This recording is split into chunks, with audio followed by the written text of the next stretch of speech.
Medusa's gaze.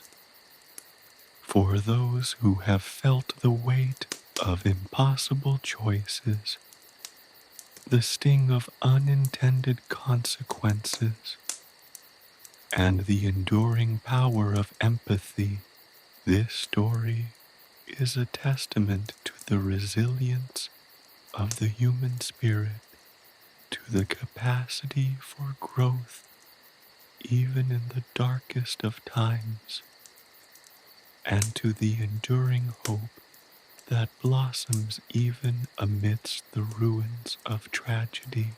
It is dedicated to the quiet heroes who wrestle with their inner demons, who strive for redemption amidst the wreckage of their past, and who find strength not in the absence of sorrow, but in the embrace of compassion.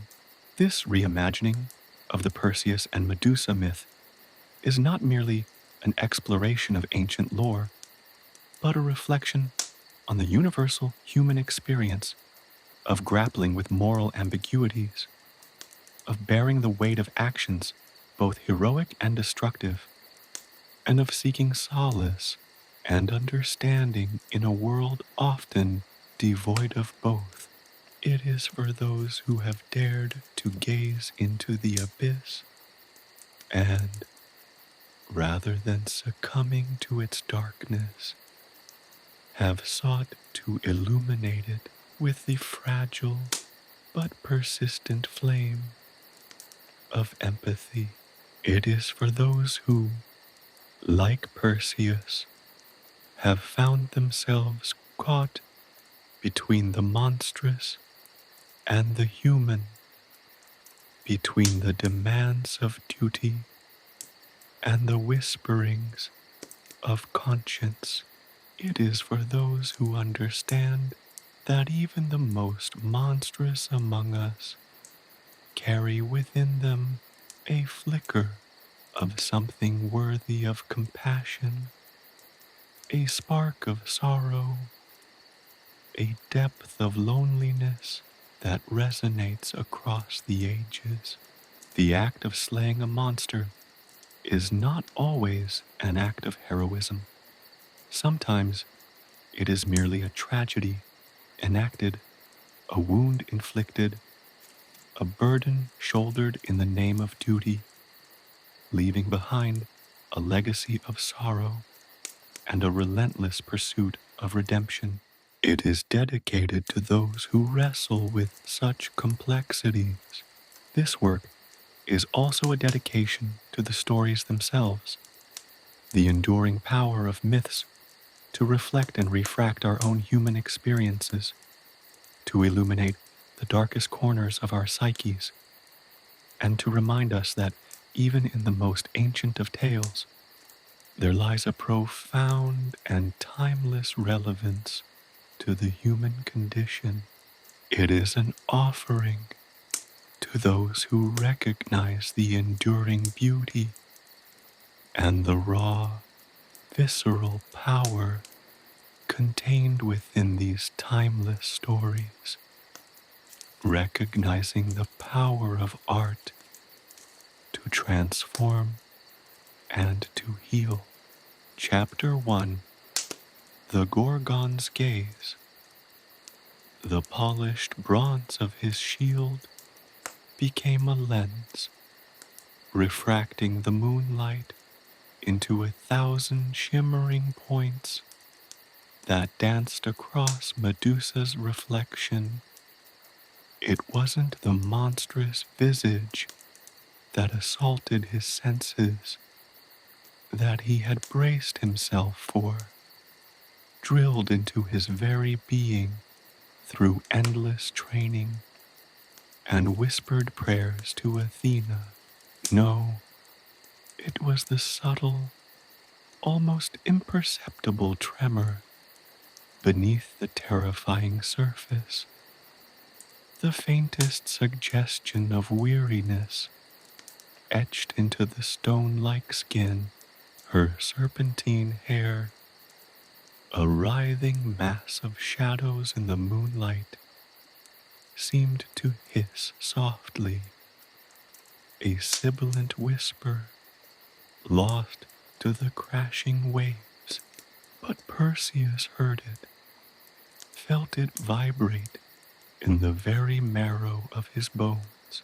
He saw not the Gorgon of myth, the terror of men, but something else entirely, a profound and desolate loneliness radiating from her eyes, twin pools reflecting the bleakness of a soul trapped in a body of horror. There was sorrow there, a weary acceptance that seemed to hang heavy in the air, clinging to the salty spray of the ocean. This was no mindless beast he faced, but a creature burdened, perhaps even cursed, with a pain so deep it had warped her very essence. The image in the polished bronze wasn't just a reflection of Medusa, it was a mirror reflecting Perseus's own turmoil. His heart hammered a frantic rhythm against his ribs, a counterpoint to the rhythmic crash of waves against the shore. His breath hitched in his throat, a tight knot of fear and something else, a reluctant pity, a strange empathy that both repelled and fascinated him. He had been trained to kill her, to see her as nothing more than a monstrous threat, a harbinger of death. Yet, in this moment, the cold steel of his sword felt heavy in his hand, a burden almost as weighty as the task before him. The carefully honed technique, the years of rigorous training, the prophecies whispered in hushed tones, all of it seemed suddenly inadequate, insufficient to bridge the chasm between his mission and the tragic figure reflected in his shield. He was prepared for the battle, for the clash of steel, for the stench of ichor. He'd visualized the moment countless times, his mind replaying the choreography of death in a macabre ballet. But the reality was different, a stark and visceral contradiction to his meticulously crafted preparations. The silence, broken only by the relentless rhythm of the sea, was a suffocating presence, pressing down upon him with the weight of expectation, the weight of the god's judgment, the weight of his own destiny. The air itself throbbed with a silent tension, a palpable energy that crackled between him and the monstrous reflection. The salty tang of the sea air mingled with the sharp, metallic scent of his own sweat, a potent aroma of impending violence. He could feel the cold wind whipping across his exposed skin, a stark contrast to the fevered heat radiating from his own body. Every sense was heightened, amplified, each detail etched indelibly into his memory. The texture of the sand beneath his feet, the rough grain of his leather sandals, the faint, almost imperceptible tremor in the reflection of Medusa's serpentine locks, the anticipation was almost unbearable. A taut string stretched to its breaking point. He closed his eyes for a moment, trying to find the calm, the focus he needed. But the image of Medusa's sorrowful eyes remained etched on his eyelids, a haunting reminder of the humanity, or perhaps the inhumanity, he was about to extinguish. The killing blow came swiftly, a blur of motion and a sudden, sharp clang as his sword met its target. The world seemed to explode in a cacophony of sensation. The metallic tang of blood, the sickening thud as Medusa's body hit the ground, the chilling spray of ichor coating his arms like a grotesque baptism. It was a violent eruption of death, a brutal act that left him reeling.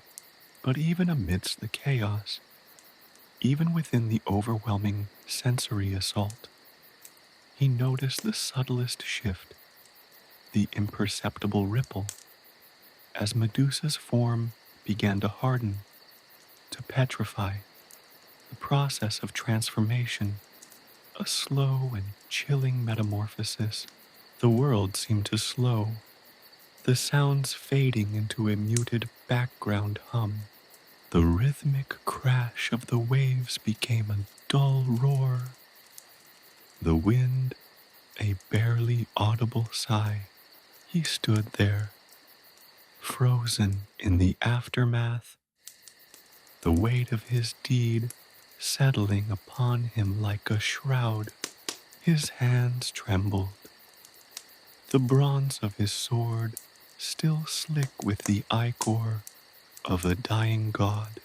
He had slain the Gorgon, fulfilled the prophecy, achieved victory, but the triumph felt hollow, a bitter taste on his tongue, a stark contrast to the sweetness he'd expected.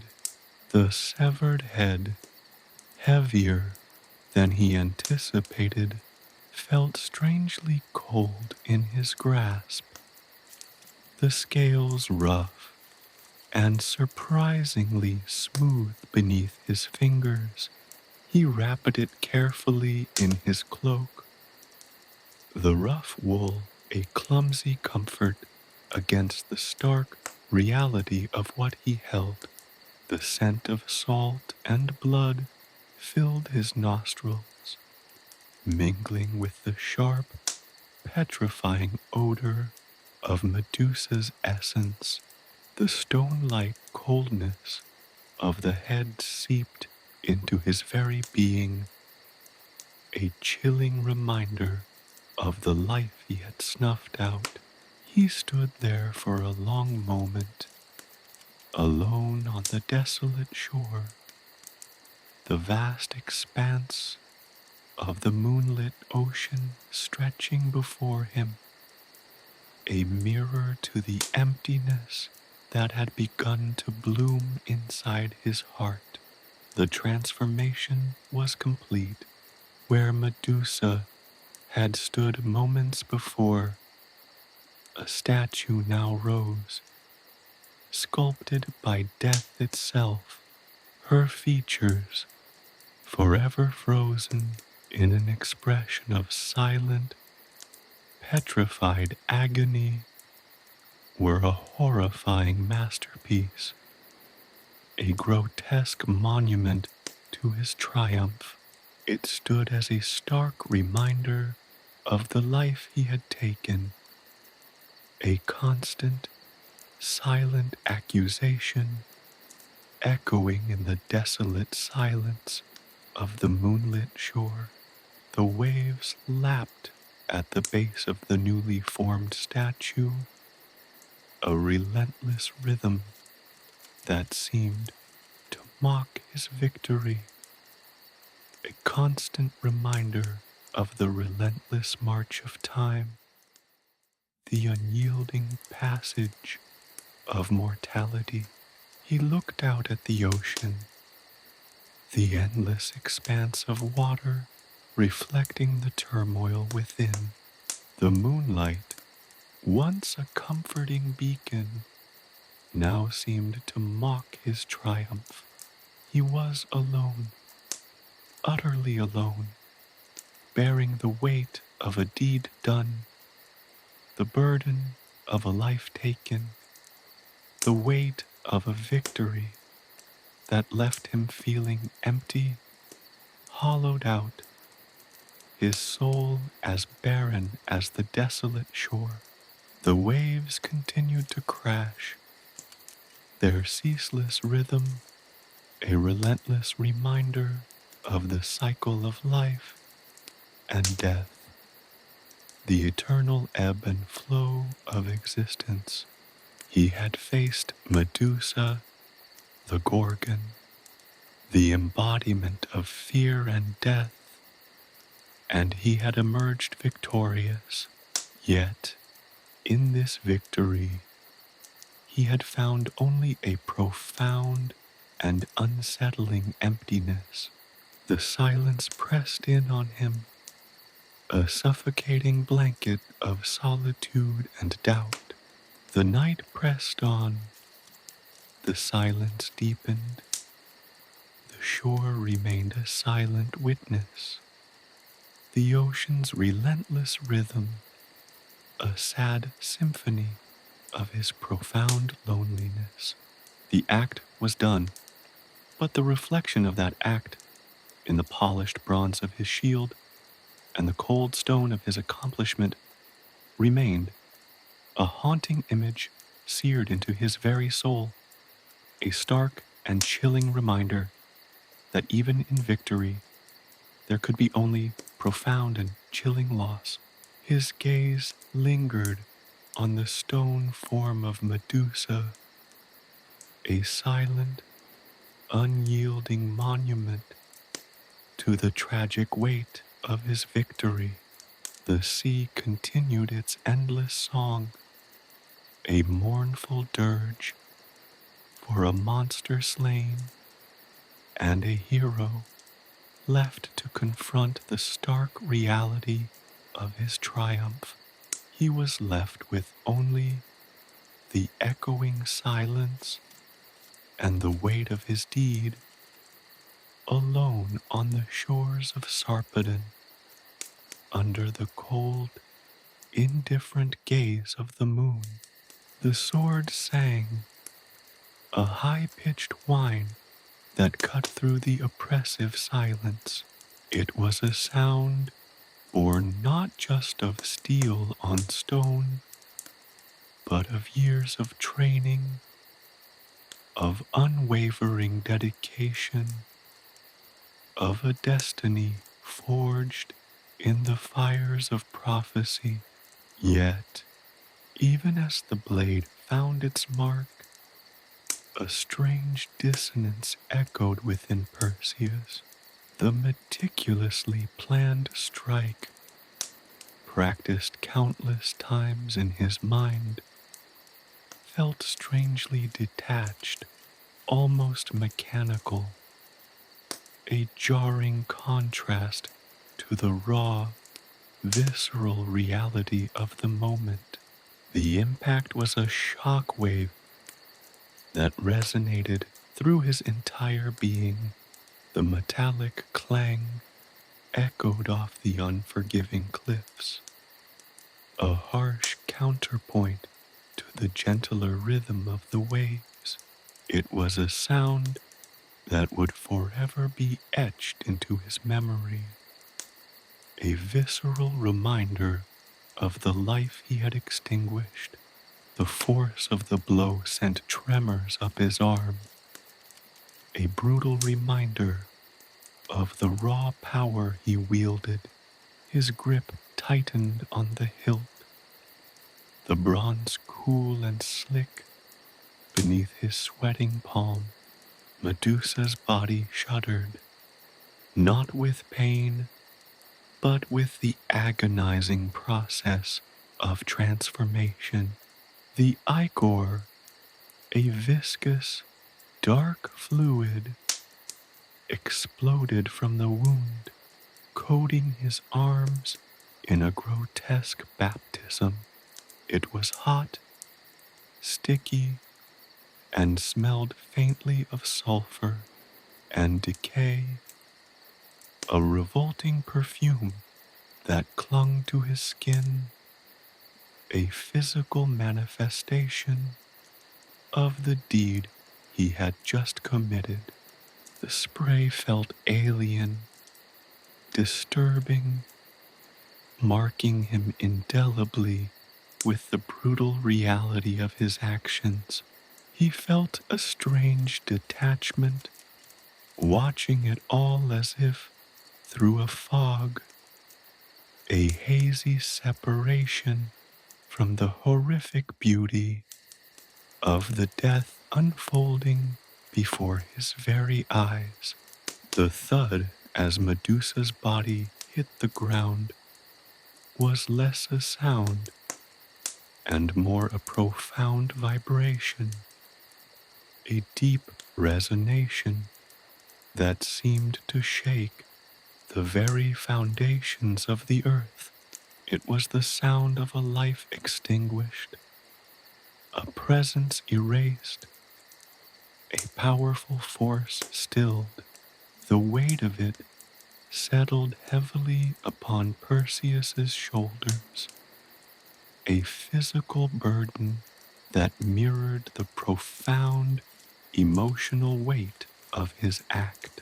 He felt the sand shift beneath his feet, as if the earth itself recoiled from the violence he had unleashed. The petrification was a chillingly slow process.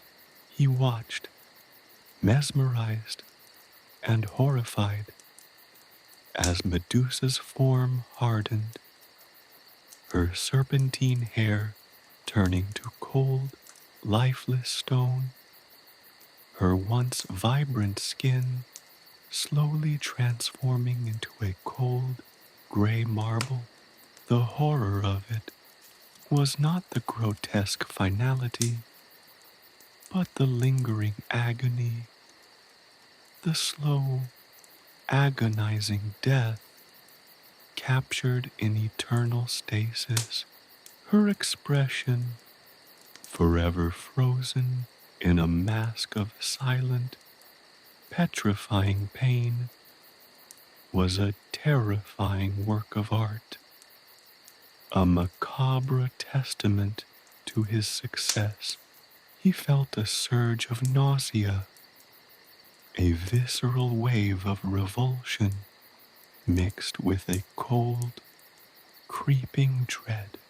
The beauty of the process, the horrifying artistry of Medusa's transformation into stone, was both captivating and deeply disturbing.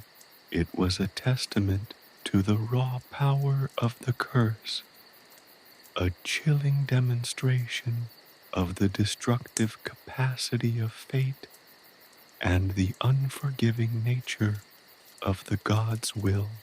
He wondered if the process itself was a torment, a slow, agonizing death stretched out in perpetuity, his own breath hitched in his throat, his heart hammered against his ribs like a trapped bird. The air hung heavy, thick with the scent of blood and petrification, a suffocating perfume that clung to him like a shroud.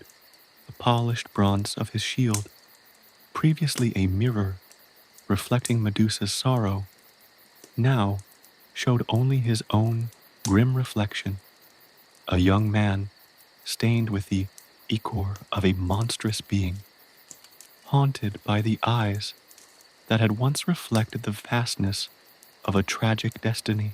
His face, usually pale and boyish, was now etched with the grim lines of a man who had faced the abyss and returned bearing its spoils. He saw the strain in his eyes, the weariness that came not from physical exertion, but from the profound emotional toll of the encounter. He looked young, but aged, carrying the weight of the world on his shoulders, and the silence that followed the fall of the Gorgon was heavier than any sound. He reached down, his hand trembling slightly, and carefully lifted Medusa's severed head. It was heavier than he expected, cold and strangely smooth beneath his fingers. The scales, once vibrant and menacing, were now dull and lifeless, their former beauty obscured by the chilling stillness of death. He wrapped it carefully in his cloak, the rough wool a poor comfort against the chilling weight of his burden, the raw reality of his victory. He could feel the coldness radiating from it, a chilling presence that seemed to seep into his very being. The weight of the head, the weight of the deed, the weight of his destiny, it all pressed down on him, crushing him beneath its burden. He stood there, alone on the desolate shore, the endless expanse of the ocean stretching before him like a vast, unforgiving mirror, reflecting the turmoil within his heart.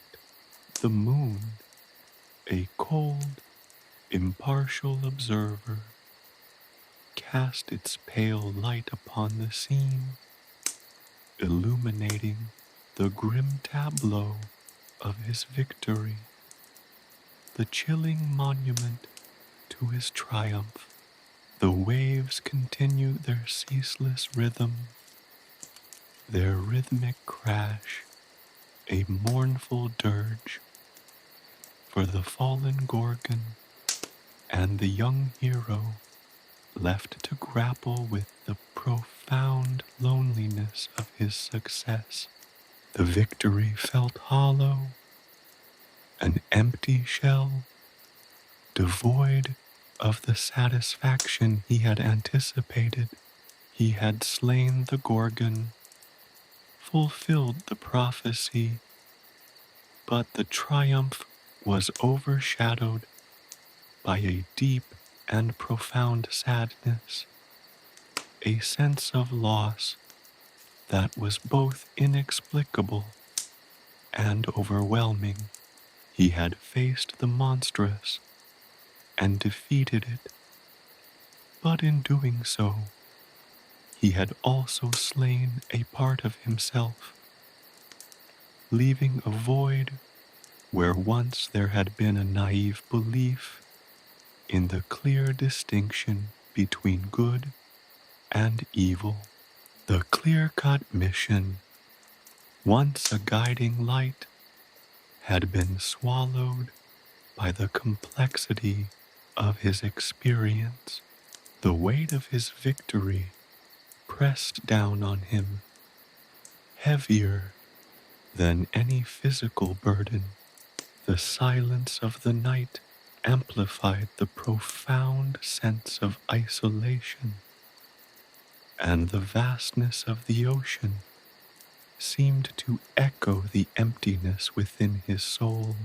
He had slain Medusa, but in doing so, he had also slain a part of his innocence, his faith, in the unblemished victory.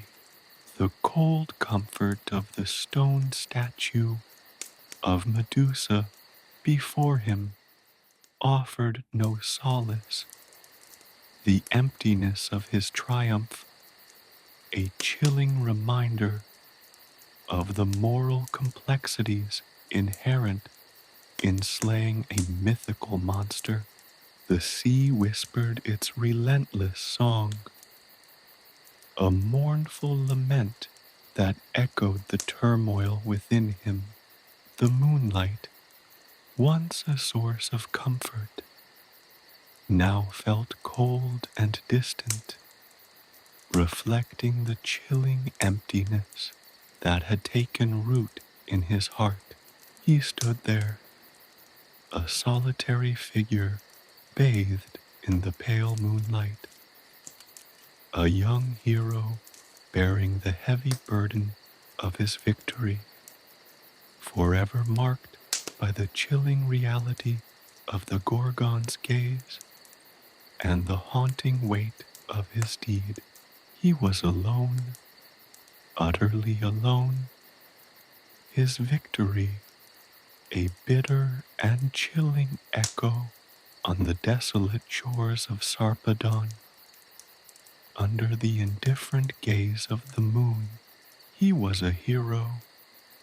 Yes, but a hero consumed by the darkness he had vanquished, haunted by the chilling truth of his triumph, the heavy cost of a victory forged in the shadow of death. The ocean continued its sorrowful song, a haunting symphony of his solitude, a constant reminder of the unending cycle of life and death, and the enduring emptiness that dwelled within the heart of the hero who had slain the Gorgon. The moonlight, a stark, unforgiving spotlight, illuminated Medusa's petrified form. The transformation was not instantaneous, a dramatic, explosive shift from life to death, but a chillingly gradual process. It began subtly, a subtle hardening of the skin, a slow, creeping stillness that spread outwards from the wound like frost creeping across a winter landscape.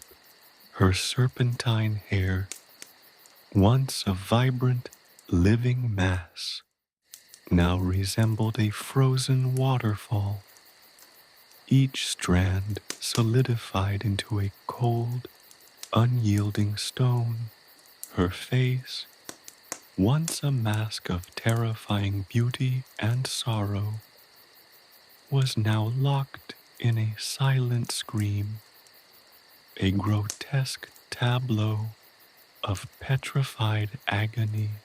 The vibrant colors of her scales, once shimmering with an ethereal luminescence, had dulled, fading into the monochrome palette of death, a chilling testament to the finality of her demise. The very air around her seemed to vibrate with a strange, chilling stillness, a palpable sense of absence that replaced her powerful presence. Perseus stood there, transfixed, his own breath caught in his throat. The victory felt hollow, a brutal void echoing the absence of the being he had just slain. He had fulfilled his destiny, accomplished the impossible feat of slaying the Gorgon.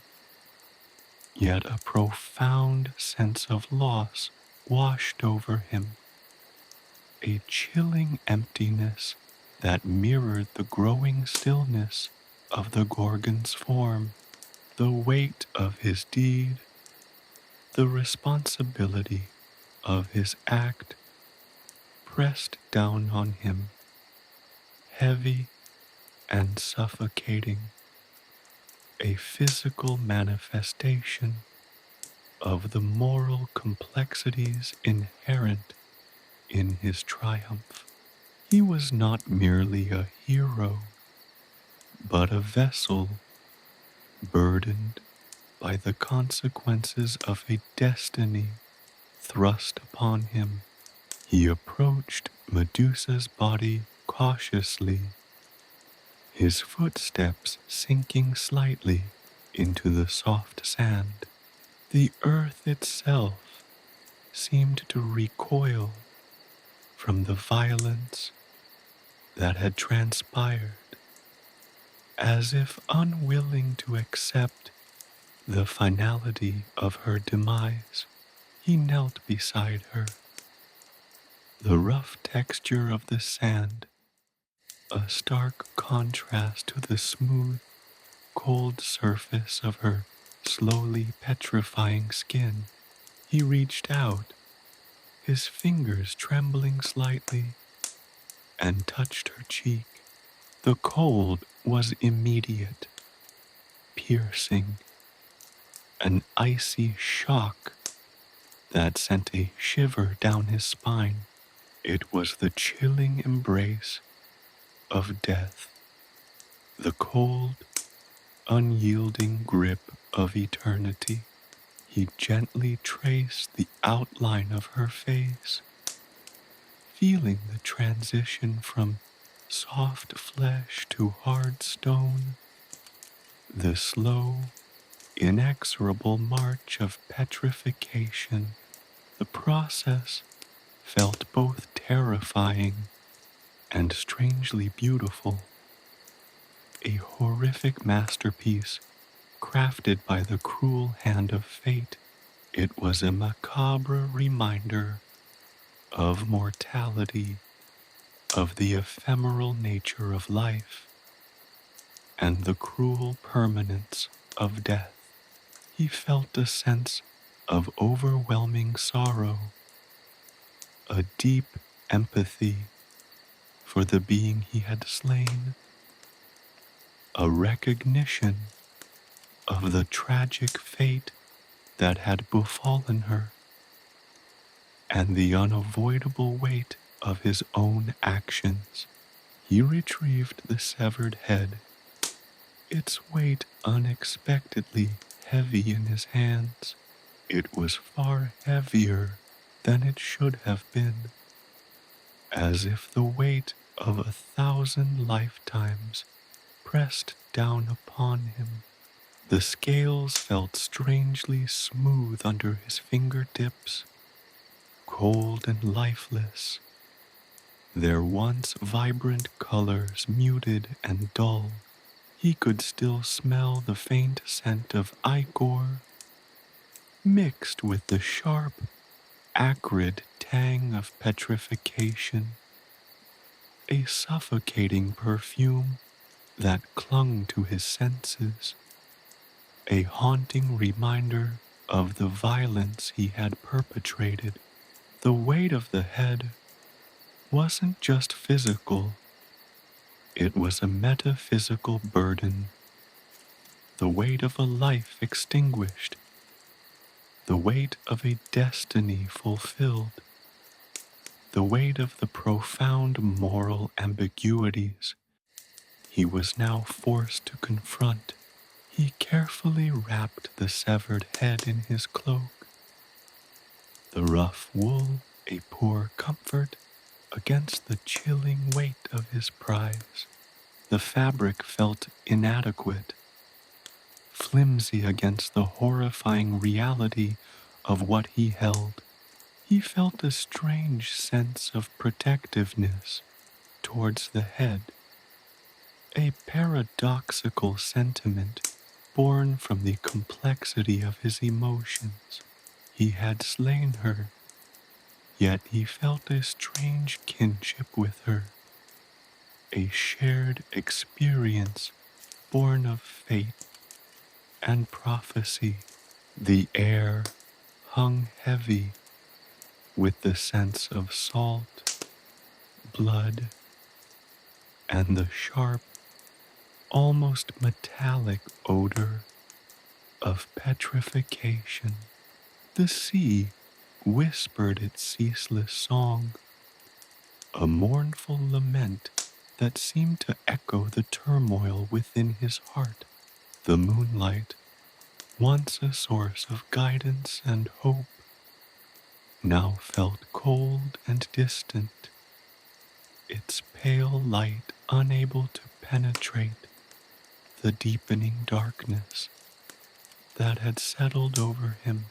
He stood there, a lone figure against the backdrop of the vast, unforgiving ocean, his silhouette cast sharply against the moonlit expanse.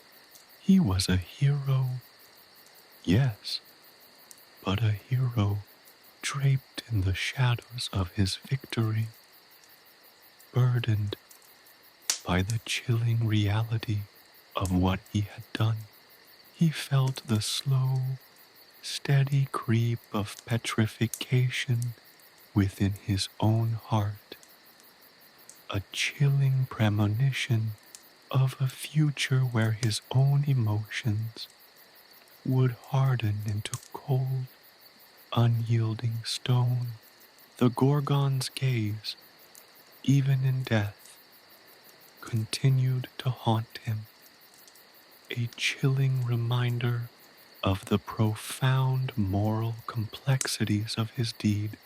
He had slain the monster, but in doing so, he had also slain a part of himself, leaving behind a void where once there had been naive innocence, a gaping emptiness where once his beliefs had held firm and true. The distinctions between good and evil, once so clearly defined, had blurred, leaving him adrift in a sea of moral ambiguity.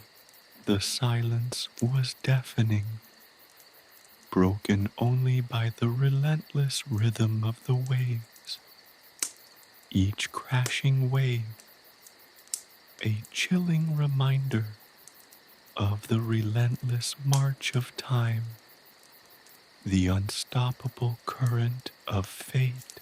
The isolation was profound, a vast, unyielding emptiness that mirrored the void within his heart. He had slain Medusa, but he was left with the chilling realization that his victory was a Pyrrhic one, a triumph bought at a cost far greater than he had ever imagined. He carried the weight of his deed, the weight of the Gorgon's gaze, the weight of his destiny, a burden too heavy for any mortal man to bear alone. The relentless sea, the indifferent moon, and the slowly petrifying Gorgon were all silent witnesses to his grief, his isolation, and the overwhelming weight of his tragic victory. The shore of Sarpedon, once a place of triumph, now felt like a tomb, the chilling monument to a victory that had cost him his soul.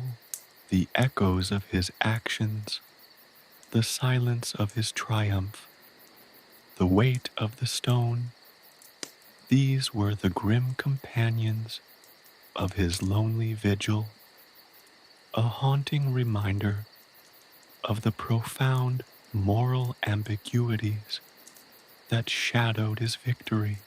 The future stretched before him, a dark, and uncertain expanse, the price of slaying a monster weighing heavy on his heart, heavier even than the stony head cradled in his cloak.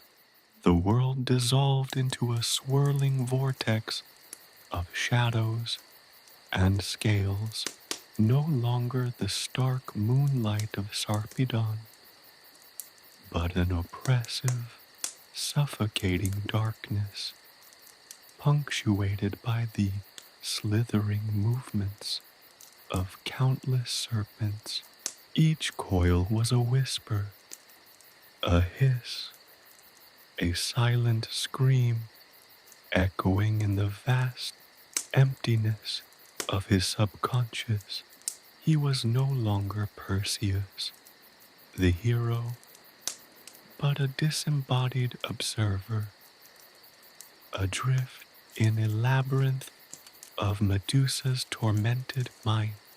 It wasn't a peaceful death he witnessed, not the serene transition to stone he had observed on the shore. This was a maelstrom of agony, a kaleidoscope of pain refracted through the multifaceted lenses of 1,000 serpent eyes. He saw the world through her eyes, a distorted landscape of fear and betrayal, of a life lived in the shadows, shunned and feared, misunderstood and reviled. He felt the sting of countless cruelties, the weight of centuries of loneliness, the agonizing burden of a curse that had twisted her very essence. The serpents writhed, their scales shimmering with an infernal light, a grotesque parody of the ethereal beauty he had seen in life. Their hisses coalesced into a cacophony of sorrow, a symphony of anguish that resonated deep within his soul. He saw fleeting images flash before him, a childhood stolen, a beauty corrupted, a monstrous transformation forced upon her by the gods' cruel whimsy. He saw a flicker of hope, the possibility of love violently extinguished, leaving only the bitter ashes of despair.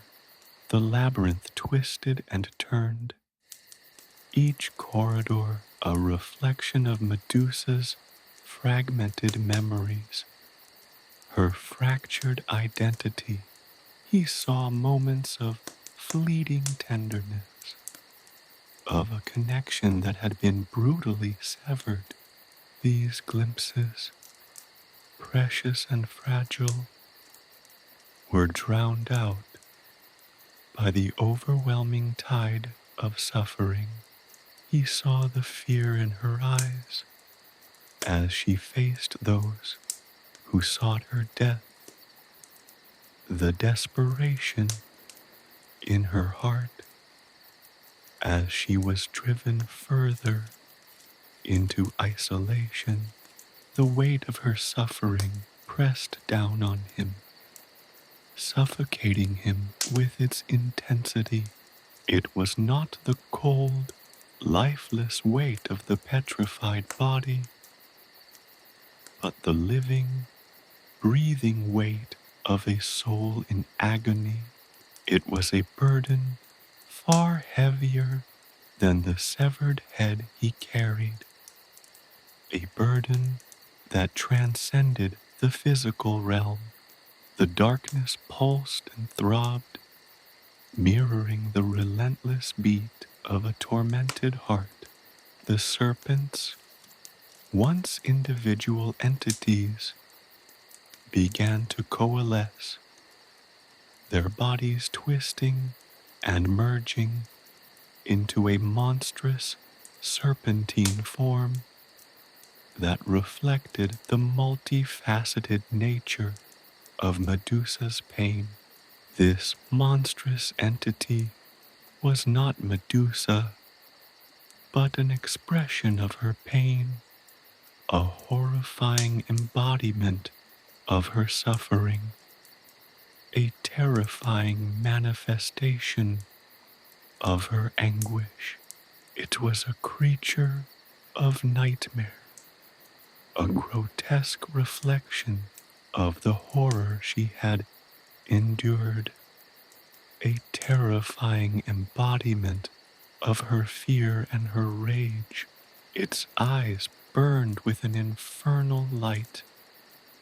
Its scales glittered with a sinister luminescence. Its hisses were no longer just sounds, but the piercing cries of a soul tortured beyond endurance. The creature lunged, its serpentine body coiling and uncoiling with the intensity of 1,000 storms. He tried to defend himself, but his hands passed right through the creature's ethereal form. He was helpless, trapped in a vortex of pain and despair, engulfed by the overwhelming power of Medusa's anguish. Then, as suddenly as it had begun, the nightmare subsided, the darkness receded, the serpents untangled, and he found himself back on the shore of Sarpedon.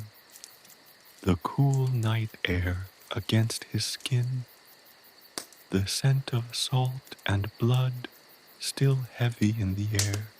The severed head lay in his cloak, cold and heavy, a stark reminder of the reality he had just escaped. But the dream lingered, its images seared into his memory, its emotions etched onto his soul. He understood now, with a clarity that was both terrifying and enlightening, that his victory had been a tragedy, not only for Medusa, but also for himself. He had slain a monster, but he had also shattered a piece of himself. He had extinguished a life, but he had also destroyed his innocence. He had faced the Gorgon, but he had also stared into the abyss of his own soul. The line between hunter and hunted, hero and monster, blurred and shifted in the aftermath of his dream. He saw Medusa not just as a monstrous being, but as a victim of circumstance, a pawn in the cruel game played by the gods. He saw the horror of her existence, the isolation she endured, and the agony of her death. He had slain a monster, but he had also destroyed a part of himself in the process. The act had irrevocably altered him. The innocence he once possessed was gone, replaced by a chilling understanding of the complexities of morality, the ambiguities of good and evil. His triumph was now overshadowed by the weight of his actions, the lingering horror of his dream, and the inescapable burden of responsibility. The moon hung high in the sky, its light cold and unforgiving. The sea whispered its mournful lament, a constant reminder of the fragility of life and the permanence of death. He looked at Medusa's petrified form and saw not just a monstrous being, but a reflection of his own tormented soul. He was a hero, yes, but a hero weighed down by the shadows of his victory, a hero haunted by the memory of Medusa's gaze, even in death. The Gorgon's gaze, he realized, was a mirror reflecting not just her sorrow, but his own. He had escaped the labyrinth of her mind, but he was now lost in the labyrinth of his own conscience. The journey ahead would be long and arduous, one filled with doubt and uncertainty, a journey marked by the weight of his victory and the chilling echoes of Medusa's dream.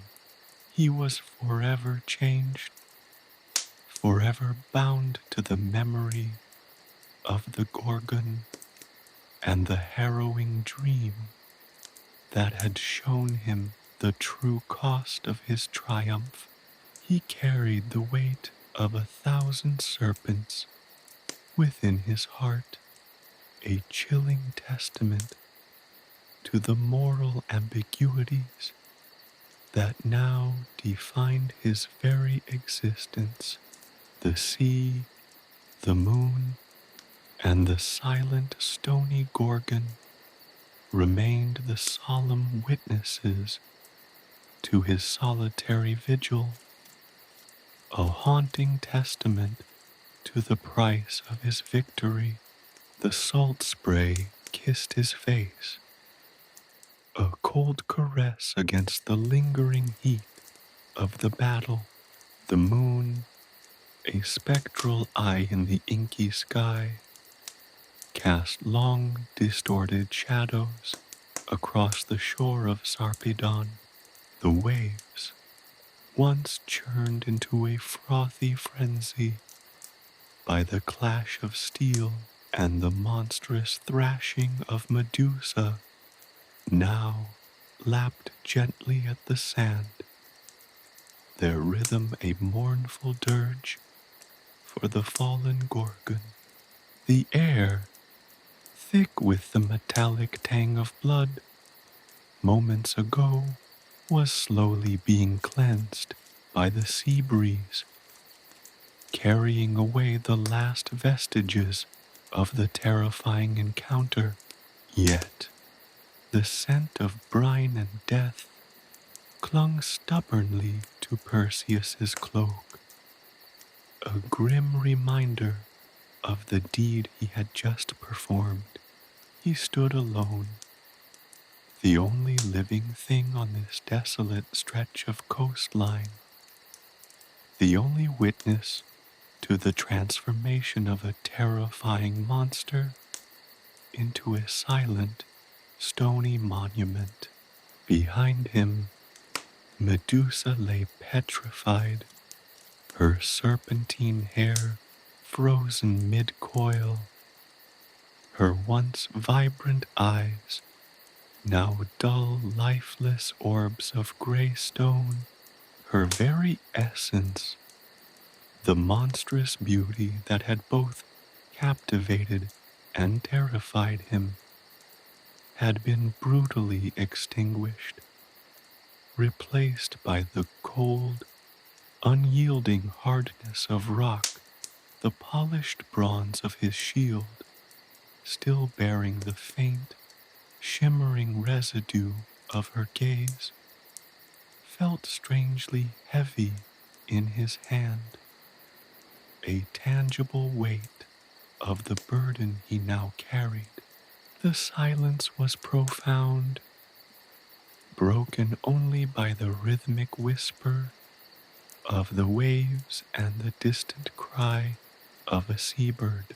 It was a silence heavy with unspoken questions, a silence pregnant with the weight of his actions. Had he acted justly? Had he been a hero, a savior of mankind, or merely an instrument of fate, a cold executor of a predetermined destiny? The answers, if they existed at all, eluded him. His mind, once clear and focused on the task at hand, now swirled with a tempest of conflicting emotions. The awe he had felt in the face of Medusa's monstrous beauty, the fear that had gripped him during the deadly confrontation, had been replaced by a profound sense of sorrow. Sorrow not just for the creature he had slain, but for the lost potential, the unlived life, the tragic destiny that had been thrust upon her. He had vanquished the monster, yes, but in doing so, had he merely participated in a brutal, predetermined tragedy? The weight of his responsibility pressed upon him, a crushing burden far heavier than the severed head concealed within his cloak. He was no longer just a man. He was a symbol, a legend in the making, but one etched in blood and sorrow. His actions would reverberate through time, shaping the narratives, the myths, the very fabric of reality itself. And those narratives, he now realized, would not be simply tales of heroic victory. They would be complex tapestries woven with threads of fear, loss, and an unsettling understanding of the fine line that separated heroism from ruthlessness. The endless expanse of the sea mirrored the vastness of his inner turmoil. The horizon, stretching far beyond the limits of his vision, symbolized the uncertain path ahead. His journey was far from over. He had conquered a monster, but he had also unleashed a torrent of philosophical and moral questions within himself, questions that would continue to haunt him, to challenge him, to shape his very being. He was no longer the naive youth who had embarked on this perilous quest. He had gazed into the heart of darkness, into the monstrous depths of Medusa's being, and in doing so had also encountered the darker corners of his own soul. The reflection in his shield had shown him not only Medusa's death throes, but also a terrifying glimpse of the potential for brutality within himself, a potential he had unleashed in the heat of battle. The cold night air whipped around him, a constant reminder of the ephemeral nature of life, the inescapable reality of death.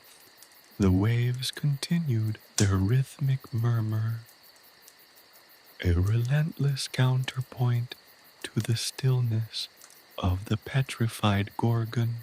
He thought of Athena's instructions, the whispered words of the gods, urging him to this act of violence. But were they truly words of justice, or simply a manipulation, a callous disregard for the tragic fate of a cursed being?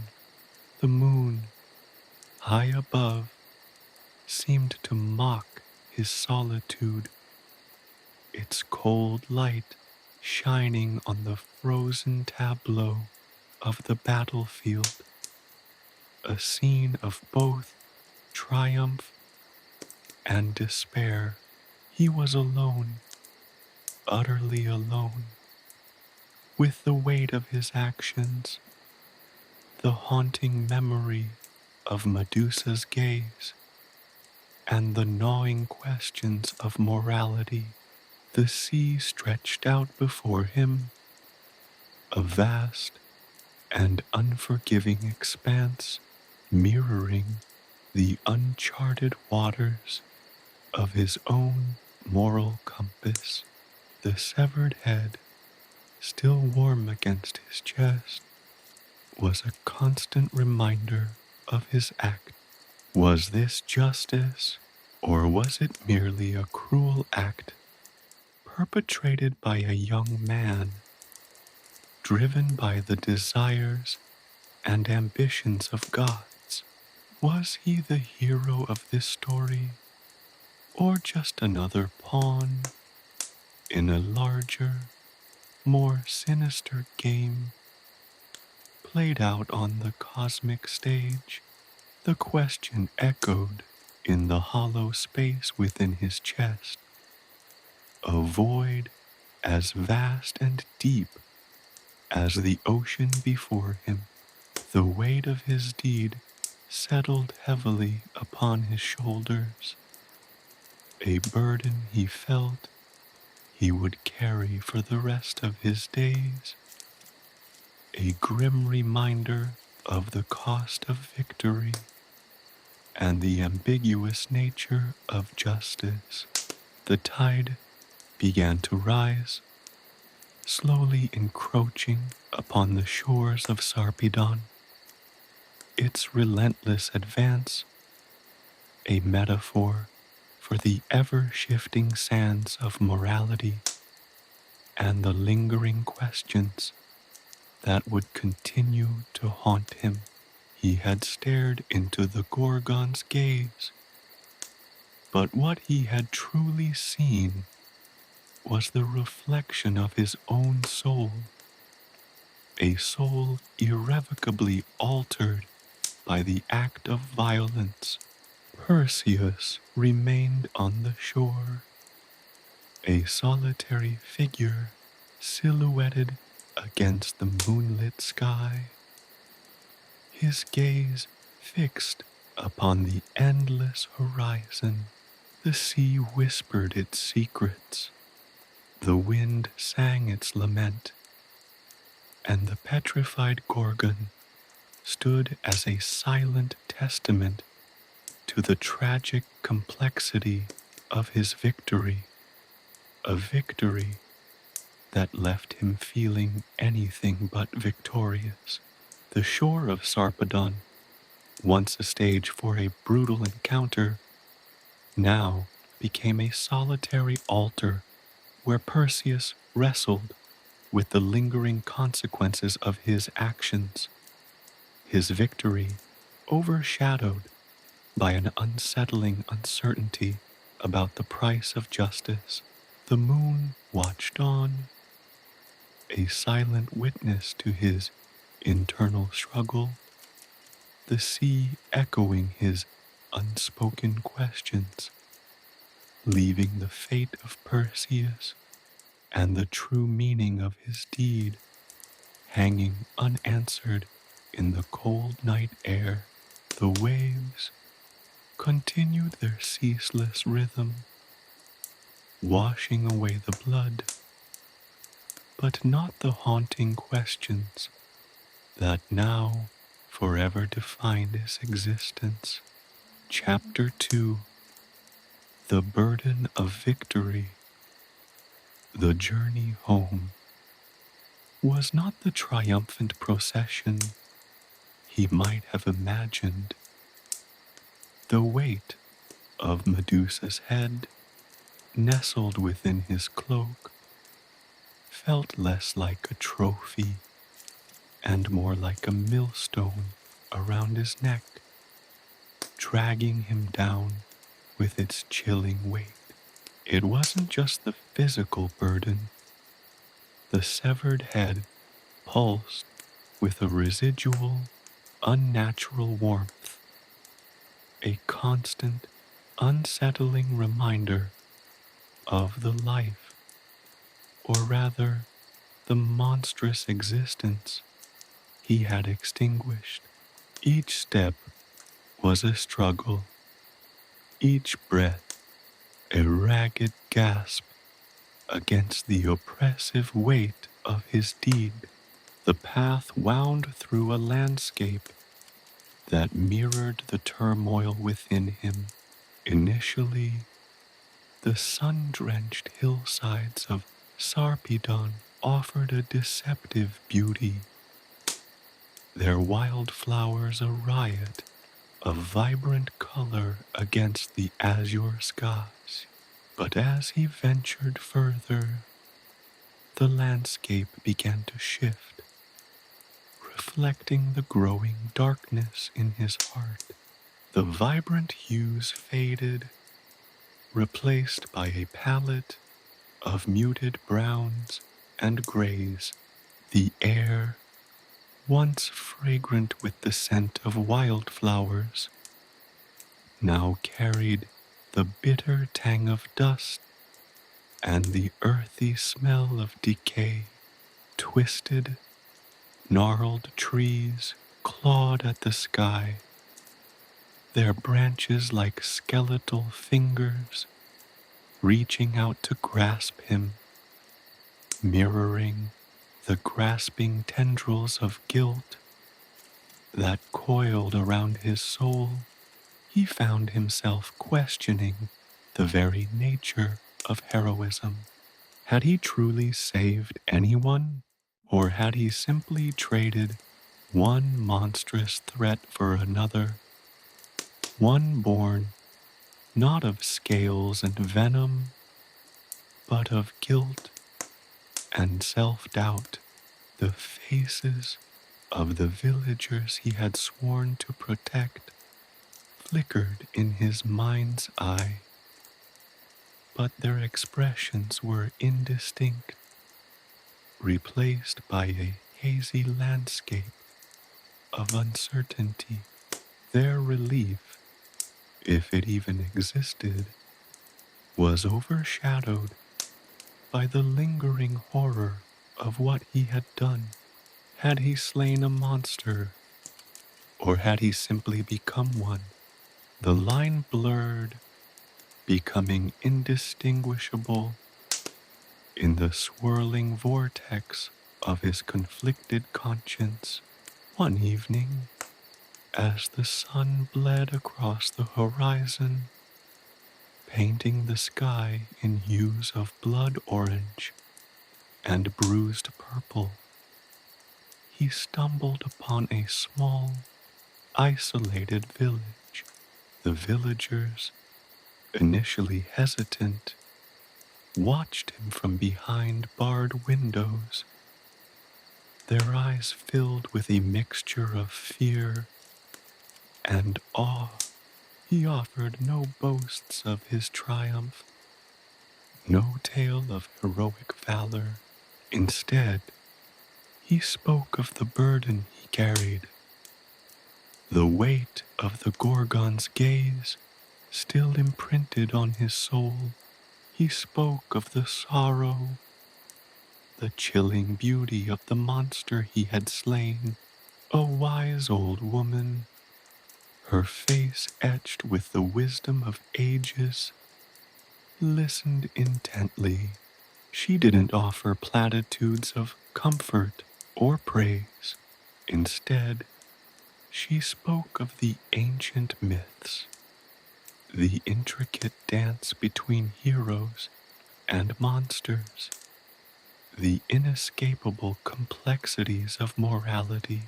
She spoke of Medusa's curse, a punishment for a transgression far older than time itself, a curse that was a fate, not a choice.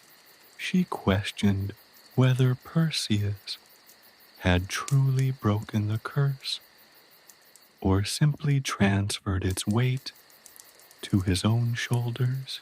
Her words cut deep, exposing the raw nerve of his self-doubt. He spent the night in the village, the villagers offering him meager sustenance and cautious hospitality. They watched him not as a hero, but as a walking embodiment of the very horror he had vanquished. Their fear was understandable.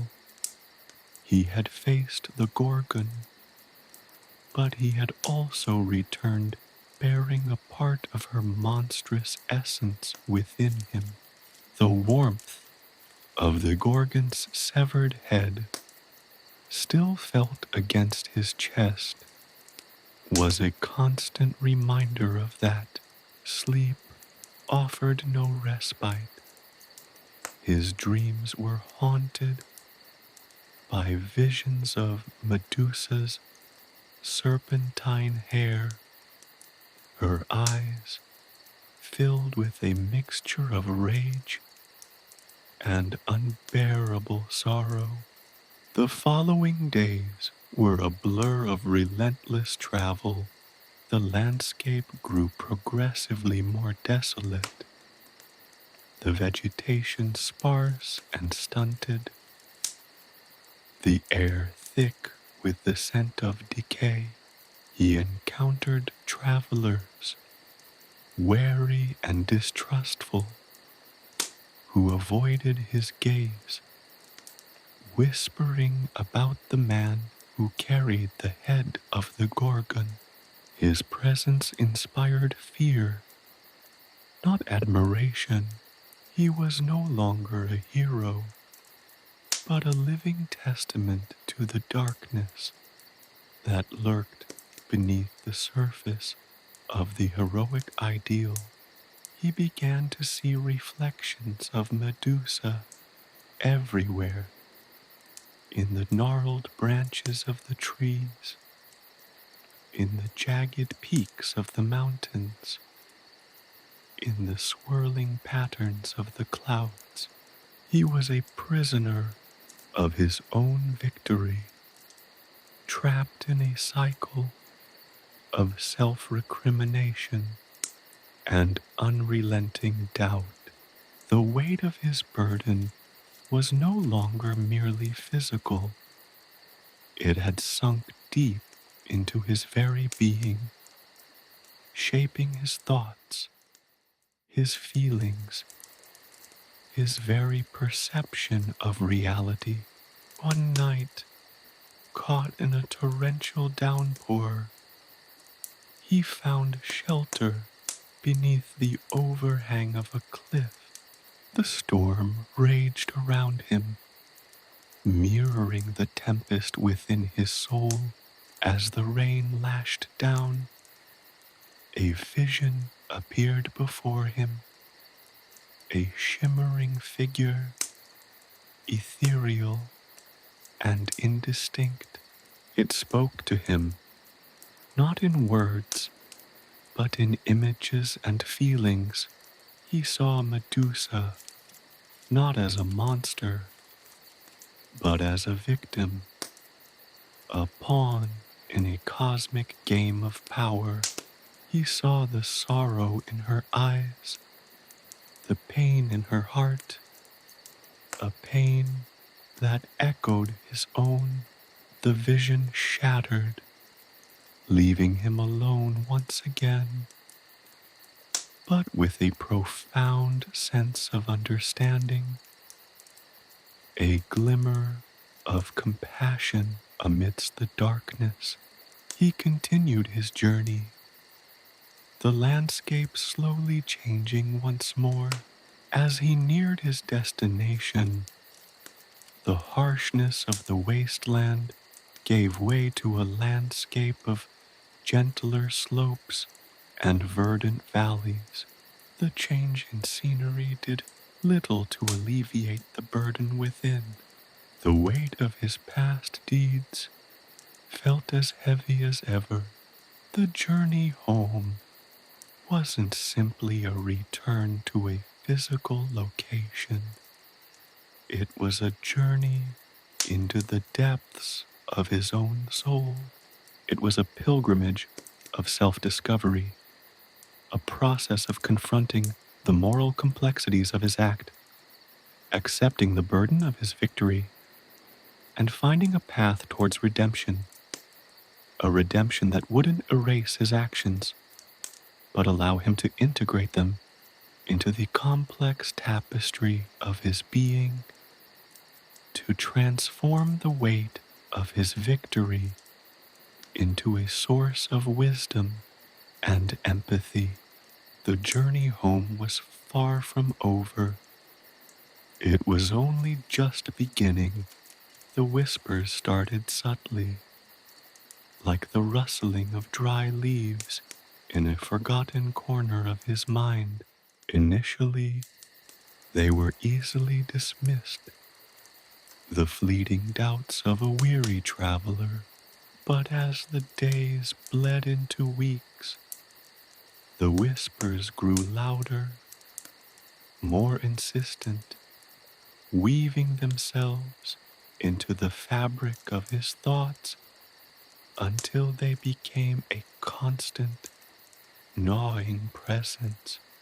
They came not from external sources, but from within, from the dark corners of his soul, where the weight of his victory pressed heavily. He encountered a satyr, old and gnarled, by a babbling brook hidden deep within a shadowed forest. The creature, usually known for its boisterous revelry, regarded Perseus with unsettling gravity. Its eyes, ancient and wise, held a flicker of something akin to pity. It offered him wine, dark and potent, speaking not of the glory of his feat, but of the tragic beauty of Medusa, of her curse, a punishment as ancient as the earth itself. The satyr spoke of the Gorgon sisters, not as monstrous fiends, but as victims, caught in a web of fate woven by the cruel hands of the gods. Its words, laced with empathy and understanding, were a sharp contrast to the triumphant narratives he'd expected. Perseus found himself defending his actions, justifying the slaying of Medusa as a necessary act, a heroic deed. Yet the satyr's words lingered, planting seeds of doubt in the fertile ground of his weary mind. Later, in a desolate mountain pass, he met a grizzled centaur, his once proud demeanor now etched with a weariness that mirrored Perseus's own. The centaur, unlike the satyr, held no sympathy for Medusa. He saw Perseus not as a hero, but as a ruthless executioner, a cold-blooded killer who had eliminated a powerful being without hesitation. "You boast of your victory," The centaur rasped, his voice like the grating of stones. But what have you truly won? A gruesome trophy and the eternal stain of blood on your hands. His words were like icy daggers, piercing the thin veneer of self-justification that Perseus had painstakingly constructed. The accusations and reflections continued. A lone traveler, his face hidden behind a hooded cloak, spoke of Medusa's power not as a force of destruction, but as a potent, albeit twisted, form of magic. He implied Medusa's existence was a necessary balance in the world, her very monstrosity serving as a stark reminder of the thin line between humanity and savagery. He hinted at a greater cosmic scheme, one in which Medusa was an unwitting participant, a pawn in a game of gods far beyond human understanding. His words left Perseus feeling utterly adrift, unsure of his role, his purpose, his place in the vast and mysterious tapestry of existence. He started to see Medusa's reflection not just in inanimate objects, but in the people he met, in the hard, unforgiving gaze of the mountain shepherd, in the wary eyes of the village elder, even in the fleeting expressions of his own reflection in still water. Each encounter triggered a wave of self-questioning, a flood of doubts that threatened to engulf him entirely. Was he a hero, a savior, a champion of humanity, or was he something far more sinister? A cold-blooded assassin who had stolen the life of a creature driven to monstrosity by the cruel hand of fate. The weight of Medusa's head became symbolic of his internal struggle, its constant, unnatural warmth felt like a burning brand on his soul. The whispers of doubt no longer came just from his encounters. They became a part of his landscape, echoing in the howl of the wind, whispering in the creak of the ancient trees. The very air seemed to hum with uncertainty and self-recrimination. His sleep became a torrent of fragmented visions and nightmarish scenes. He dreamt of Medusa's serpentine hair slithering across the landscape, her mournful eyes following him across barren wastes. He saw her transformed into stone, not as a symbol of defeat, but as a testament to the enduring power of suffering, a silent scream petrified in time. He dreamt of the villagers, not as grateful citizens, but as prisoners of fear, forever bound to the shadow of his actions. In his dreams, he was no longer the hero, but a figure of dread, a harbinger of doom, forever haunted by the gaze of the woman he had slain. Days blurred into one another, indistinguishable except for the relentless pressure of his internal conflict. He questioned the very nature of heroism. Was it simply the fulfillment of a prophecy, a preordained destiny, or was it a moral imperative, a choice? He found himself revisiting the myths, searching for answers, but only found more questions. The tales of heroes often overlooked the collateral damage, the lingering consequences, the internal battles fought long after the final blow had been struck. He encountered a solitary prophetess dwelling in a crumbling temple, her face obscured by a veil. She did not speak of his glory, but instead offered him cryptic pronouncements, riddles wrapped in ancient prophecies.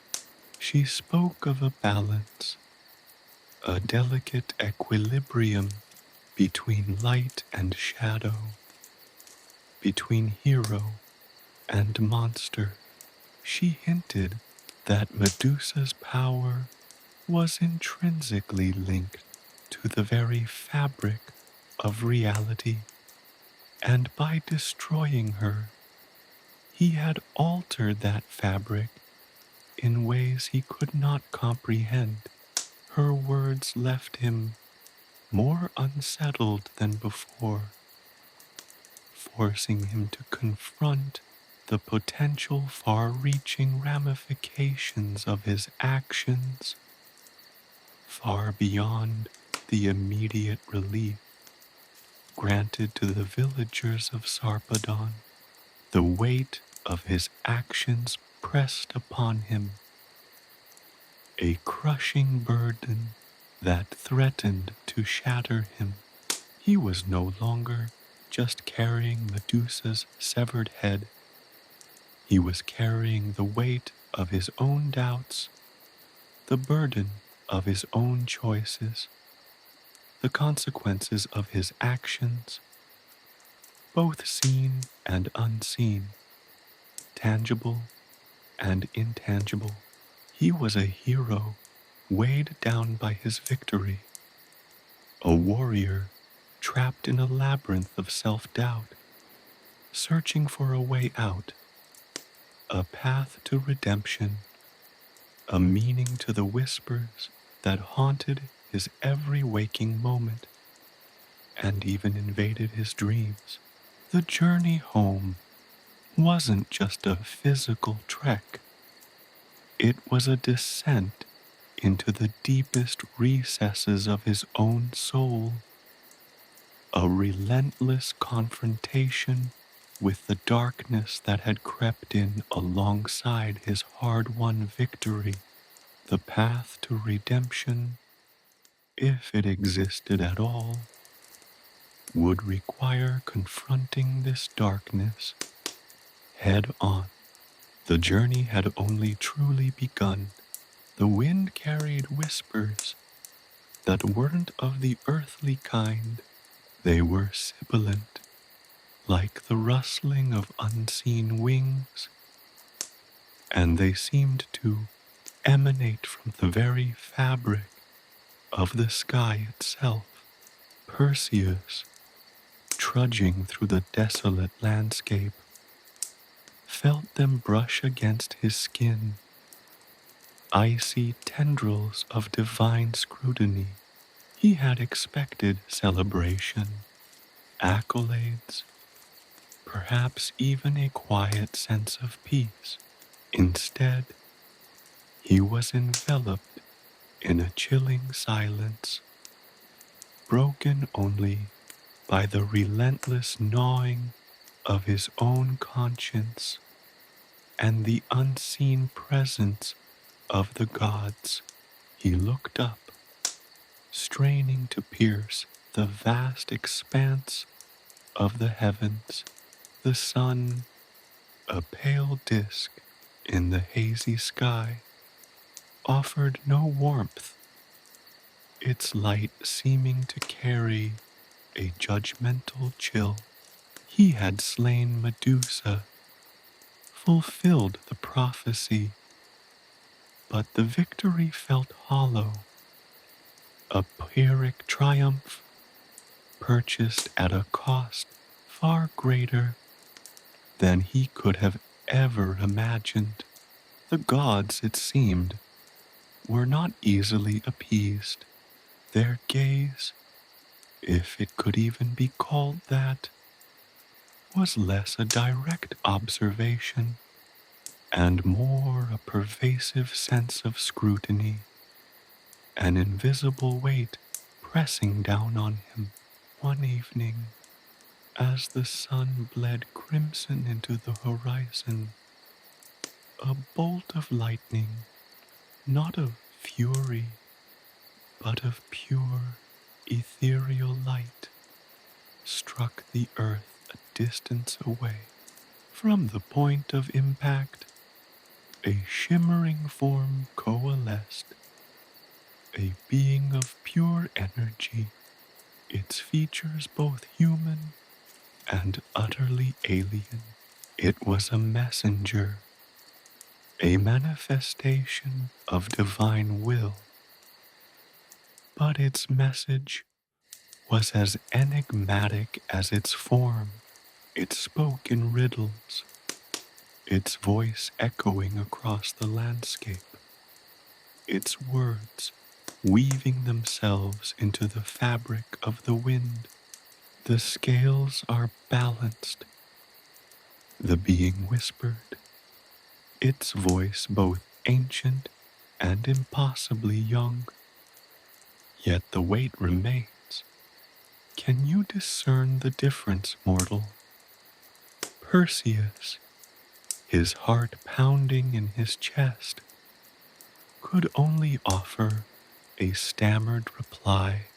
He spoke of his act, of the relief he brought to the people of Sarpedon, of the monstrous threat Medusa posed. The being listened patiently, its ethereal form remaining stoic and unreadable. Its silence was more profound than any verbal condemnation. Relief is a fleeting emotion. The being finally responded, its voice like the chime of distant bells. Justice, a far more complex equation. Did you act out of necessity or vengeance? Did you save lives or simply claim another's? The questions hung heavy in the air, unanswered. The being dissipated, leaving Perseus alone under the watchful, indifferent sky. He was left to wrestle with the ambiguity, the uncertainty of divine judgment. The gods, in their ethereal distance, remained aloof, offering no clear path, no pronouncements of approval or condemnation. Their actions, or rather their inaction, were as enigmatic and unknowable as his own future. Days turned into weeks.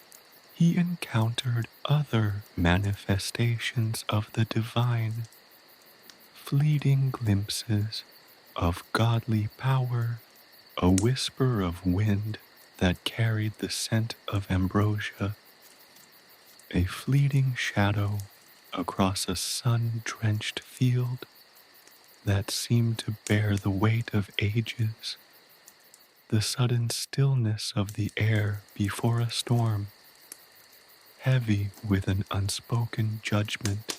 Each encounter amplified his isolation, his sense of being a pawn in a cosmic game far beyond his comprehension.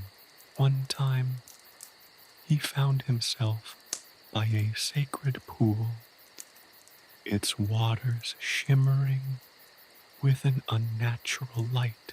As he gazed into its depths, he saw not his own reflection, but fleeting images of the gods themselves, their expressions inscrutable, their intentions hidden behind a veil of ancient power.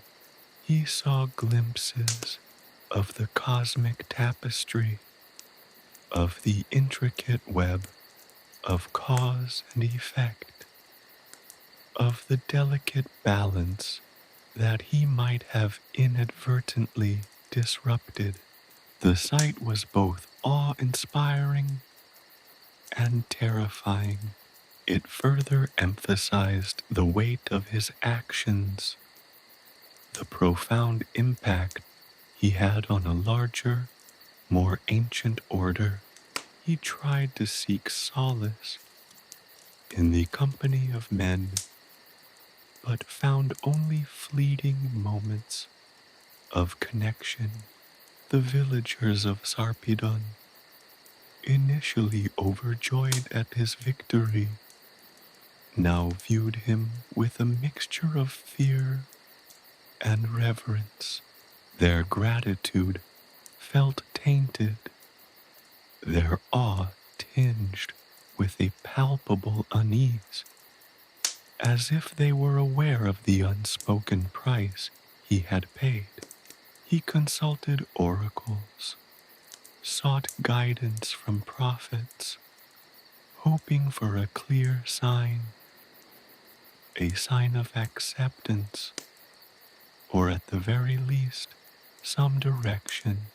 But the pronouncements he received were cryptic and ambiguous, leaving him more confused and uncertain than ever before. The gods, it seemed, preferred the use of riddles to clear directives. He wandered through ruins of ancient temples, places where the gods once held sway, yet now seemed distant, disconnected from the mortal world.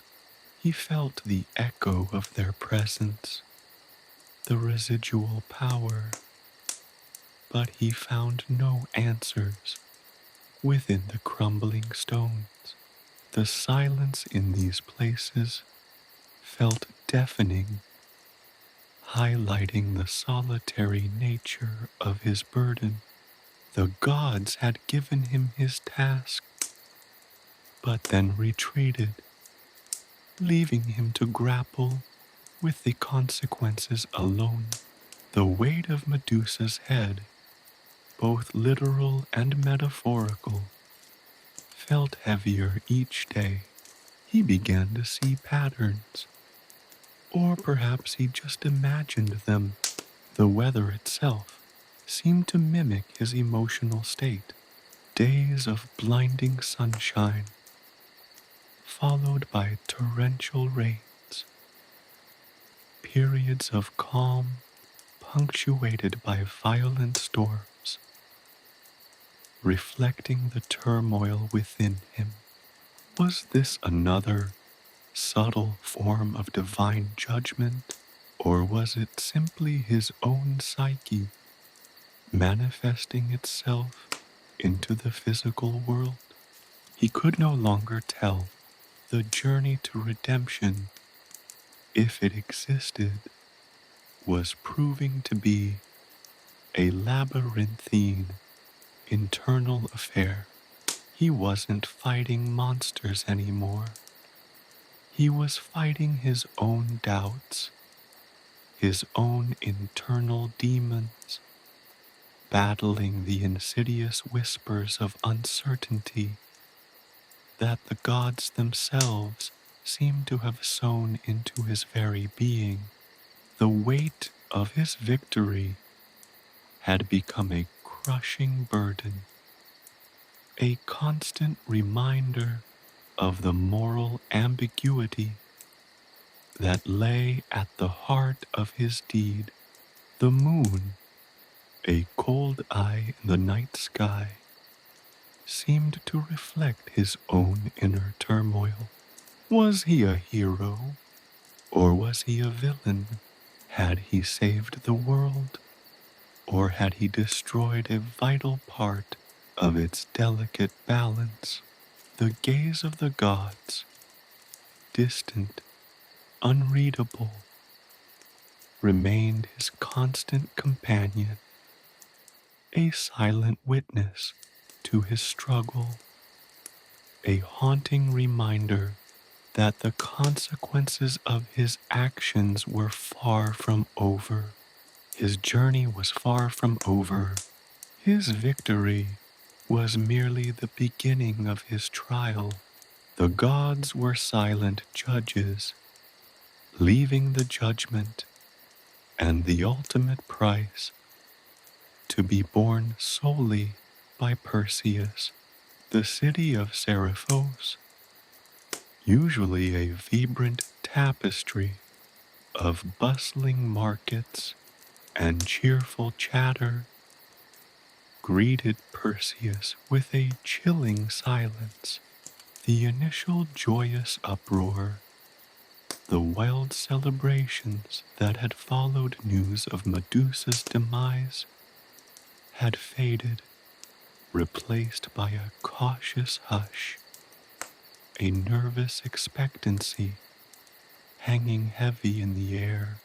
The garlands and celebratory banners, hastily erected, now seemed limp and forlorn, their vibrant colors dulled by the pervasive sense of unease.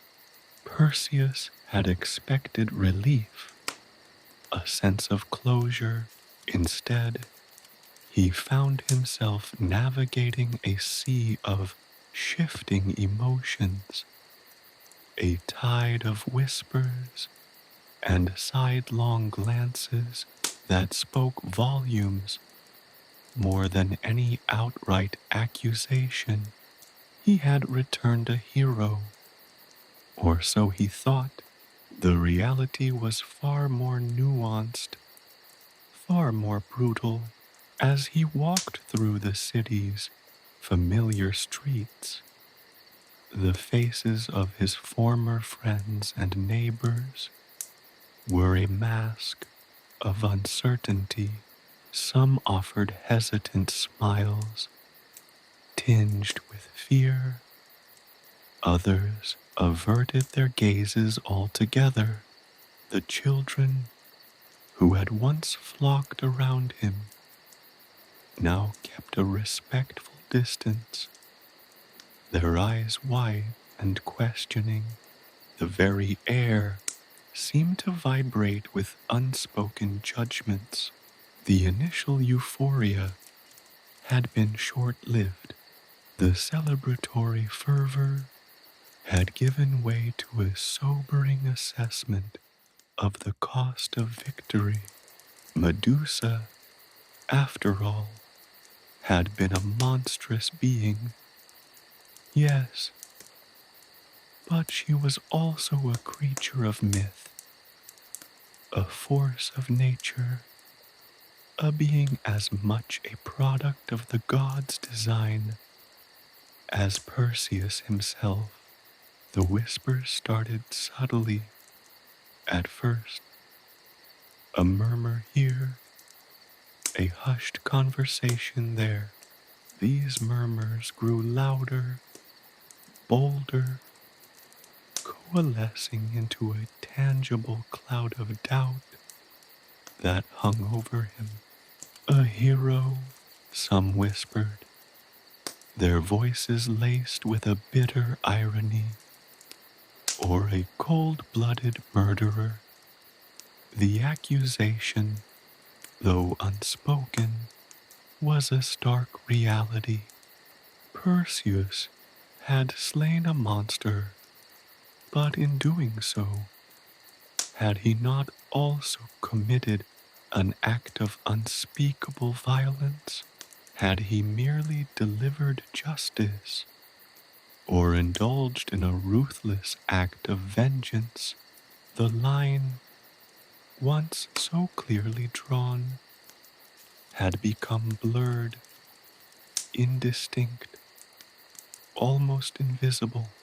The weight of his victory, the weight of the Gorgon's severed head in his satchel, seemed to grow heavier with each passing moment, crushing him under the weight of his own actions. He sought out King Polydectes, expecting gratitude, perhaps even some measure of relief. Instead, he encountered a king burdened by a similar ambiguity. Polydectes, though grateful for the removal of the monstrous threat, was now grappling with the lingering implications of Perseus's actions. The implications were far-reaching.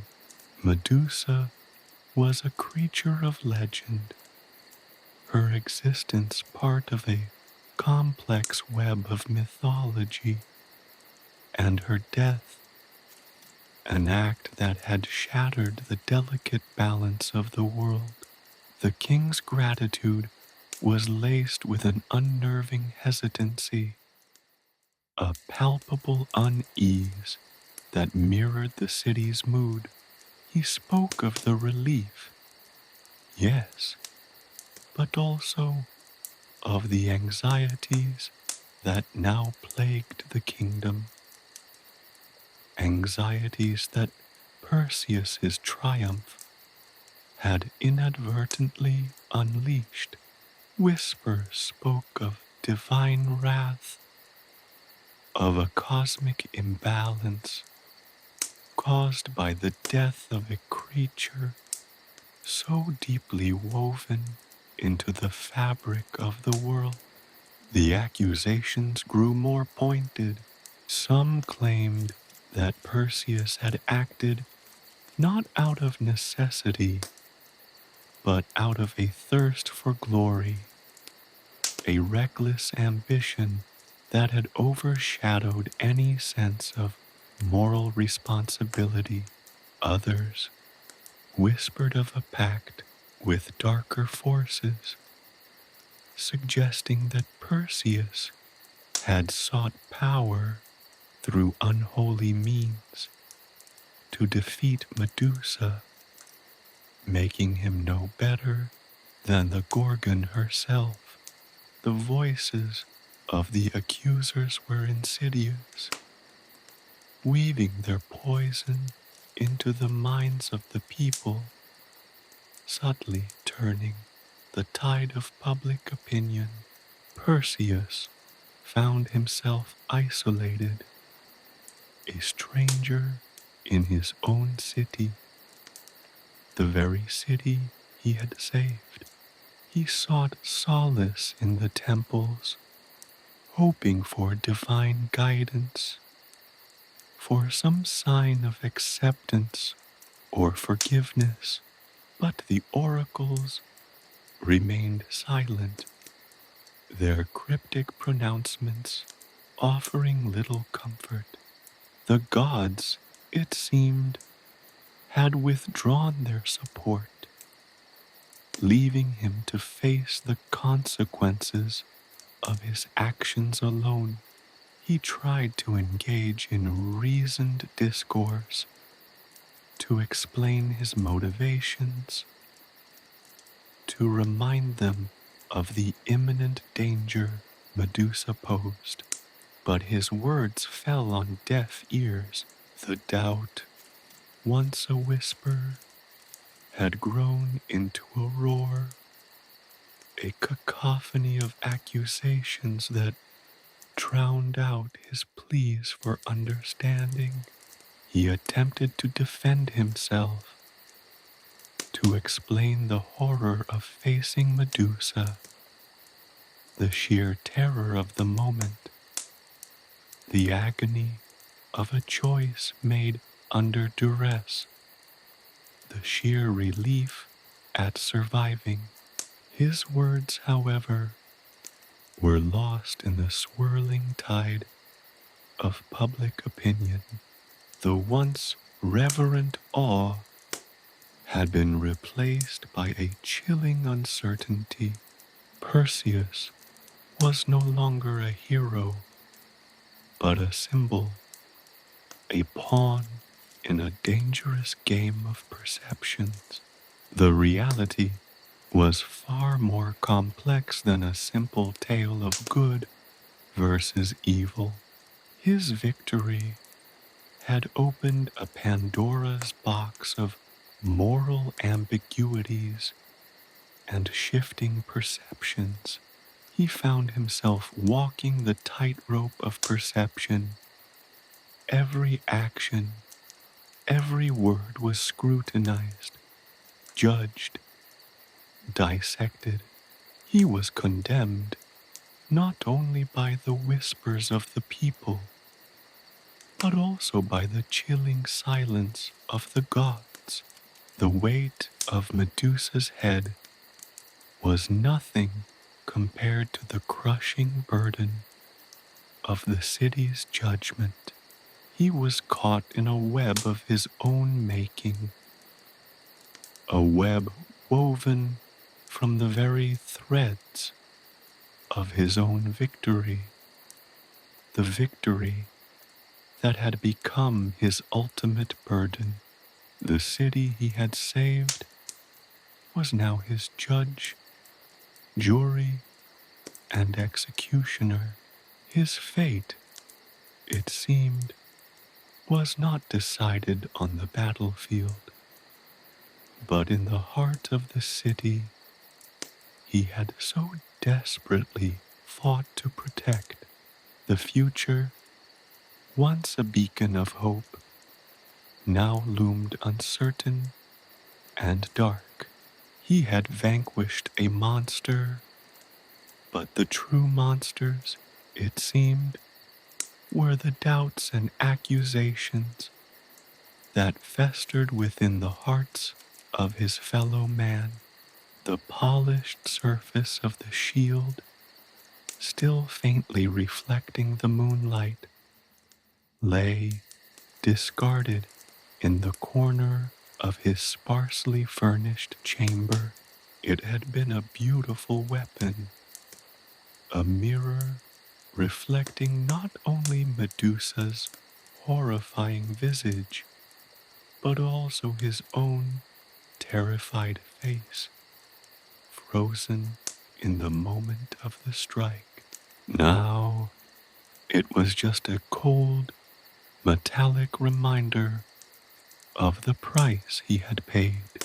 The price wasn't just the physical exertion, the near-death experience, the searing pain of the Gorgon's gaze, brushing his shield before he could deflect it. The price was far deeper, far more insidious. It was the hollowness that gnawed at his soul, a void that victory had inexplicably created. He touched the worn leather of his satchel, feeling the familiar weight of Medusa's severed head. It was a grotesque trophy, a testament to his success, yet it felt more like a curse. The stone-like texture of the Gorgon's transformed remains, once felt as a victory, now seemed a chilling mockery of his triumph. It was a weight he carried not just physically, but emotionally, spiritually.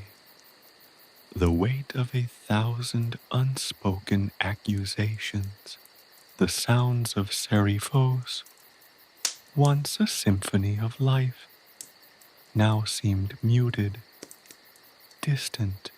The festive cries, the celebratory chants, had been replaced by an unsettling silence, a profound vacuum that mirrored the emptiness within him.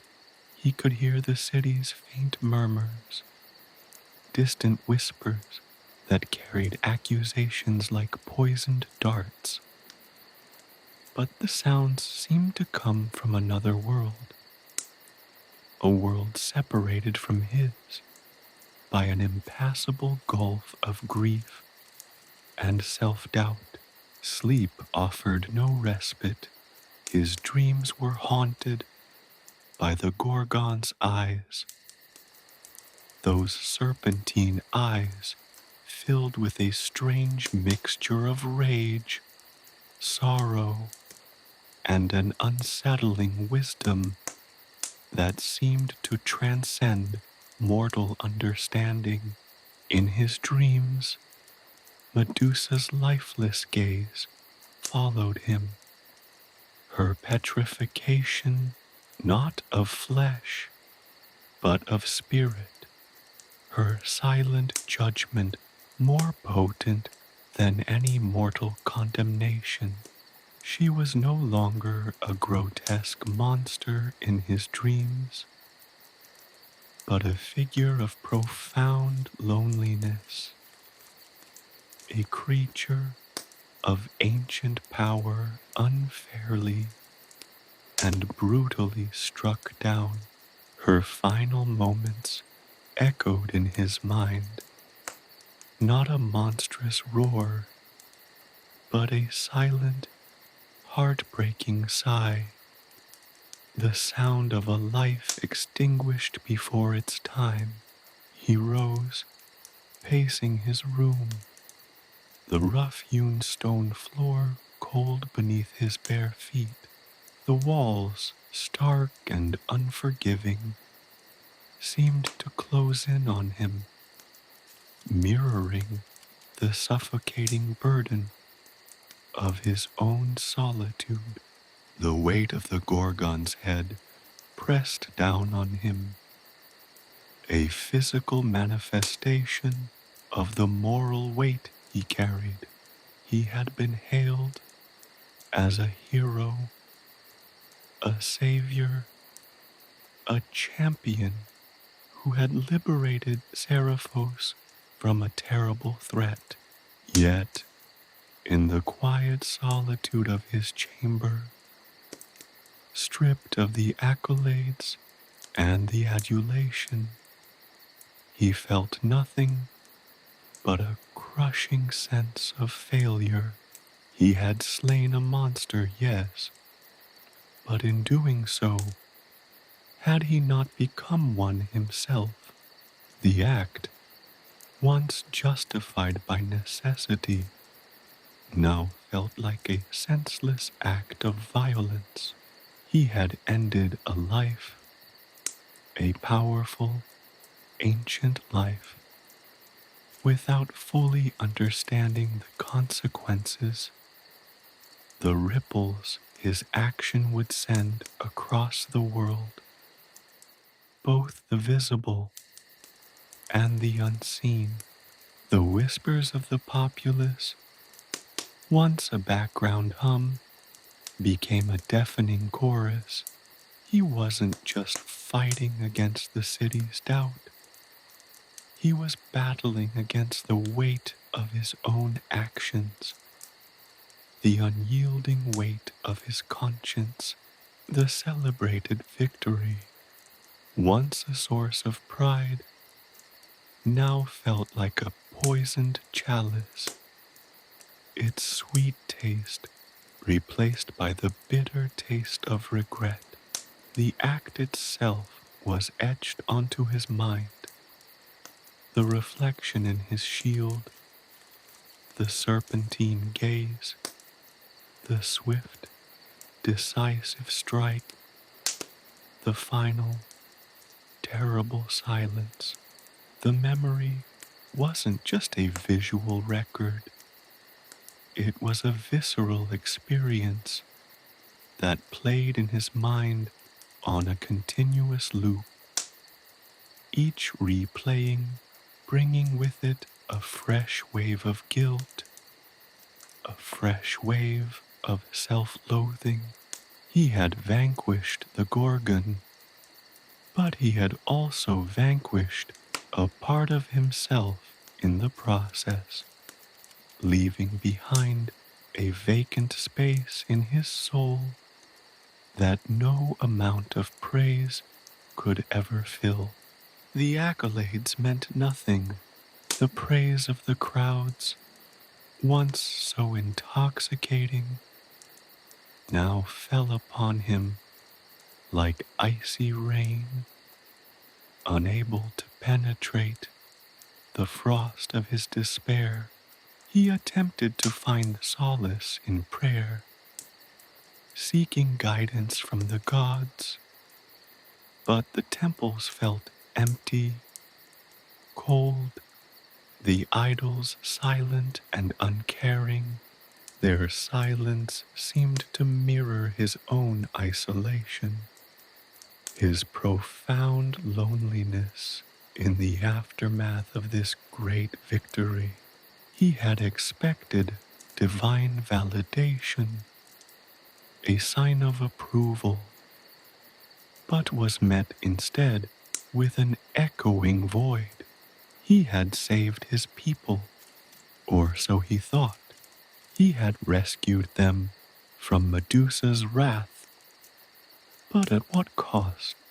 The people he had rescued now questioned his actions, their doubt a venomous snake coiling around his heart. He was a hero, yes, but a hero burdened by his success, a hero weighed down by the weight of his victory, a hero drowning in the very applause that was meant to celebrate his triumph.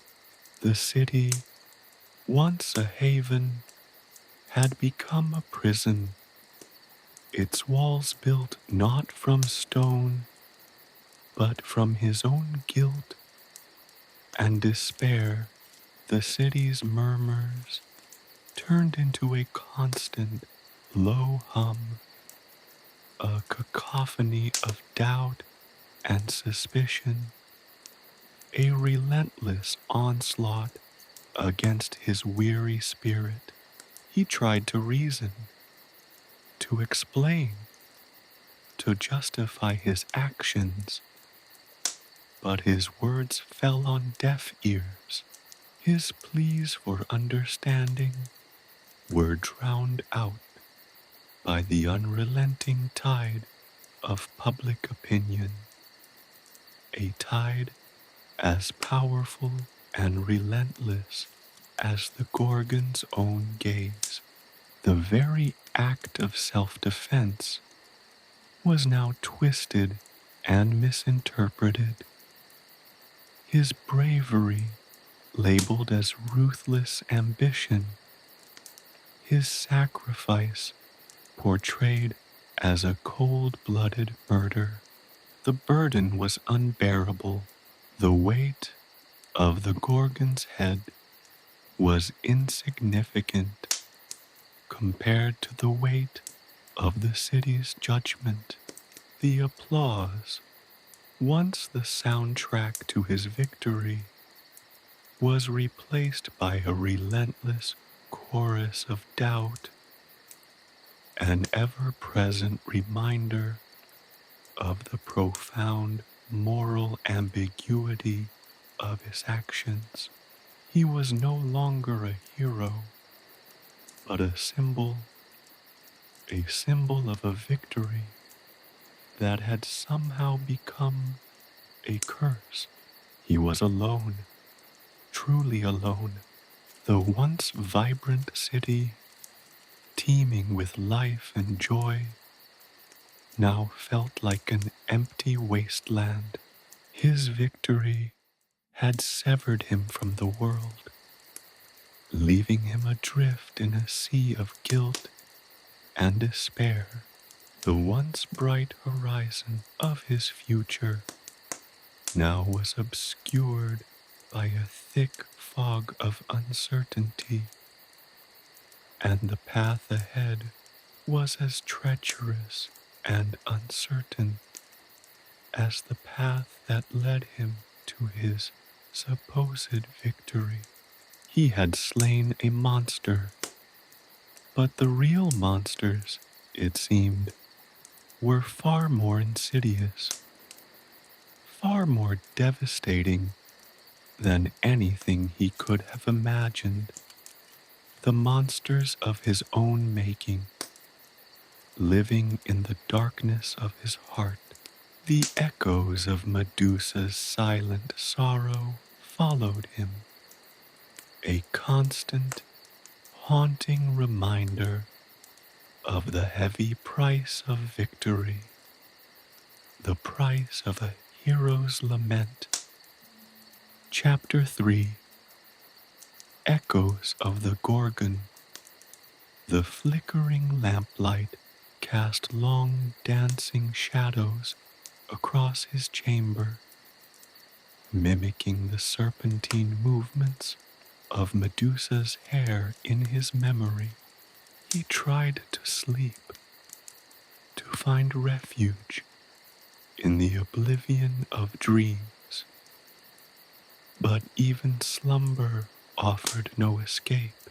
The visions came unbidden, unwelcome, blurring the fragile line between waking reality and the terrifying landscapes of his subconscious.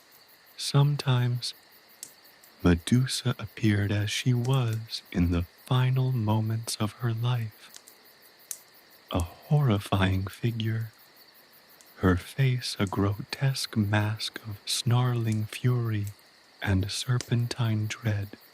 Her eyes, even in death, held an intensity that seemed to pierce the very fabric of his being, burning holes in his soul.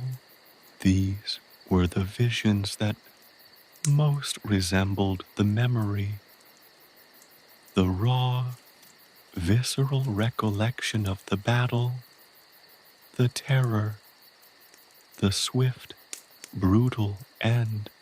He felt the cold, hard weight of her gaze, even across the gulf of death, a silent accusation that chilled him to the bone.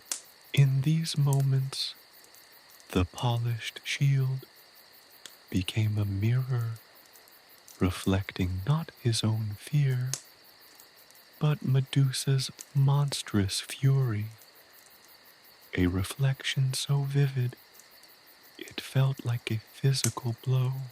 But other times, the visions shifted, the monstrous features softened, the snarling rage giving way to an almost unbearable sadness.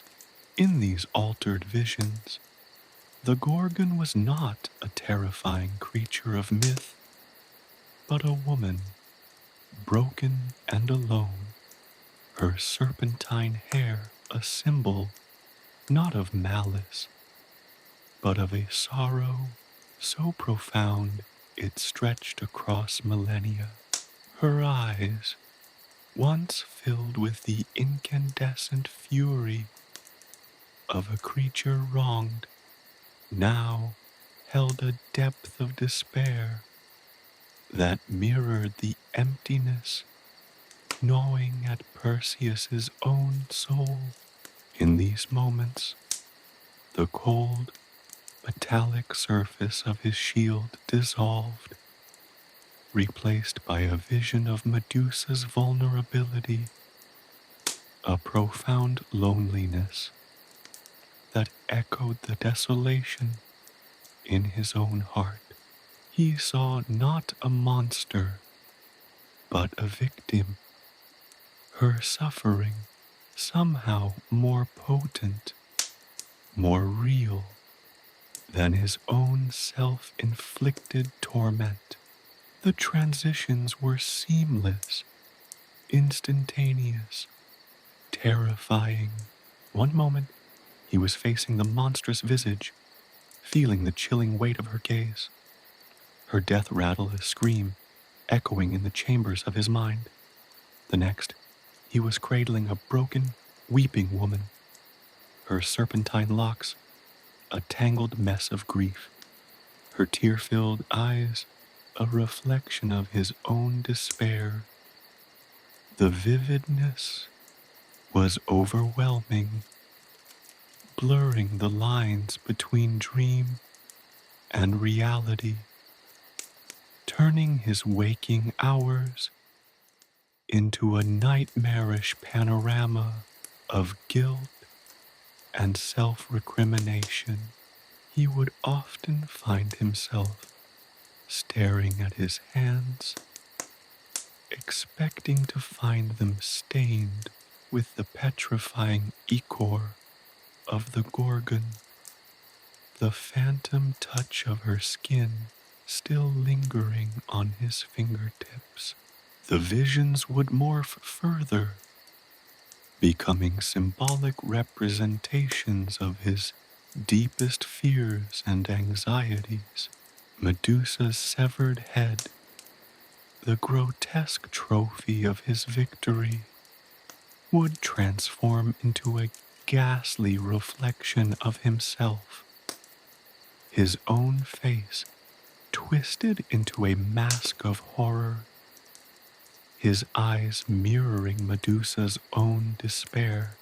His celebrated victory became a mockery, a haunting reminder of the moral cost of his actions.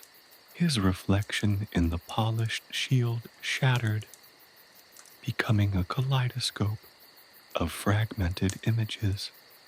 His own terrified face, the Gorgon's dying gaze, the blood-soaked ground, the silent, accusing faces of the Seriphian people.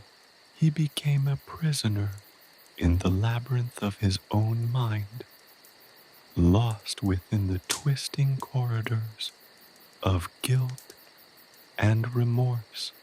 He sought solace in the sun, believing the brightness might dispel the shadows. But even the daylight brought little relief. He would walk along the Seriphian shores, the ocean's vastness, doing little to soothe the turbulent waters of his soul. The sunlight, instead of illuminating the path, seemed to amplify the haunting visions, the waves crashing against the shore, mirroring the tempest within him. Medusa's face appeared in the churning water, her serpentine hair mimicking the restless currents, her eyes reflecting the sun's glare, burning into his retinas, an eternal torment. He found himself avoiding the crowds, the celebratory chants now grating on his ears like nails on a chalkboard. The accolades once felt like a warm embrace, but now the very mention of his heroism sent a shudder down his spine. Even the quiet moments were invaded by the visions. He would be sitting alone in his chambers, the silence broken only by the rhythmic tick-tock of a clock, when suddenly Medusa would appear, her image superimposed onto the mundane reality around him. He would see her reflection in the polished surface of the water jug, in the glint of the sword hanging on his wall. In the flickering candle flame, a terrifying reminder that there was no escape from the weight of his deed. The city, once his sanctuary, became a prison. Every friendly face carried a hidden accusation, every word of praise a cruel twist of the knife. His isolation deepened, the weight of his secret consuming him. He was surrounded by people, yet profoundly alone. The echoes of Medusa's silent sorrow, a constant companion in his torment. The vibrant tapestry of Seraphos, once so comforting, now appeared as a monstrous facade, concealing a city that was silently judging him.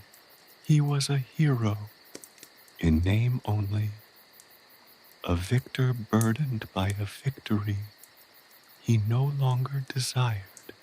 The blurring of reality and hallucination continued to intensify, leading to a complete erosion of his sanity. He began questioning everything, his motives, his methods, even his own identity. Was he a hero or a villain, a savior or a murderer? His perception of time distorted, the past, present, and future melding into one indistinguishable nightmare. The days and nights blurred together, marked only by the relentless cycle of guilt and self-recrimination, the constant, haunting visions of Medusa, the whispers of the city, the ever-present weight of the Gorgon's severed head, a constant, cold reminder of a victory that had cost him everything. He longed for oblivion, for an escape from this torment, a release from the crushing weight of his conscience. Yet he knew that even death could not offer him the solace he desperately craved. The Gorgon's silent sigh echoed in his heart, a hauntingly beautiful lament, a haunting testament to the price of victory and the burden of a hero's grief. His victory had become his curse, and his life a living hell. The weight of his deed, the chilling silence of Medusa's absence, proved heavier than any physical burden. He found himself drawn, almost against his will, to the place where she had fallen, to the spot where the monstrous Gorgon had become a cold, unyielding statue. It was a stark contrast to the vivid, terrifying visions that haunted him, a stark, silent testament to the irreversible nature of his actions.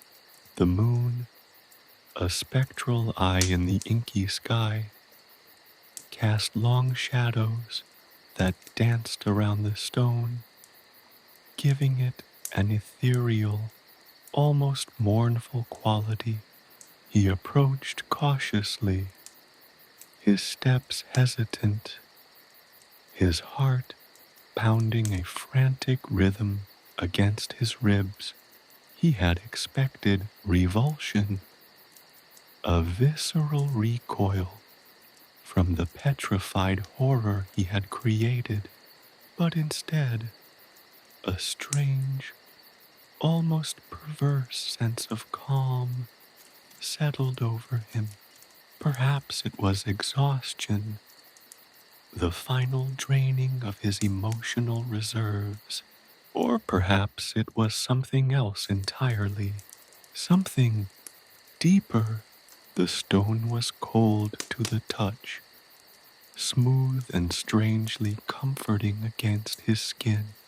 It bore the faintest resemblance to Medusa's face, a petrified grimace etched into the stone, a silent testament to her final moments of agony. But in the moonlight, something else emerged, a faint echo of the sadness he had glimpsed in his visions, a subtle suggestion of vulnerability beneath the stony mask. He ran his fingers along the sharp edges of her petrified hair, feeling the cold, smooth surface, a chilling echo of her serpentine locks. He sat beside the stone, the silence encompassing him like a shroud.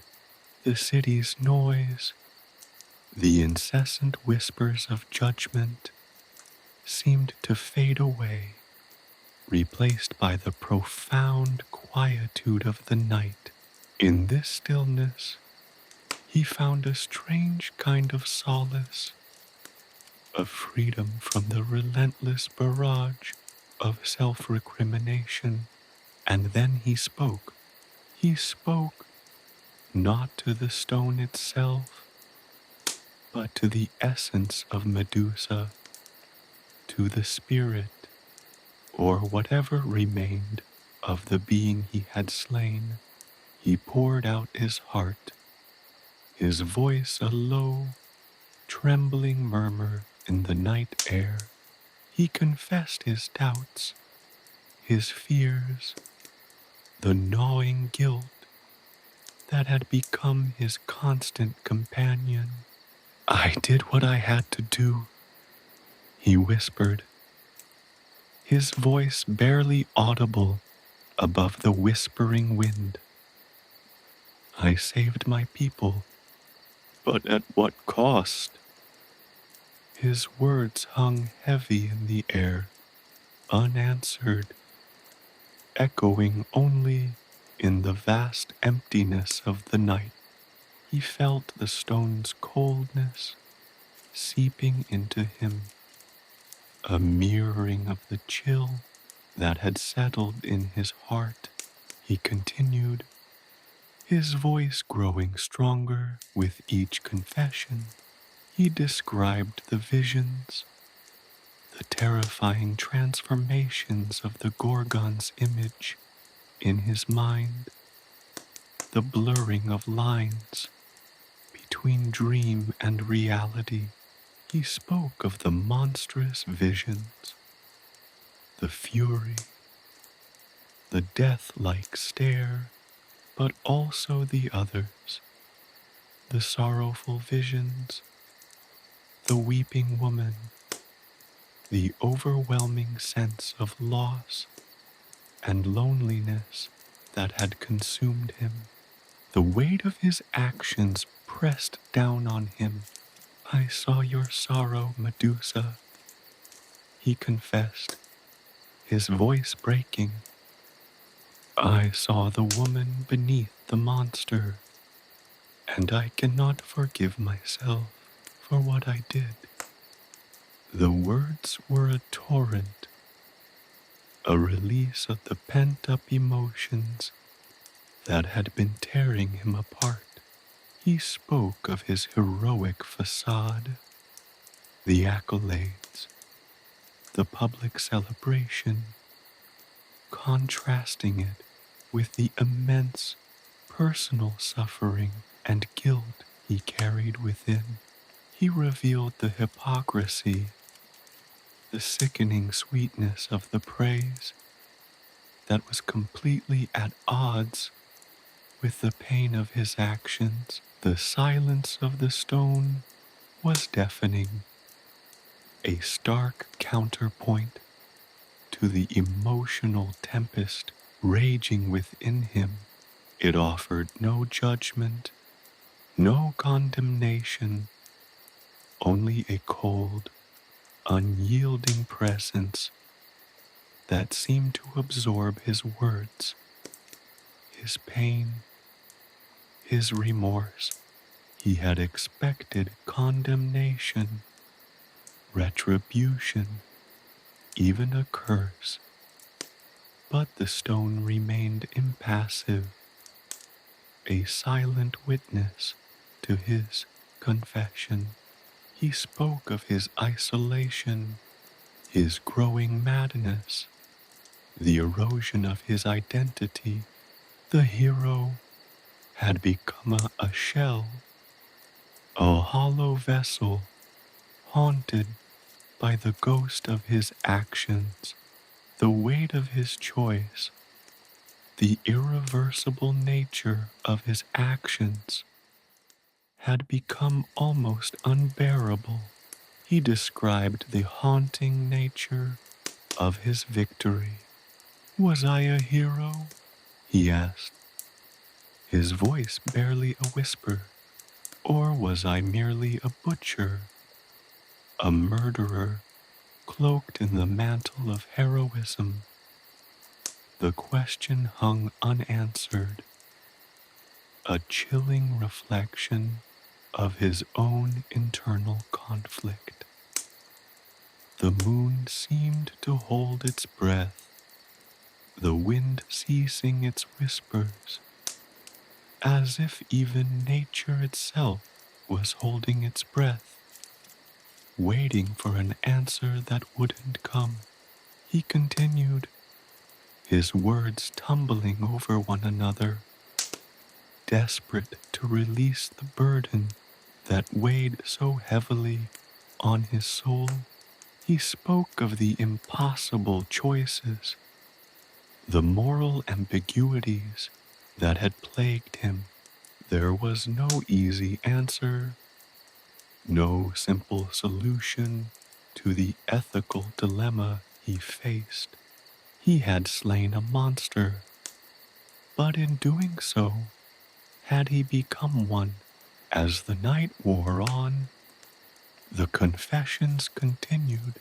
He spoke of his desperate attempts to find solace, to find peace, to escape the relentless cycle of guilt and self-recrimination.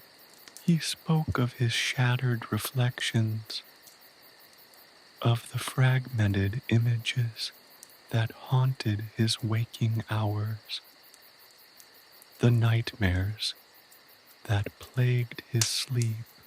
The rising sun cast its pale light upon the stone form of Medusa, illuminating her petrified features. Perseus, exhausted but strangely relieved, remained seated beside her. The silence had not broken, but the weight on his soul felt lighter. The stone had not judged him, but its very silence had served as a powerful testament to the unforgiving nature of his choices. He had come seeking redemption, perhaps an impossible goal, and instead found a kind of solace in facing the consequences of his actions, in acknowledging the profound cost of his victory. The stone remained a silent monument to the Gorgon and a somber reflection of Perseus's own tortured soul. The whisper of the stone, though silent, echoed in his heart, a lingering reminder of the tragic price of heroism. The dawn marked not the beginning of a new era of triumph, but the start of a long, arduous journey of self-reconciliation. The silence offered him no answers, but it finally allowed him to start asking the right questions. The sun climbed higher, painting the sky in hues of bruised purple and hesitant gold, but Perseus remained rooted to the spot beside Medusa's petrified form. The weight on his soul, though lessened by the night's confession, still pressed heavily. The silence, once a suffocating shroud, now felt like a necessary space, a quiet crucible in which his spirit could be forged anew. He had spoken his guilt, his remorse, but the true weight of his actions, the understanding of their impact, was only just beginning to dawn. He traced the sharp angles of Medusa's petrified face, the chilling smoothness of her stone skin, a stark contrast to the living flesh he remembered, the flesh that had pulsed with a life as vibrant and terrifying as a storm. He'd seen the fury, the power, the monstrous gaze that could turn men to stone, but in the visions, in the haunting echoes of her essence, he'd also glimpsed a depth of sorrow he hadn't initially understood. He'd seen a woman, isolated, alone, burdened by a curse that twisted her into a creature of fear. It was in that sorrow, in that shared vulnerability, that a profound shift occurred within him. He wasn't just a hero who had slain a monster. He was a man who had inflicted immense pain, a pain that extended beyond the physical. He had killed not just a gorgon, but a creature, a being capable of suffering, capable of loneliness, capable of love. The thought was shocking, jarring, a complete overturning of the narrative he'd constructed for himself, the narrative of righteous conquest and deserved death. His empathy wasn't born of some sudden, miraculous revelation. It was a gradual, agonizing process, a slow unfolding of awareness. He began to consider the monster's plight, the curse, the isolation, the pain. He imagined her life before the transformation, the innocence perhaps lost, the fear that must have consumed her, the constant threat of being hunted, of causing death, of being unable to control her own nature. The more he considered these possibilities, the more deeply he felt the weight of his action and the injustice of the narrative surrounding her. The image of Medusa's weeping form in his dreams, the woman who emerged from the monstrous facade, now held a new significance. It wasn't merely a figment of his guilt.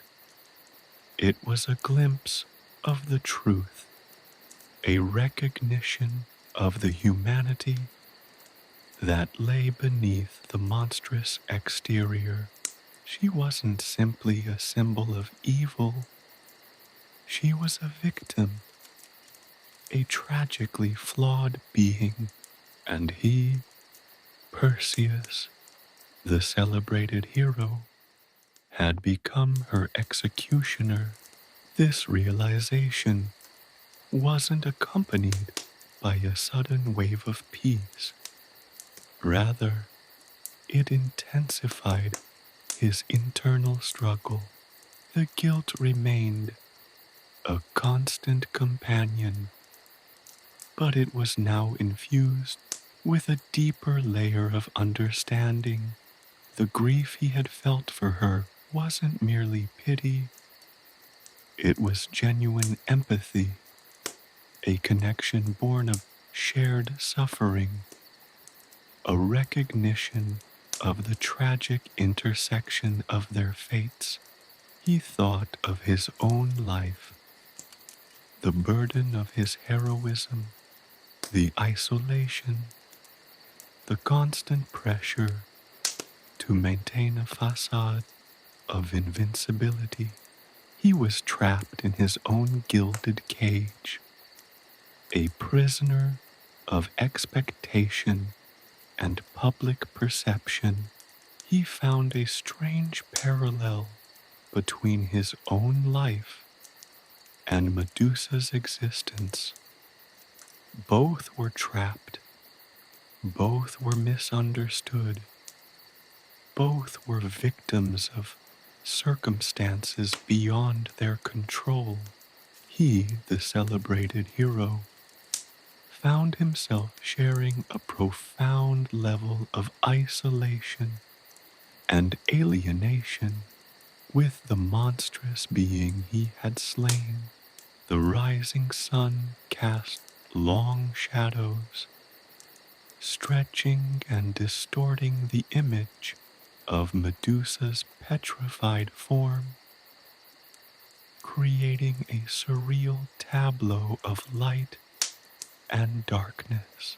He stayed there for hours, lost in thought, his mind sifting through the myriad layers of his experience.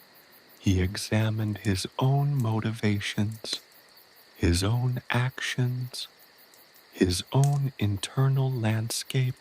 He realized that the battle wasn't just against Medusa, but against the shadows within himself, the self-deception, the self-righteousness that had blinded him to the true nature of his adversary.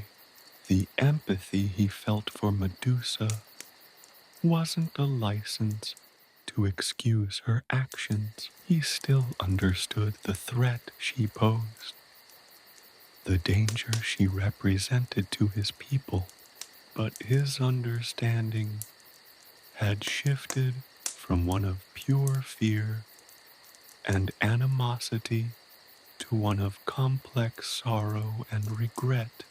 The monster he had faced had a story, a history, and a depth that extended far beyond the simple narrative of good versus evil. He spent the rest of the day at Medusa's side, lost in meditation and self-reflection. The silence of the landscape gradually becoming a source of solace. The wind whispered through the nearby trees, a mournful song that seemed to echo his own tormented spirit. He continued his internal dialogue, exploring the various facets of his remorse, the nuances of his guilt, the vast chasm between the public perception of his heroism and the private agony of his soul. As dusk descended, painting the sky in shades of deep crimson and melancholic violet, he decided to leave. He wasn't seeking absolution, for that he knew was an impossible quest.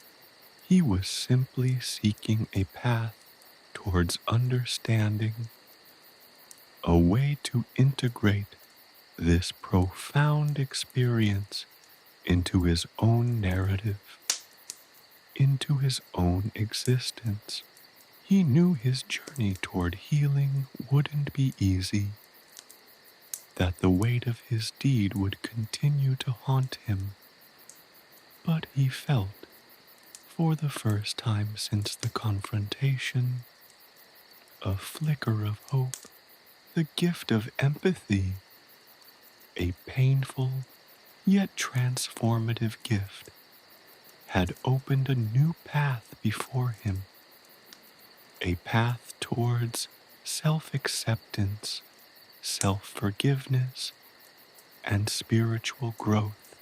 The echo of Medusa's sorrow, a silent testament to her suffering, remained within him, a haunting reminder of the tragic price of heroism. But it was a sorrow he now shared, a sorrow that had become a catalyst for his own internal transformation. The journey ahead remained fraught with challenges, but now it was a journey he was prepared to embark on, armed with a deeper understanding of himself and of the complex nature of good and evil, of monster and man. He left the petrified form of Medusa under the watchful gaze of the moon, a silent witness to his internal struggle, a stark reminder of the irreversible nature of his actions and the profound shift in his perception of the world and himself. The path to redemption wasn't a linear one, but a winding road of self-discovery, a path paved with the shards of his broken heroism and the slowly blossoming seed of profound empathy. He carried Medusa's memory not as a symbol of fear, but as a haunting reminder of the human capacity for suffering, a capacity he now shared, and one that would forever shape his understanding of his own heroic journey. The city, with its clamor and its celebrations, awaited, but his journey was far from over. The echoes of the Gorgon would resonate within him, a somber symphony of guilt, remorse, and the slowly dawning light of empathy, a light guiding him toward a future where the lines between monster and man, hero and villain, became increasingly blurred, forcing him to confront the complexities of his own nature. The journey was long, the path arduous, but he was finally ready to walk it, not as a hero celebrating victory, but as a man confronting his own humanity, warts and all. The journey back to Argo was a blur of muted colors and hushed conversations. The celebratory crowds that had once hailed him as a hero now seemed distant, their cheers fading into a dull roar that barely penetrated the thick walls of his own self-doubt. He was lauded for his bravery, his strength, his decisive victory over Medusa. Yet the weight of his action pressed upon him like a physical burden, a crushing weight that threatened to suffocate him. The public's perception of his heroism felt like a grotesque caricature, a twisted mockery of the truth. The truth was far more complicated, far more nuanced than any triumphant narrative could ever capture.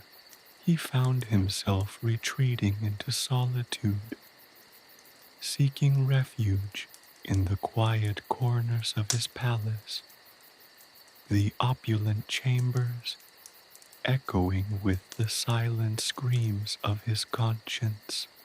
The polished marble floors reflected his tormented visage, a constant reminder of the spectral image of Medusa he had seen in his shield. The terrified, desperate plea in her eyes, it haunted him.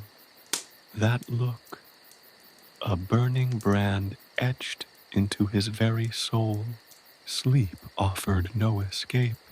The dreams continued, a kaleidoscope of shifting images, the clash of steel, the serpentine hiss, Medusa's petrified gaze, and then, inexplicably, fleeting glimpses of her life before the curse.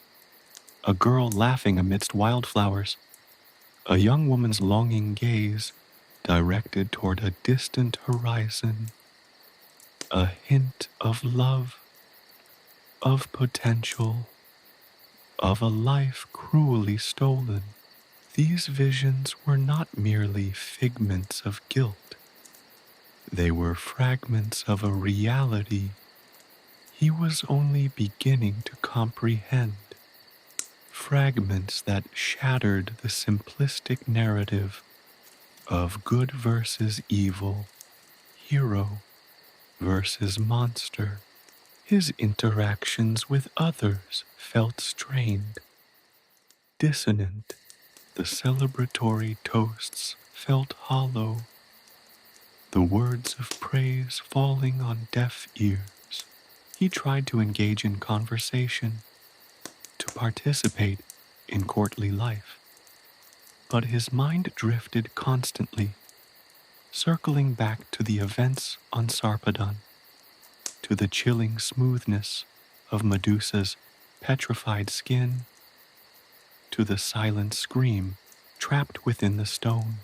He attempted to explain his feelings, to share the depth of his remorse, but his words felt inadequate, clumsy, a pale imitation of the profound shift that had occurred within him.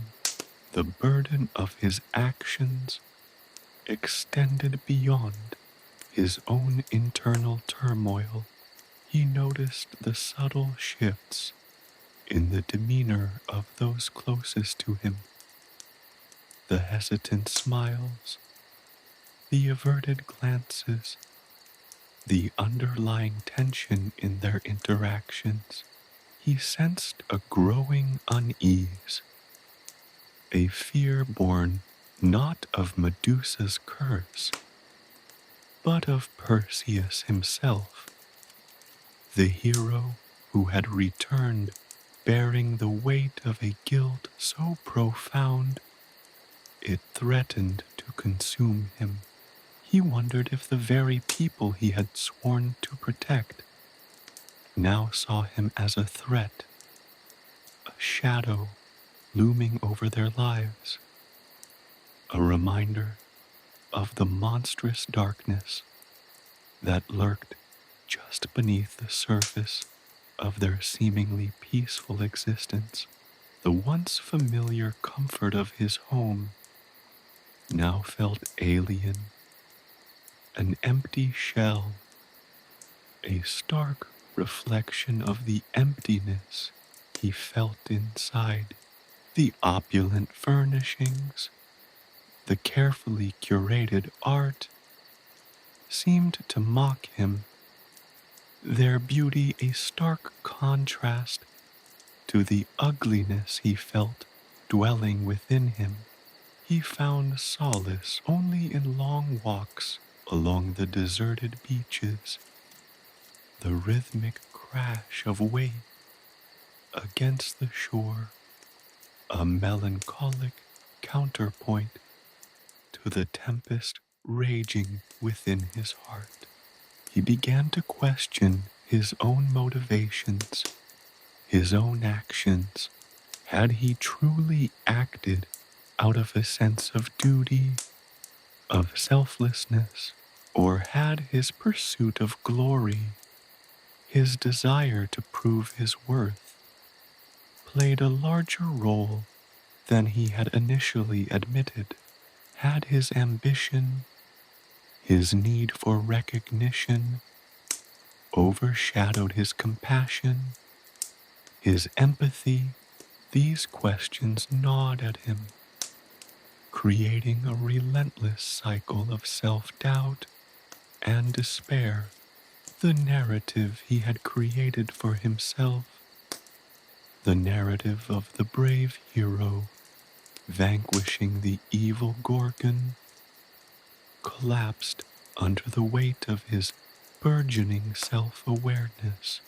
The heroes of old, the legendary figures he'd once admired, now felt distant, almost alien.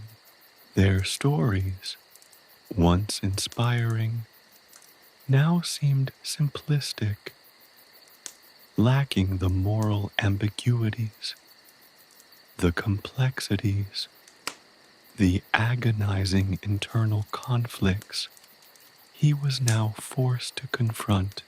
He found himself increasingly drawn to the narratives of tragic figures, the heroes who had fallen, the figures whose flaws and failings had led to their downfall.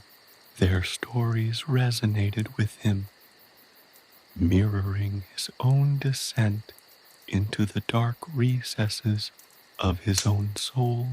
Even the gods, the very beings he had once looked to for guidance and support, seemed distant, uncaring. He felt abandoned, adrift in a sea of his own making, a sea of guilt, remorse, and self-loathing. He had slain a monster, but in doing so, he had become something of a monster himself, a creature tormented by the weight of his actions, a prisoner of his own conscience. He began to doubt the very essence of heroism, questioning whether the act of slaying a monster could ever truly be considered heroic if it was born out of a mixture of duty, ambition, and a profound lack of understanding. The whispers of doubt intensified, turning into a chorus of accusations. He began to see himself through the eyes of Medusa, to feel the coldness of her petrified gaze, to sense the monstrous nature that he had so readily judged. He wondered if he was any better than the creature he had slain, if he deserved redemption, if he even deserved to live. The nights were the worst. The darkness pressed in, amplifying his fears, feeding his self-doubt.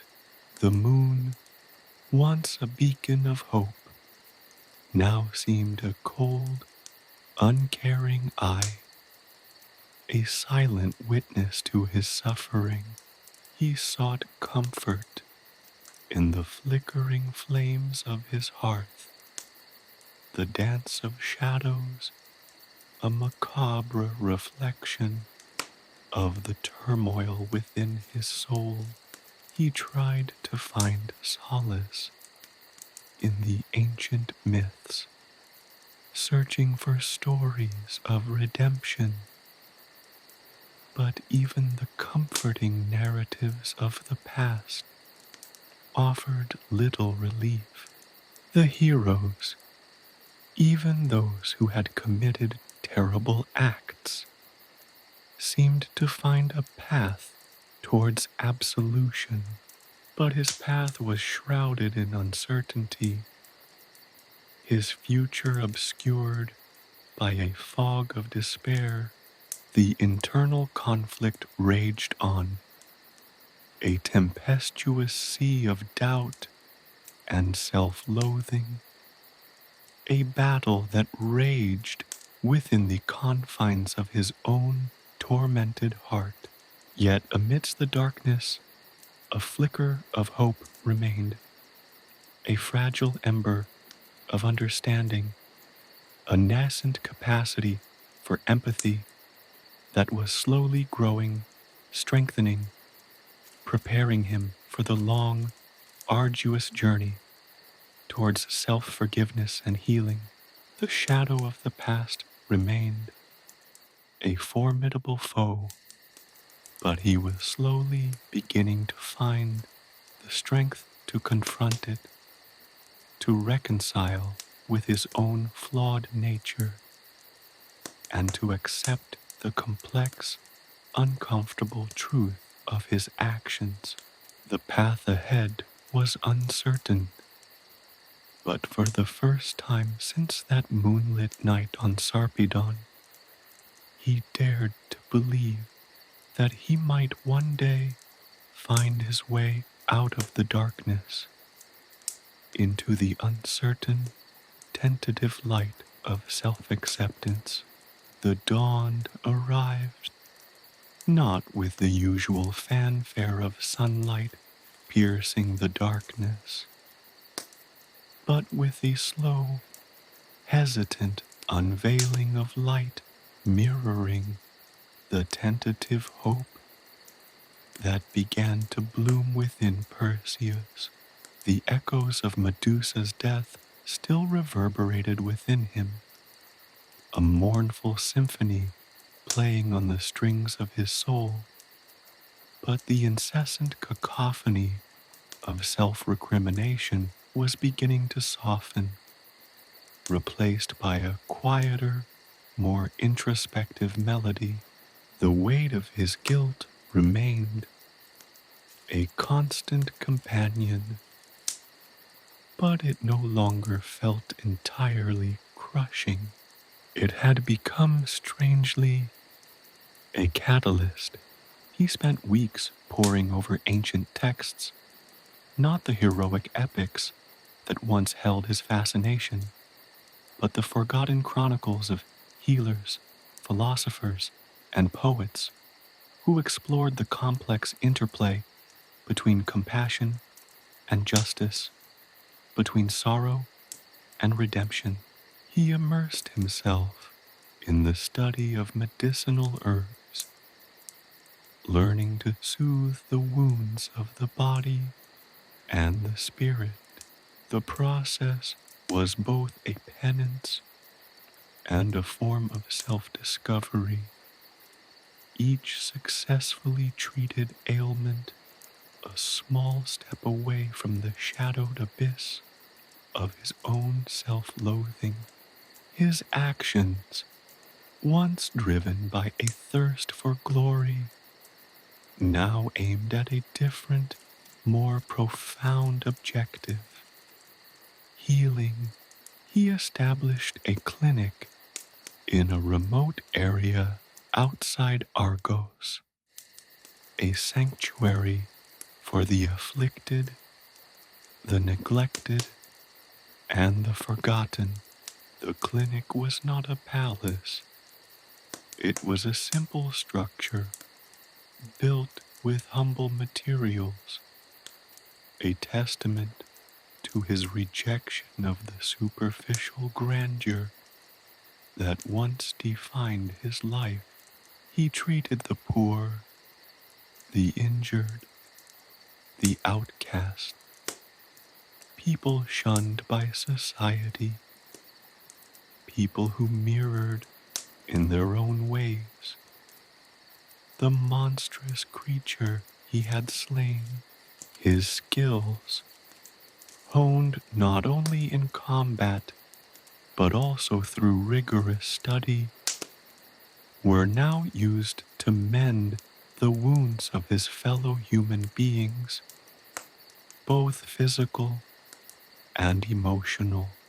The work was challenging. He faced relentless physical and emotional demands, caring for the sick, consoling the grieving, soothing the anguished. But in each act of healing, he found a measure of redemption, a small release from the weight of his past. The gratitude in the eyes of those he aided was a balm to his soul, a slow healing of the wounds inflicted by his own self-judgment. Each life he touched, each pain he eased, chipped away at the monumental burden of guilt that had once threatened to overwhelm him. One day, a young girl, barely a teenager, was brought to his clinic. She had been injured in a tragic accident, her leg badly mangled. The other healers had deemed her case hopeless, the trauma too severe. But Perseus, remembering Medusa's own fragility, her vulnerability beneath the terrifying exterior, found himself determined to save her. He spent days tending to her wounds, his hands working with a skill born of both training and empathy. The girl's quiet courage, her unwavering spirit in the face of such pain, reminded him of Medusa's silent suffering. The girl survived, her leg healed, though bearing the mark of the accident, a scar that echoed the mark on his own soul. It was a reminder that healing was not about erasing the past, but accepting it, integrating it into the fabric of life. The transformation wasn't merely physical, it was deeply spiritual. He had confronted his inner demons, and in doing so, he began to understand the complexities of heroism.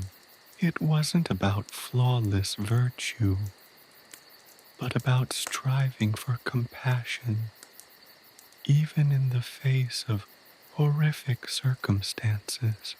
His journey had been a descent into darkness, a confrontation with the monstrous within himself, but it also became an ascension towards a higher understanding of empathy and the possibility of redemption. Word of his compassion spread, reaching even the most remote villages. People came from far and wide to seek his help, not just for physical healing, but for emotional solace, for a listening ear, for someone who understood their pain.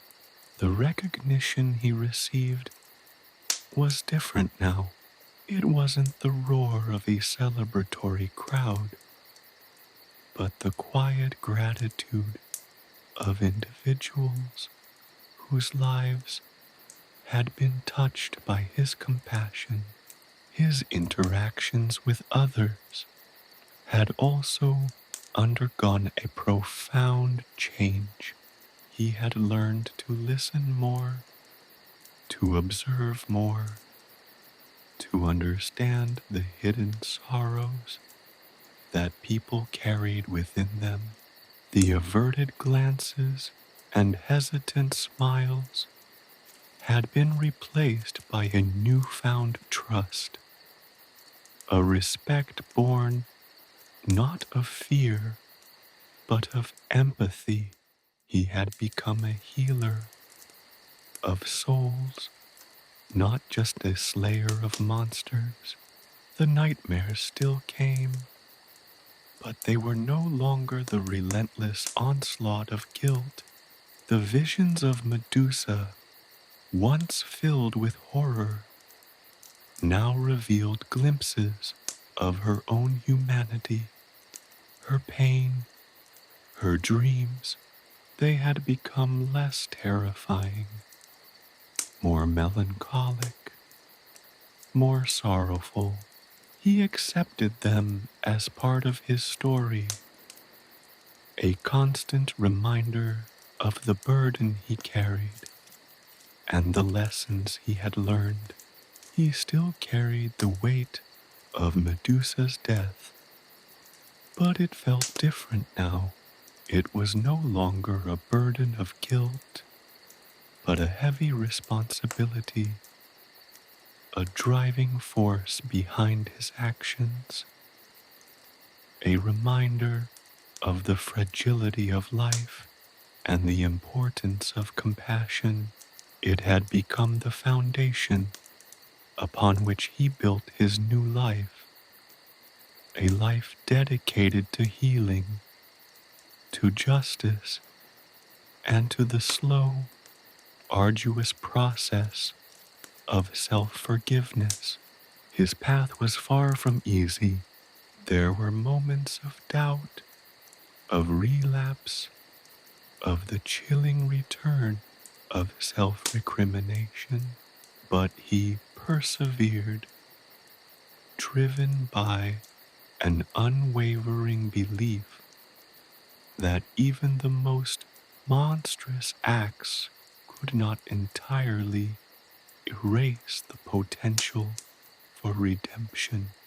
He had walked through the darkness, and in doing so, he had found the light, not a blinding, triumphant light, but a quiet, unwavering glow of hope and understanding.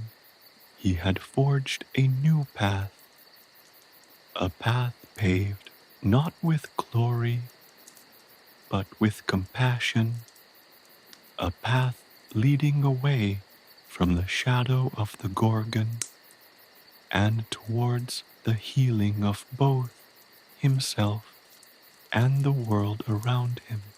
The journey was far from over, but he was no longer adrift in a sea of despair. He had found a purpose, a mission, and in that he found his peace.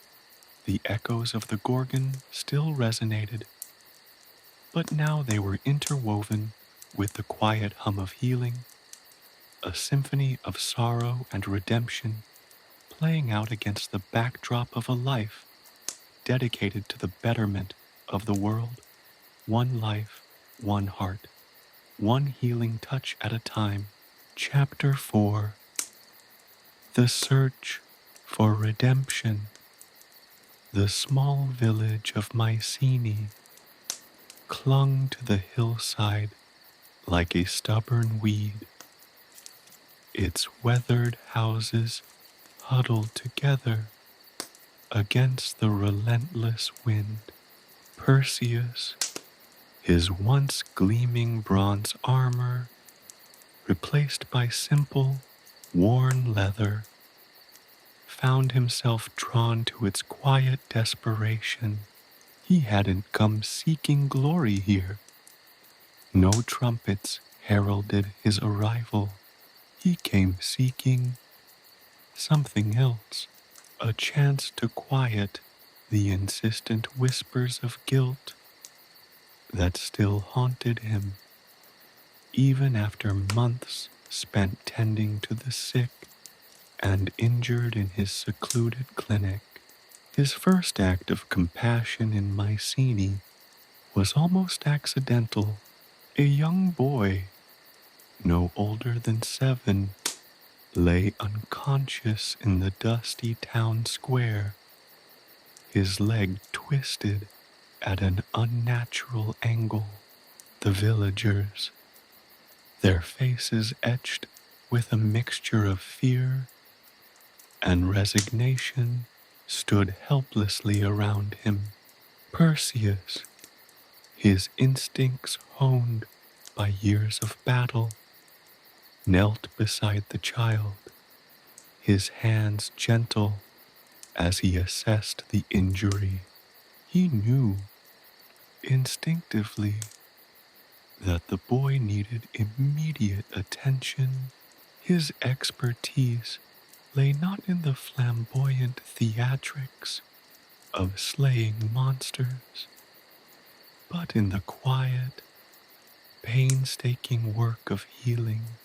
He worked swiftly, his movements precise and confident, drawing on both his medical knowledge and the innate empathy that had grown within him since his encounter with Medusa. He splinted the boy's leg using readily available materials, his actions radiating a calm authority that calmed the anxious villagers. He then carefully cleaned and dressed the wound, his touch so delicate that the boy stirred slightly, a small moan escaping his lips. By nightfall, the boy was asleep, his breathing even and shallow. The pain momentarily eased. The grateful murmur of the villagers was a balm to Perseus's soul, a confirmation that his efforts, however small, had purpose. The next act of compassion was less dramatic, but no less significant. An old woman, her face a road map of wrinkles and sorrow, approached him, her voice trembling. She had lost her only son, a fisherman who had perished at sea during a recent storm. She didn't need medical attention, but she needed solace, a listening ear, someone to share her grief with.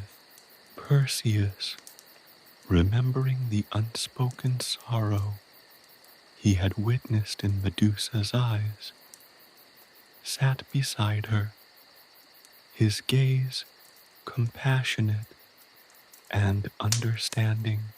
He didn't offer empty platitudes or hollow reassurances, but listened patiently, allowing her to pour out her heart, to recount the memories of her son, to lament his absence. He listened until the torrent of tears subsided, until the raw agony began to soften into a quiet, mournful acceptance. His presence, his quiet empathy, was enough.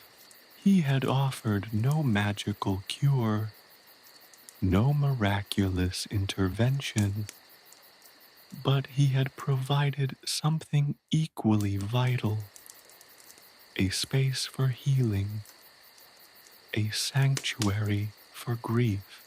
His days in Mycenae were a tapestry of such small acts, each one a thread woven into the fabric of his redemption. He treated a farmer whose hand had been crushed by a falling rock, sharing a simple meal with him. As the pain subsided, he calmed a terrified child, suffering from nightmares, whispering ancient lullabies that brought a peaceful slumber. He shared his meager resources with a family whose harvest had failed, a silent understanding passing between them. These actions weren't grand gestures, they were quiet acts of kindness, born from a deep well of remorse and a growing capacity for empathy. Yet, each act chipped away at the colossal weight of guilt he carried, replaced by a more comforting sensation, purpose. One evening, as the sun dipped below the horizon, painting the sky in hues of fiery orange and deep violet, a young woman approached him. Her name was Ilara, and she was a weaver, her hands skilled at crafting intricate tapestries. She was haunted by a different kind of monster, not a creature of myth, but of human cruelty. Years ago, she had been wrongly accused of a crime she hadn't committed, her reputation ruined, her life shattered. She carried the weight of societal judgment, the invisible scars of ostracism. She bore her burden with a quiet dignity, however, her eyes reflecting a resilience that mirrored Medusa's own strength beneath her terrifying exterior. Perseus listened to her story, his heart aching with the weight of her suffering. He understood her pain, recognizing the profound isolation that followed a wrongful accusation. He had felt that isolation himself, the burden of self-judgment weighing heavily upon him after killing Medusa. He saw in Ilara's story a reflection of his own internal battle, a mirror to the monstrous judgment he had once harbored towards himself. Perseus couldn't undo the past, couldn't erase the injustice Ilara had suffered, but he could offer something else, something equally valuable. He could offer his friendship, his unwavering support. He shared his wisdom, drawn from his own experiences, helping her to navigate the treacherous waters of self-doubt and despair.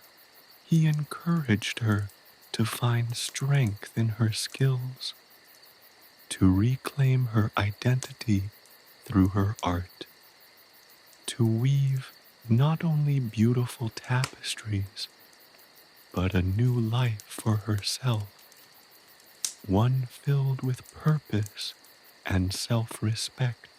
Over the coming weeks, Perseus helped Ilara re-establish her business, connecting her with other villagers and demonstrating the value of her craftsmanship. He also assisted her in finding legal recourse against those who had wrongly accused her, supporting her with the evidence he gathered while helping with the villagers' issues. Slowly, her confidence blossomed, the shadows of the past receding as she rediscovered her worth. Her transformation was a testament to the power of human kindness, a reflection of the change that had taken place within Perseus himself. His journey toward redemption wasn't a linear path. There were moments of doubt, of relapse, when the memories of Medusa's death threatened to engulf him once more. But each time he found solace in the small victories he had achieved, in the faces of those he had helped, in the tangible evidence of his changed life.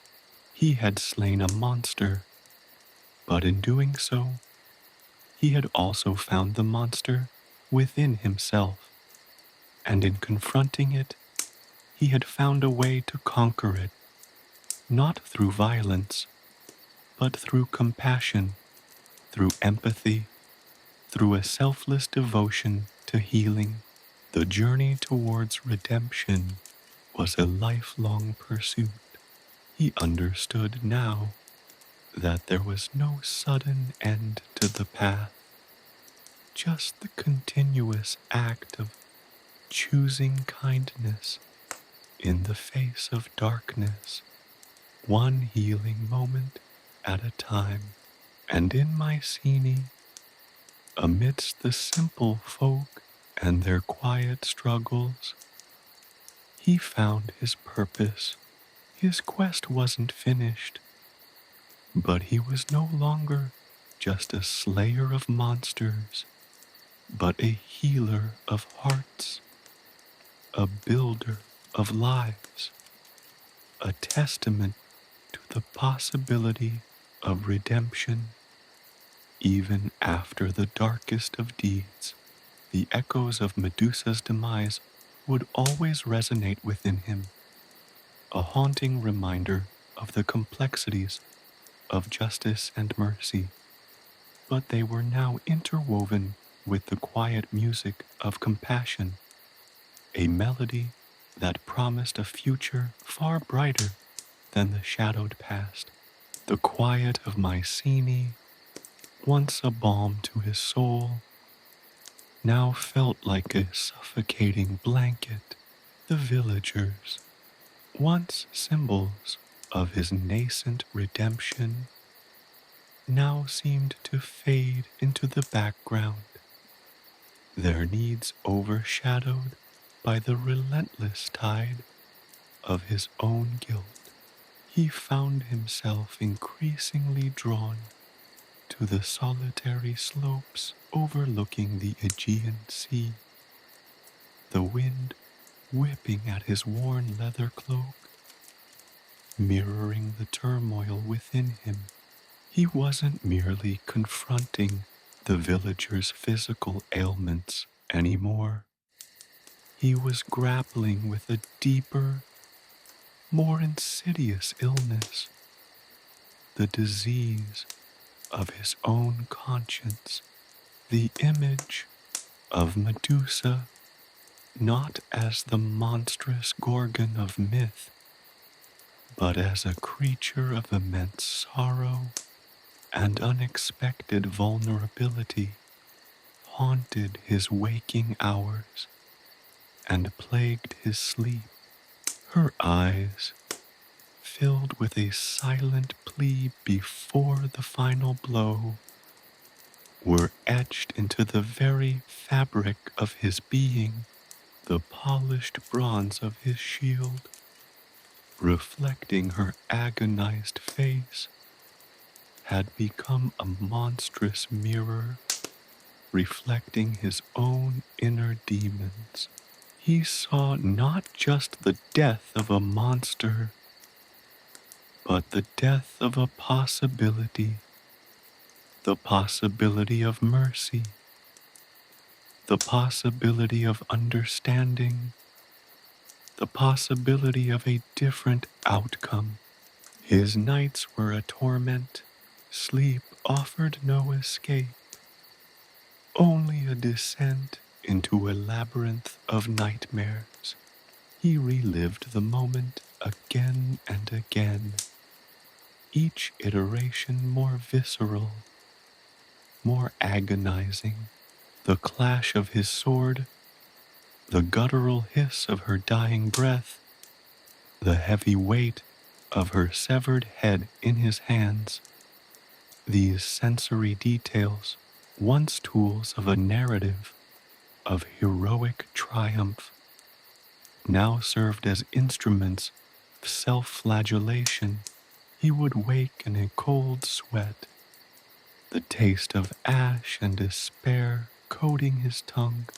He sought solace in the ancient texts, poring over forgotten scrolls, searching for answers, for justification, for a glimmer of understanding that would alleviate the crushing weight of his actions.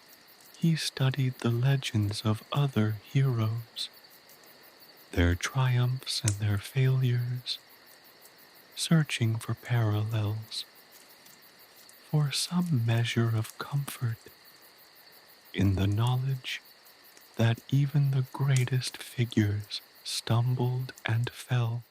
But the texts offered no solace. They spoke of glory and heroism, but they failed to address the profound moral ambiguity that gnawed at his soul. One day, while studying an ancient treatise on the nature of monsters, he stumbled upon a passage that struck a chord within him. It spoke not of the physical attributes of the monstrous, but of their inner lives, their fears, their sorrows, their loneliness. It described monsters not as purely evil entities, but as creatures born of pain and suffering, often reflecting the flaws and fears of humanity itself. This passage felt like a revelation, a shard of light piercing through the suffocating darkness of his guilt. He began to re-examine his actions, not through the lens of heroic triumph, but through the prism of empathy and compassion. He understood that Medusa was not simply a creature to be slain, but a being, however monstrous, deserving of a certain level of understanding. He recognized now the inherent danger of his own judgment, the ease with which he had condemned a being based on appearances, on fear, on the ingrained prejudice of his society. He had judged, condemned, and executed, all within the framework of a divinely sanctioned quest. But the justification felt hollow now. This realization was both terrifying and liberating. The terror lay in the recognition of his own fallibility, his capacity for cruelty, however righteous it may have seemed at the time. The liberation came from the possibility of change, the opportunity to redefine himself, not as a hero defined by a single act of violence, but as a man grappling with the complexities of his choices, striving for redemption through compassion and understanding. He sought out Ilara, his quiet friend in Mycenae, and shared his inner turmoil with her. Her gaze unwavering and filled with an understanding born of her own suffering, offered him a measure of peace. She saw not the monster slayer, but a man struggling to reconcile his actions with his newly found compassion. Her quiet presence, her empathy, served as a powerful antidote to his self-loathing. He began to articulate his thoughts in writing, pouring his feelings, his regrets, and his hopes onto parchment. The words flowed freely, unburdening his soul, revealing the depth of his self-reflection.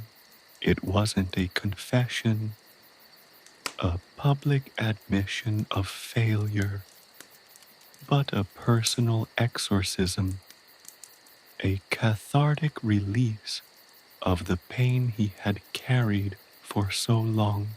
These writings became a testament to his inner struggle, a chronicle of his journey from self-reproach to self-acceptance. He continued his work in Mycenae, but his approach changed. He didn't merely heal physical wounds. He began to address the deeper emotional scars of the villagers. He listened to their stories, their sorrows, their hopes, and offered not just medical assistance, but also a compassionate ear, a steady presence, and a willingness to help them address the burdens they bore. He found that by helping others heal, he was finally beginning to heal himself. The act of offering empathy was a powerful form of self-redemption. The transformation wasn't immediate or easy. There were days when the weight of his past threatened to crush him, days when the specter of Medusa rose up from the depths of his memory, its presence as sharp as a viper's strike. But each time he faltered, he would return to his writings, to Ilara's unwavering support, to the quiet acts of healing that filled his days. He would remind himself that redemption was not a destination, but a journey, a continuous process of self-examination and growth. His journey, though marked by the shadows of the past, was illuminated by the steady glow of compassion and driven by a hope that perhaps even after the deepest darkness, there could be light. His quest for redemption was not over, but he had started to discover a new path, one where the slaying of a monster did not define him, but where his capacity for healing and empathy provided a new definition for a heroic existence. The echoes of Medusa's death remained, a constant reminder of the burden of his actions, but now those echoes were softened by the melodies of his growing compassion, a testament to his ongoing quest for a hard-won, self-created redemption. The future remained uncertain, but one thing was clear. Perseus was no longer solely defined by the slaying of a monster, but by his unwavering commitment to building a life founded on empathy and the unwavering pursuit of a better, more compassionate future. The realization that his actions, however justified within the context of his divinely ordained quest, had caused irreparable harm, weighed heavily on Perseus. The villagers, initially grateful for his deliverance from Medusa's terror, now held a distance, their eyes reflecting a mixture of awe and unease. Their silence was more deafening than any accusation, a silent testament to the profound impact of his deed. He understood then that his quest for redemption couldn't be confined to the solitary slopes overlooking the Aegean or the pages of ancient texts. It demanded a far greater act of courage, a direct confrontation with the lingering pain he had inflicted. His first step was the most difficult. He sought out the family of Damon, the shepherd boy who had been turned to stone by Medusa's gaze, a silent, petrified monument to her wrath.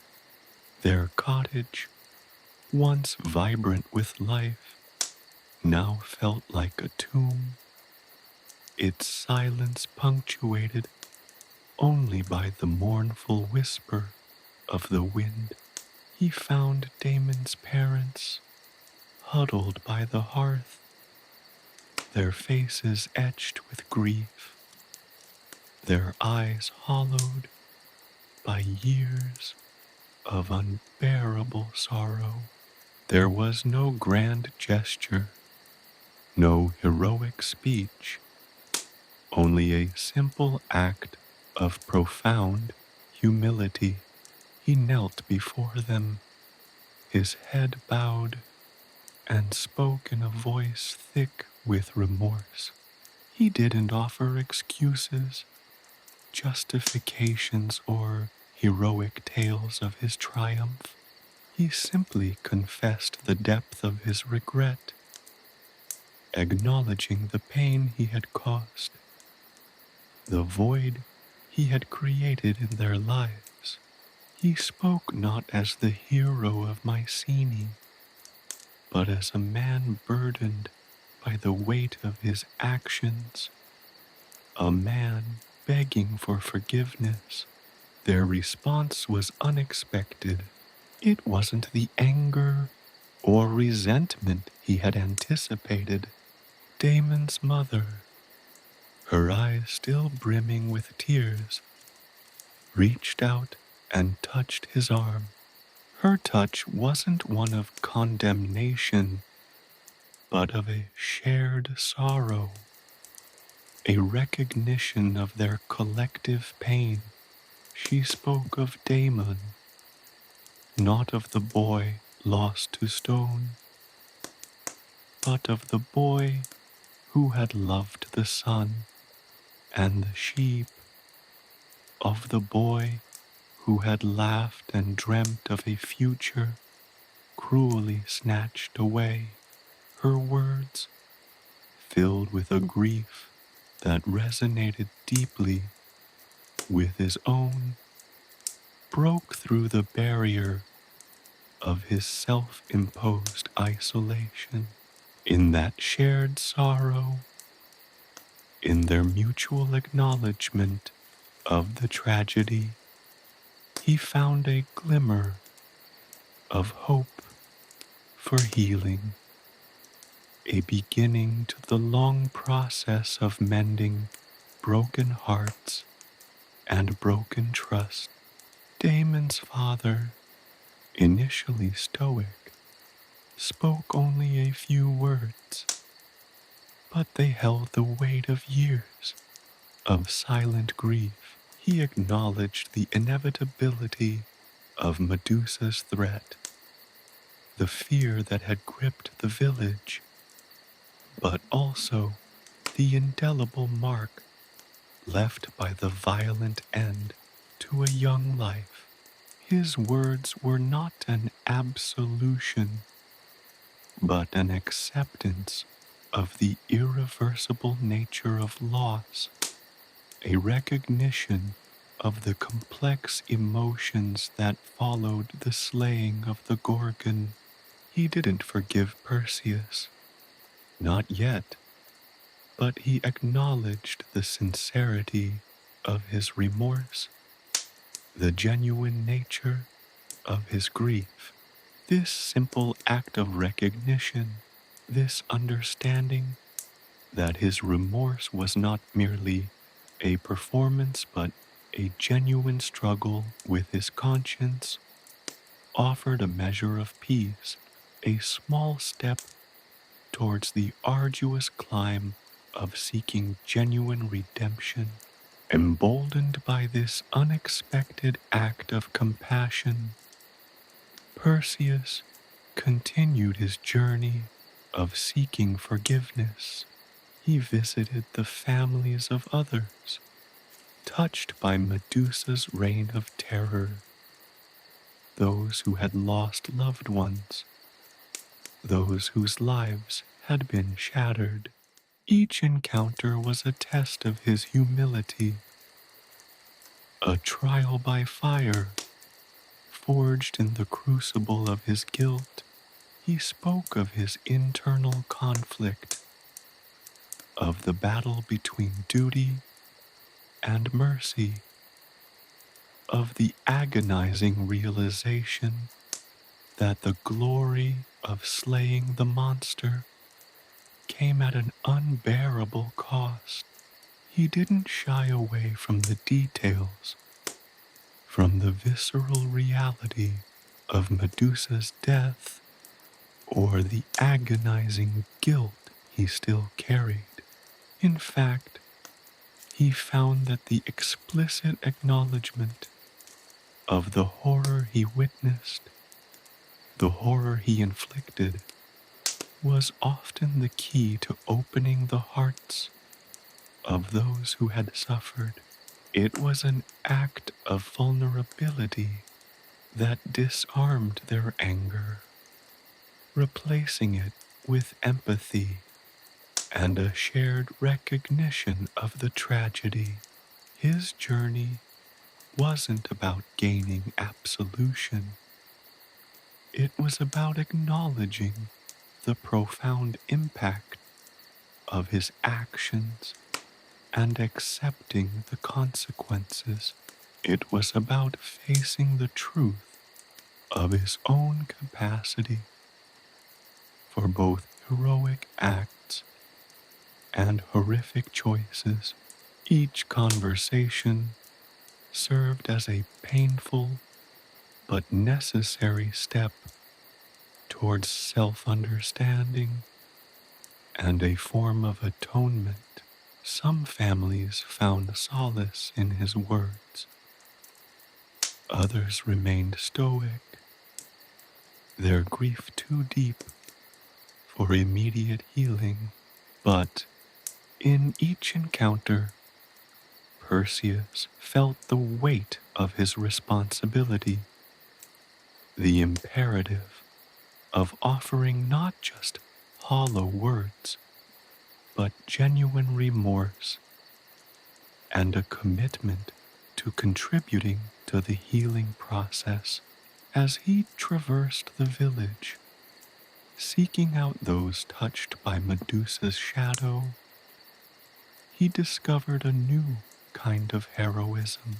It wasn't the glory of slaying monsters, but the quiet, unglamorous act of seeking forgiveness, of confronting the pain he had caused, of bearing the weight of his responsibility. He realized that true strength wasn't just about wielding a sword, but about bearing the burden of his choices, acknowledging his failings, and committing to a path of genuine atonement. This new definition of heroism, forged in the crucible of his remorse, resonated far more profoundly than any myth or legend.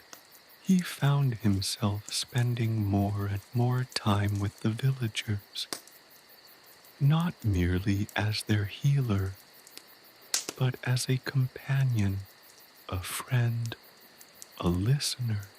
He shared meals with them. He helped them rebuild their lives. He helped them mourn their losses. His presence wasn't the presence of a conquering hero, but of a fellow human being sharing their pain and striving to contribute to their healing. He learned to truly listen, not just to the words they spoke, but to the unspoken grief that permeated their lives. His medical skills became secondary to his ability to offer comfort, understanding, and a genuine desire to help them rebuild their lives. This wasn't a quick or easy process. Doubt and self-loathing would still creep into his mind. The image of Medusa's agonized face sometimes overwhelming him. But now, these dark moments were tempered by the small acts of kindness, the shared moments of solace, the progress he was making in repairing the damage he had inflicted. He understood that forgiveness wasn't something to be granted, but something to be earned through continuous effort, through genuine contrition, through a commitment to repairing the harm he had caused.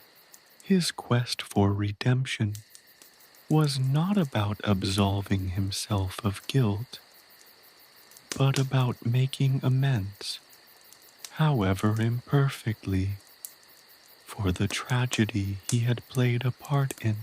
He found solace in the very act of seeking reconciliation, in the simple human connection that transcended the heroic narratives of his past. The weight of his actions would always remain a constant reminder of the moral complexities of his quest, but the growing bonds of human connection offered him a measure of redemption, a fragile hope for a future less shadowed by the past. The journey towards forgiveness was far from over, but in each small act of connection and shared pain, he found the strength to continue, forging a path toward a redemption that was less about escaping his past and more about integrating it into a more compassionate and meaningful future. The weight of Medusa's head, both literal and metaphorical, had lessened, yet a new burden settled upon Perseus's shoulders, the weight of responsibility. His quest for redemption was no longer solely about absolution for his own guilt. It had evolved into a profound commitment to rebuilding the lives shattered by Medusa's terror. The villagers, once fearful and withdrawn, now looked to him not as a hero who had vanquished a monster, but as a leader who could help them rebuild their shattered community. His medical skills honed over years of training and sharpened by the urgency of Medusa's victims' needs, became an invaluable asset. He treated injuries sustained during the Gorgon's reign of terror, tending to wounds both physical and emotional. He set broken bones, soothed burns, and treated the lingering effects of Medusa's petrifying gaze.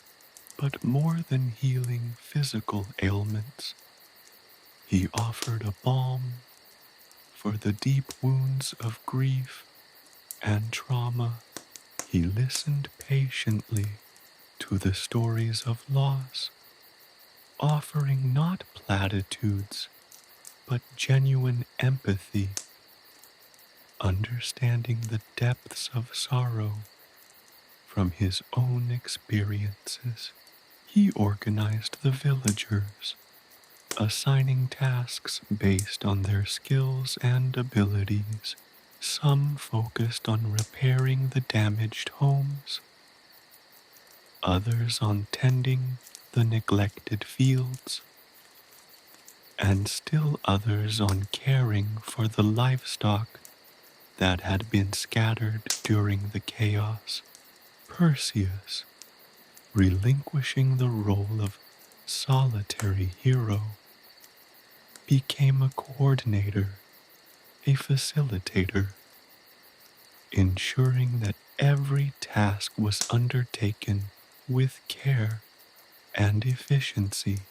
He oversaw the construction of a new temple, not to celebrate his triumph, but to honor the memory of those lost and to serve as a symbol of the community's resilience. The process was far from seamless. Disagreements arose, old wounds reopened, and tensions flared. The grief was palpable, the sense of loss pervasive. But Perseus, having wrestled with his own demons, found that he possessed an unexpected ability to mediate conflicts, to find common ground, to bridge the chasm of sorrow that separated the community. His ability to empathize, honed by his own journey of atonement, allowed him to understand the root causes of conflict, to address underlying fears and insecurities. He instituted a system of communal support, establishing a network of mutual aid. Families who had suffered the greatest losses were paired with those who had been less affected, creating a system of shared burdens and collective healing. He recognized that the path to recovery was not a solitary journey, but a process of shared responsibility and mutual support. This new societal structure, built on empathy and cooperation, was a testament to the transformative power of his remorse. Perseus also used his knowledge of the classical arts to promote healing and rebuild the sense of community spirit.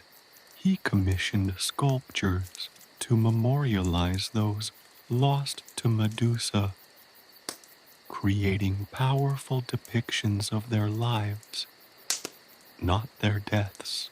These weren't just somber reminders of tragedy.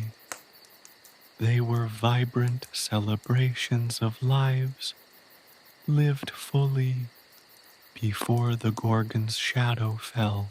He organized performances of music and storytelling, using art to capture and express the collective trauma and the community's slow, arduous recovery. Through these creative expressions, the villagers began to rediscover their shared identity, their collective strength, finding solace in the communal creation of beauty. His journey was one of constant learning. He learned the importance of active listening, of allowing others to share their stories without interruption, without judgment. He learned the value of humility, of recognizing his own limitations, of acknowledging that he was not the sole agent of healing. He learned the power of patience, of understanding that recovery is a slow and gradual process, not a swift and effortless triumph. He understood the enduring power of trauma, the ways in which it can manifest differently in various individuals, leaving some burdened by silence, while others express their grief through overt anger or despair. He had to learn to navigate these diverse emotional landscapes with sensitivity and respect.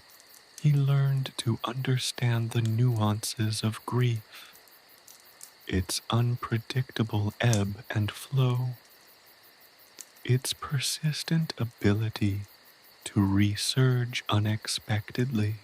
One evening, while sharing a simple meal with Damon's parents, Perseus found himself sharing not only bread and wine, but also his own continuing struggle with guilt and self-doubt.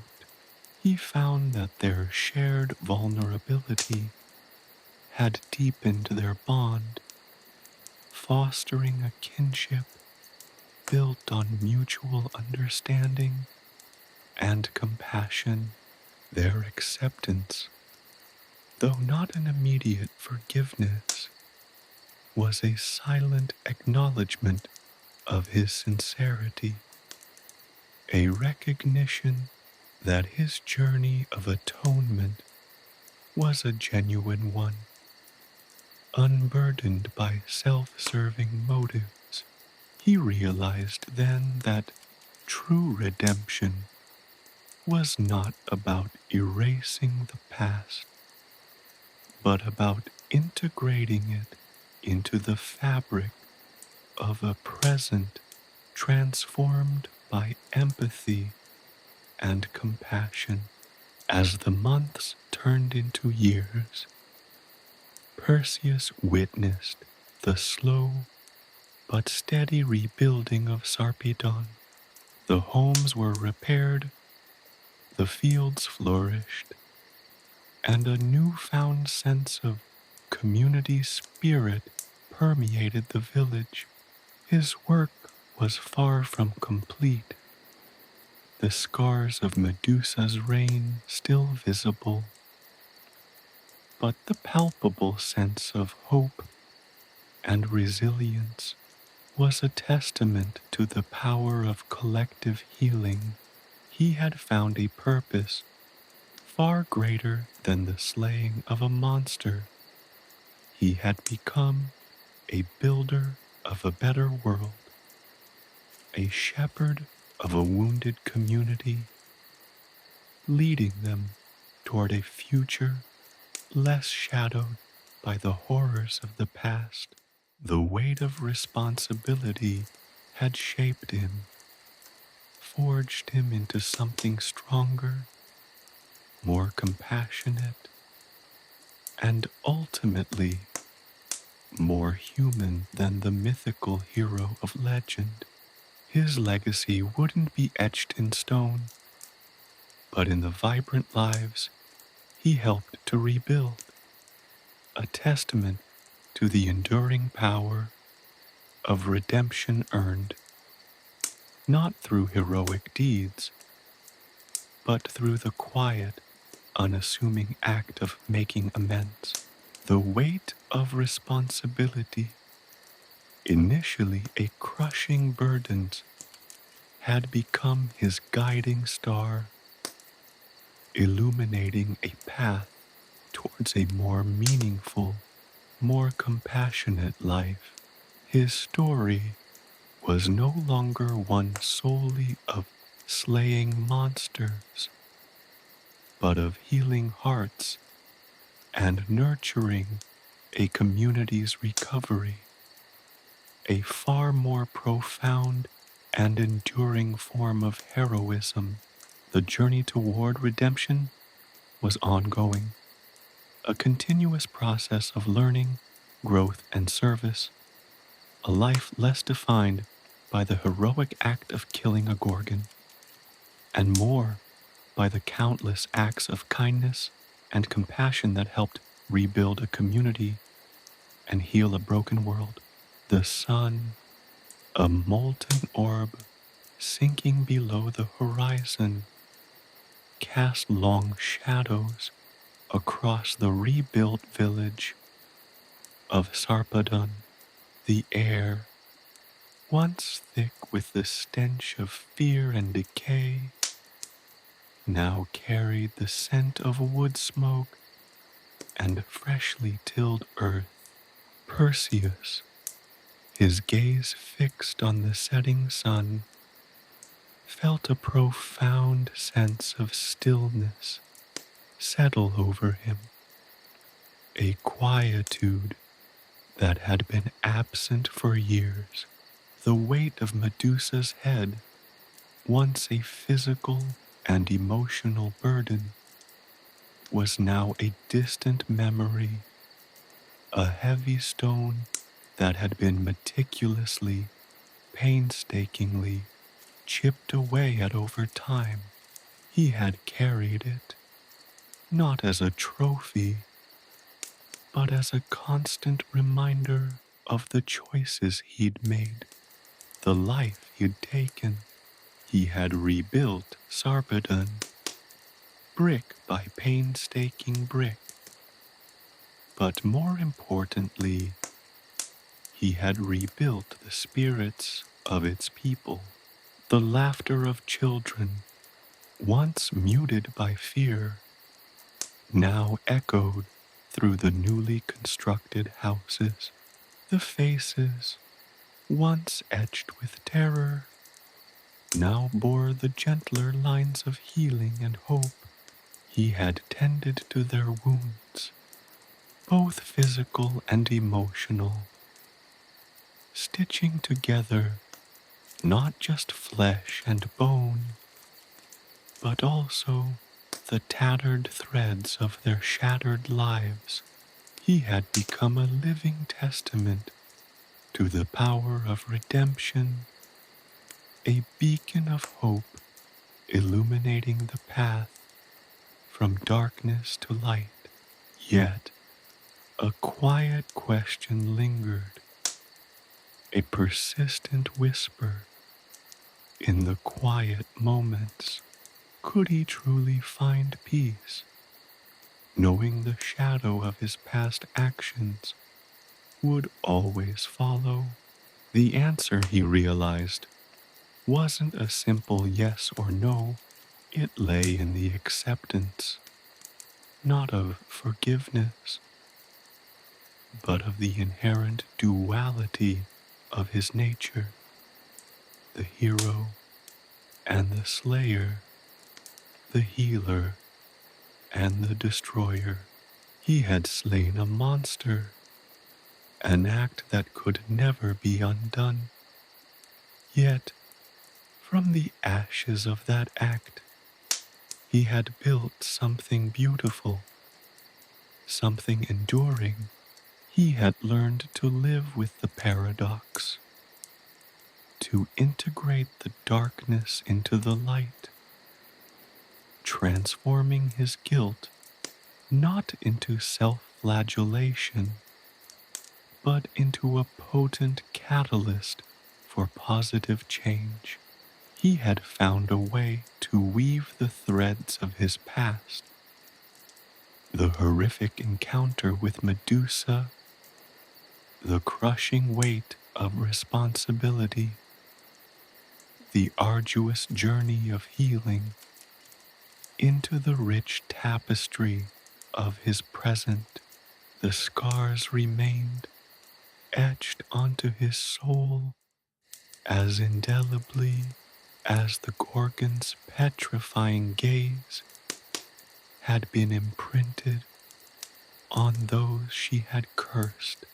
But these scars, once symbols of shame and guilt, now served as a testament to his resilience, his growth, his unwavering commitment to atonement.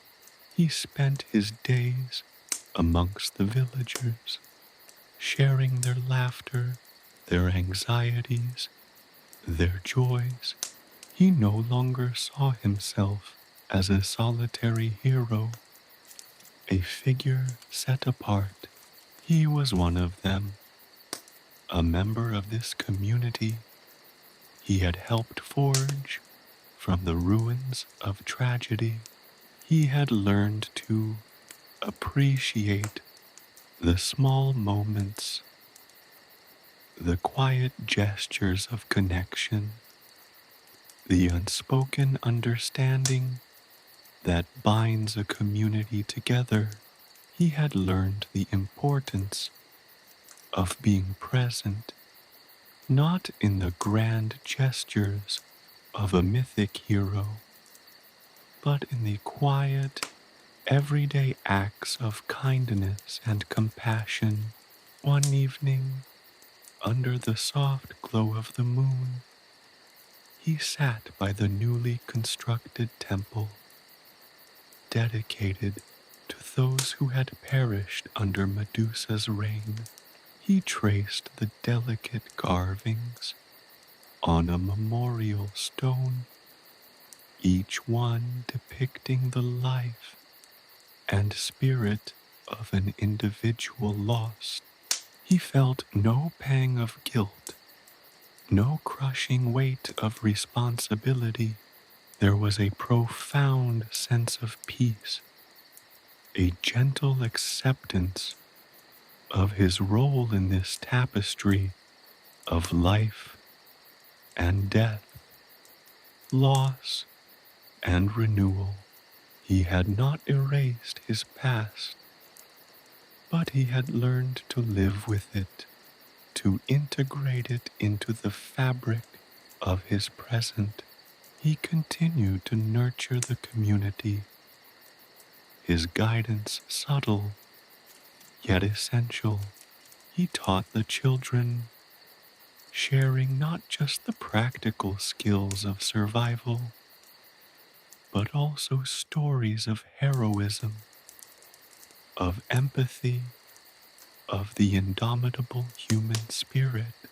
He encouraged the elders, offering a listening ear to their shared memories, their wisdom, their profound understanding of the interconnectedness of life and death. He understood that true healing wasn't about forgetting the past, but about confronting it, absorbing its lessons and allowing it to fuel a more meaningful future.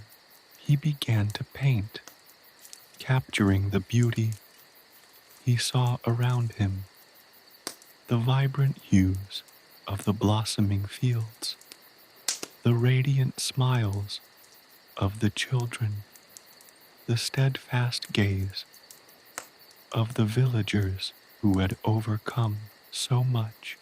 His art became a visual narrative, a testament to the resilience of the human spirit. a celebration of life in the face of adversity. His canvases were not merely representations of beauty, they were acts of healing, expressions of his own journey of redemption. The act of creating, of bringing beauty into the world, was, in a way, a form of atonement.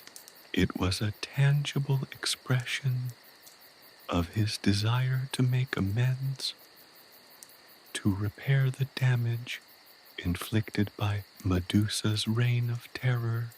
He painted not only to express his own emotions, but to provide a space for the villagers to express theirs.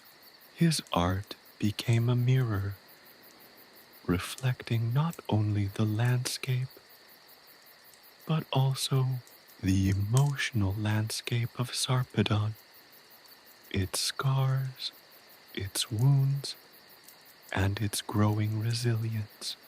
Years passed. The village of Sarpedon flourished, a testament to the power of collective healing and the transformative potential of a single act of redemption. Perseus, no longer burdened by the weight of his past, embraced the quiet dignity of his present. He had accepted the complexity of his own nature, the good and the bad, the hero and the slayer. He had learned that true heroism wasn't about the absence of flaws, but about the ability to confront them, to learn from them, and to use them as fuel for positive change. His journey had brought him to a place of profound acceptance, not of forgetting, but of integrating the dark moments into the larger, vibrant tapestry of his life. He had found peace not in erasing his past, but in transforming it, in using the lessons learned to build a better future, a future filled with hope, healing, and the quiet, enduring power of redemption.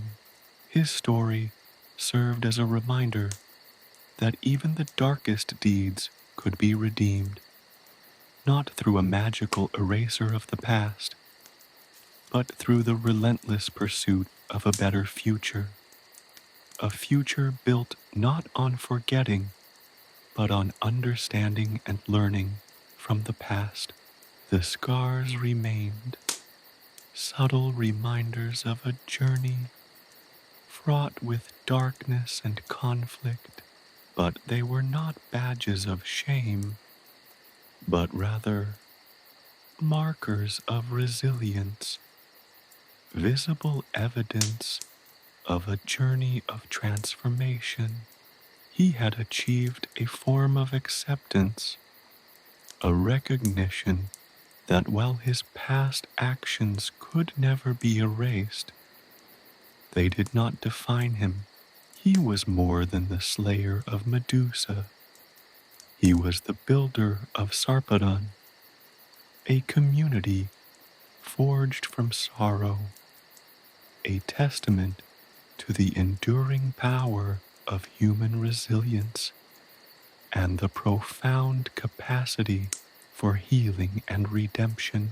His life was a symphony of light and shadow, a testament to the inherent duality of human nature, proving that even in the darkest of times, the human spirit possesses an unparalleled capacity to rise, to heal, and to find its way toward a brighter tomorrow. He had found his redemption not in escaping his past, but in embracing it, learning from it, and transforming it into a force for good in the world. His journey was a testament to the enduring power of the human spirit, capable of transforming darkness into light, sorrow into strength, and guilt into the impetus for profound and lasting positive change. Chapter 5: A New Mythology. The years that followed were not a tranquil escape from the shadow of Medusa, but a slow, deliberate excavation of the narrative that had been thrust upon him. He found himself increasingly drawn to the fragmented remnants of Medusa's story, the whispers of her life before the petrification, the echoes of her suffering that resonated beyond the monstrous image ingrained in the collective memory. He began to search for traces, for fragments of her existence that went beyond the simplistic tale of a monstrous gorgon. He delved into forgotten texts, consulted with scholars who dared to question the accepted version of events, seeking any evidence that might humanize the creature he had slain. He discovered a tapestry woven from myth and legend, a story far more complex than the one he had learned as a boy. Medusa, he learned, was not always a monster. There were tales, buried deep within ancient scrolls and whispered in hushed tones by the aged, that depicted her as a priestess, a powerful sorceress, a victim of circumstance and the cruel machinations of the gods. These whispers spoke of betrayal, of a curse unjustly bestowed, of a woman stripped of her humanity and transformed into a creature of fear and terror. This newfound knowledge did not absolve him of his actions. The weight of killing her remained, a persistent hum beneath the surface of his days, but it shifted the weight, altered its gravity. It was no longer the weight of guilt alone, but the weight of understanding, the burden of empathy, the profound sorrow for a life unjustly ended. He found himself wrestling not only with his own conscience, but with the narrative itself, challenging the simplistic good versus evil dichotomy that had defined the story for generations. He began to sculpt, his hands moving across the clay, shaping a new Medusa, a far cry from the terrifying image ingrained in the collective consciousness. He sculpted her as a woman of fierce beauty, her eyes reflecting both pain and power, her serpentine hair flowing like liquid moonlight. This was not a glorification of the monstrous, but a reclaiming of her humanity, an attempt to unearth the woman hidden beneath the layers of myth and fear. His art became his rebellion, his silent challenge to the established narrative. He didn't seek to erase the story of the Gorgon, but to reframe it, to add nuance and depth, to humanize a creature that had been demonized for millennia. He painted portraits, not of the petrified gaze, but of her imagined life before the curse, capturing moments of tenderness, of sorrow, of defiance. He portrayed her as a lover, a friend, a woman capable of both profound love and devastating rage, a creature worthy of empathy even in her monstrous form. His sculptures and paintings were not mere works of art, they were acts of defiance, a silent protest against the simplification of tragedy, a refusal to accept the easy narrative of good versus evil. He created a new mythology, a revisionist tale that challenged the established canon, questioning the authority of the ancient texts and the righteousness of the heroes who had perpetuated the simplistic narrative. He started sharing his reimagined mythology with the villagers, initially met with suspicion and fear, his words slowly but surely challenging the long-held beliefs about Medusa.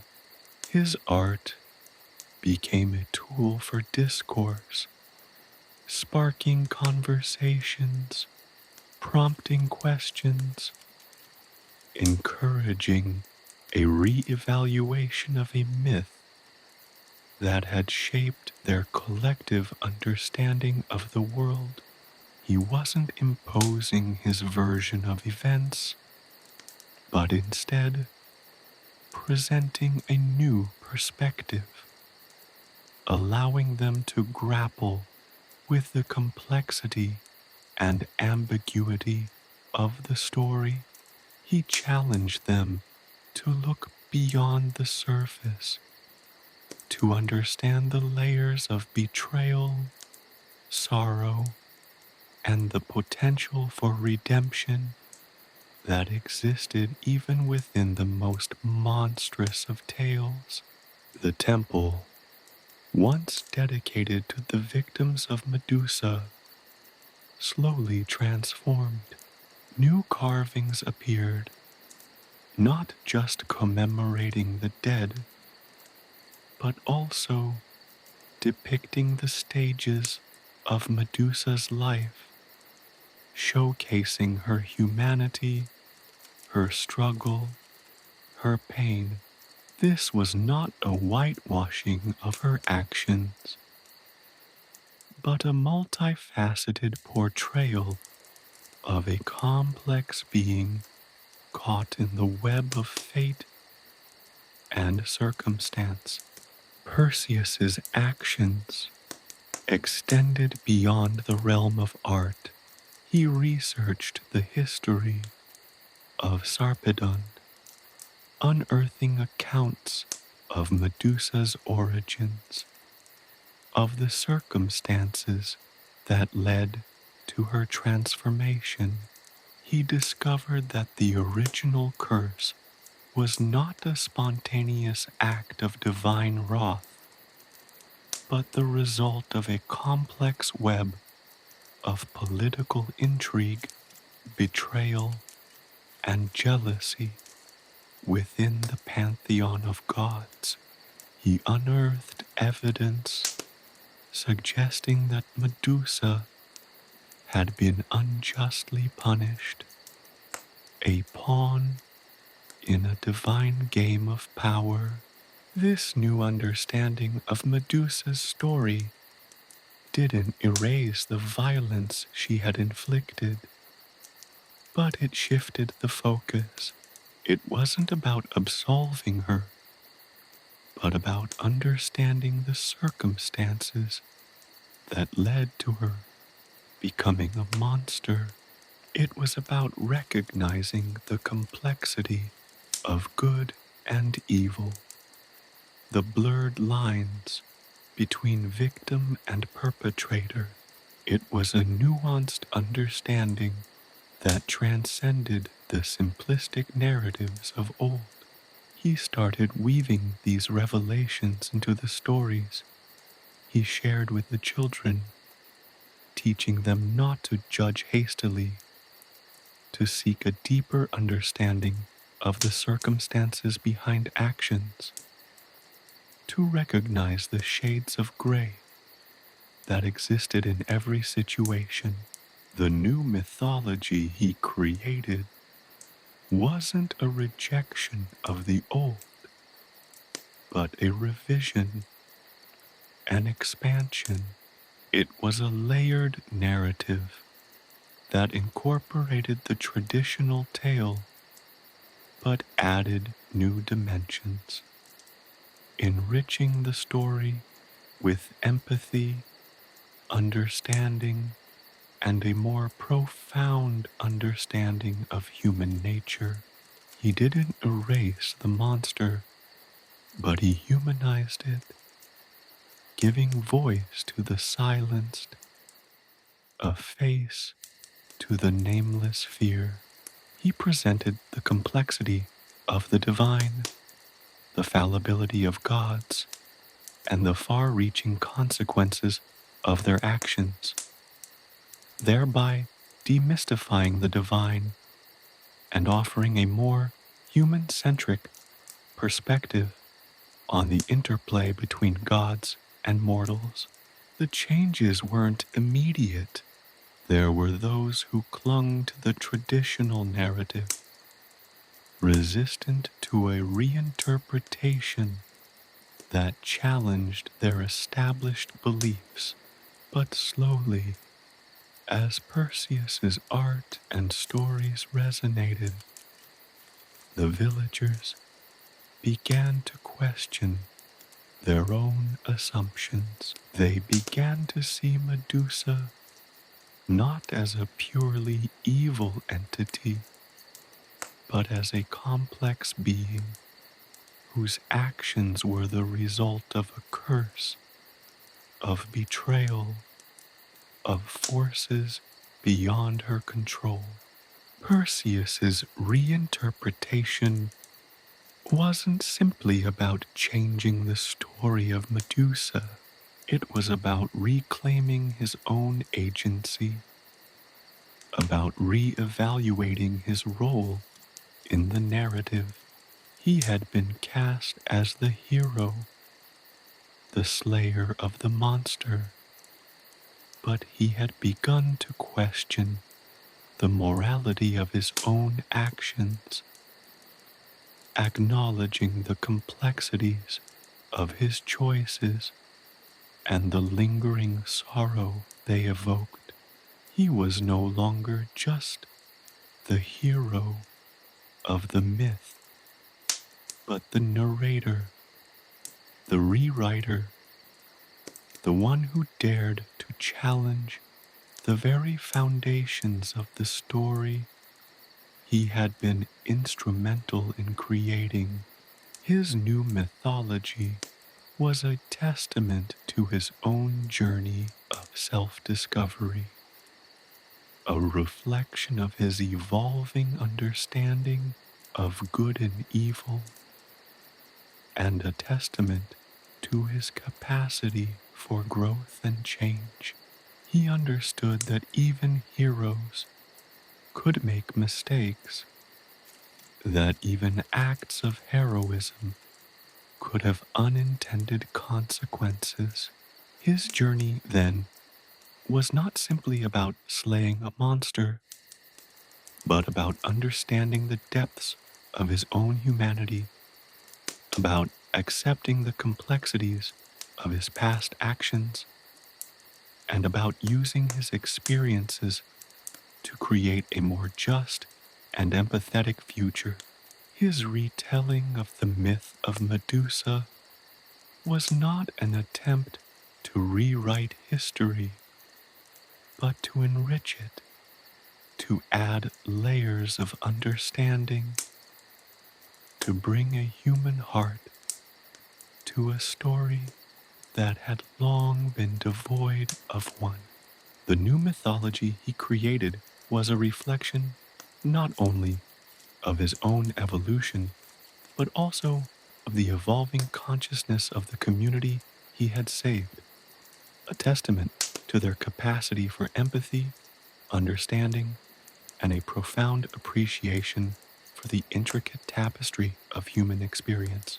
His legacy wasn't merely the slaying of a gorgon, but the birth of a new narrative, a new understanding, a new mythology for a new era, an era defined by compassion and a willingness to confront the complexities of the past to build a better future.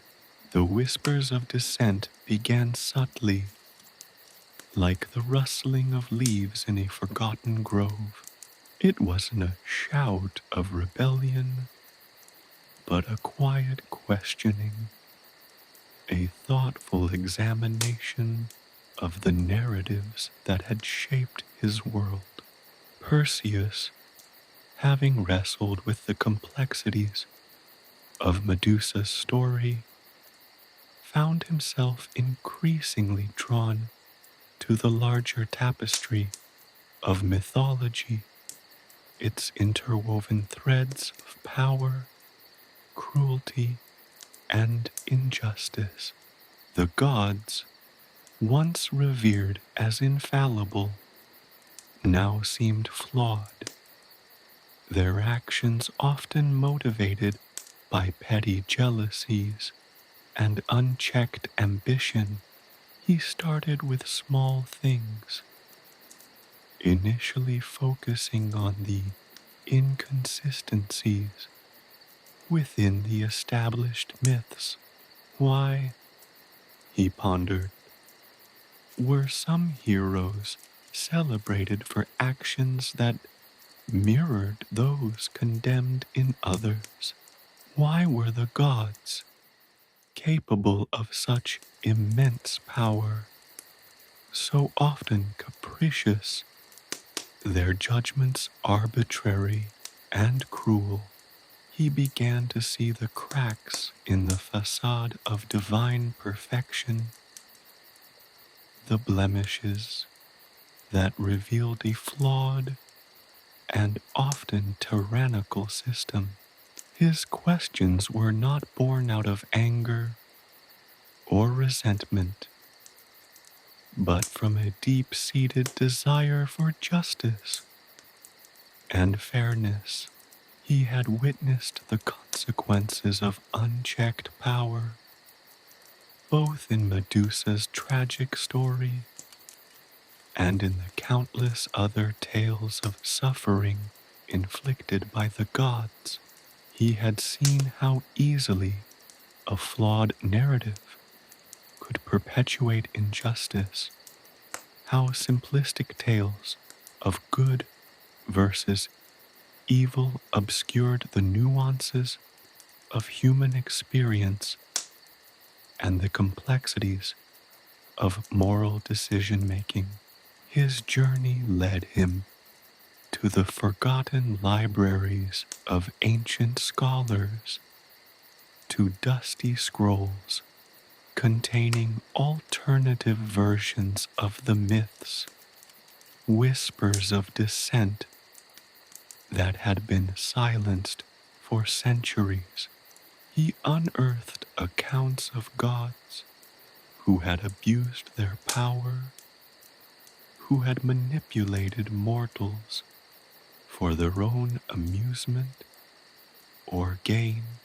He discovered tales of divine interventions that had brought about more suffering than salvation. He began to see a pattern, a recurring theme of divine arrogance and human suffering, a system that perpetuated a cycle of violence and injustice. Perseus understood that his challenge wasn't merely about questioning the actions of the gods. It was about redefining the very nature of morality. He sought to create a new ethical framework, one that wasn't predicated on blind obedience or fear, but on empathy, justice, and a profound understanding of the human condition. He believed that true heroism wasn't about unquestioningly following the dictates of authority, but about striving for a better world, even if it meant challenging the very foundations of the established order. He began to share his findings, not with the intention of inciting a rebellion, but of stimulating dialogue and critical thinking. He presented his arguments not as accusations, but as invitations for thoughtful consideration. He wasn't aiming to overthrow the gods, but to humanize them, to acknowledge their flaws, to expose their vulnerabilities, to reveal the cracks in their divine armor. His goal was not to replace the old mythology, but to refine it, to make it more just, more compassionate, and more true to the complex tapestry of human experience. His approach was gradual, subtle. He started by weaving these new perspectives into the stories he told the children of Sarpedon. He introduced nuances, complexities, and questions, encouraging them to think critically about the narratives they had inherited. He didn't preach, he presented, inviting them to engage, to question, and to form their own opinions. He fostered open discussions, enabling them to grapple with the ambiguous nature of right and wrong, the blurred lines between good and evil, and the fallibility of even the most powerful beings. The elders, initially resistant to his interpretations, began to listen. They saw in his work not a threat to their established beliefs, but a challenge to re-examine their faith, to delve deeper into the meaning and implications of their sacred texts. Perseus's work wasn't a rejection of their faith, but a refinement, an expansion, an attempt to reconcile their belief system with the realities of human suffering and the ambiguities of moral decision-making. His challenge to the gods wasn't a battle fought with swords and shields, but a war of ideas, a quiet revolution of the mind. He used his art to express his newfound insights, creating sculptures and paintings that depicted the gods not as flawless deities, but as complex, flawed beings capable of both great acts of kindness and terrible displays of cruelty. He depicted their struggles, their internal conflicts, their moments of doubt and despair. He humanized them, revealing their vulnerability, stripping away the layers of divine mystique to reveal the very human emotions that drove their actions. The change wasn't immediate, nor was it universally accepted. There was resistance, suspicion, and even outright hostility from those who clung to the traditional narratives, fearful of the implications of such radical reinterpretation. But the seeds of change had been sown, the questions planted, the doubts awakened. Perseus's work fostered a climate of intellectual inquiry, a willingness to question established norms, to embrace ambiguity, and to recognize the inherent complexities of both the divine and the human. His ultimate goal was not to dethrone the gods, but to redefine the relationship between mortals and the divine. He sought to create a world where the divine was not seen as an unapproachable, all-powerful force, but as a partner in the ongoing journey of human evolution, a force to be understood, engaged with, and challenged when necessary. His challenge was a call for ethical responsibility, a plea for justice, a demand for a more humane world, where even the gods could be held accountable for their actions. The new mythology that emerged from Perseus's work wasn't a rejection of the old, but an evolution, a transformation. It was a story that embraced complexity, acknowledged ambiguity, and celebrated the enduring human capacity for empathy, understanding, and forgiveness.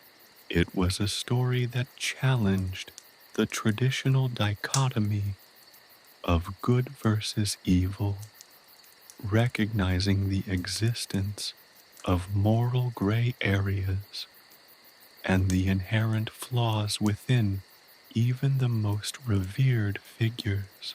This was not a narrative of defiance or rebellion, but of thoughtful dissent, a quiet revolution born from a deep-seated desire for a more just and equitable world.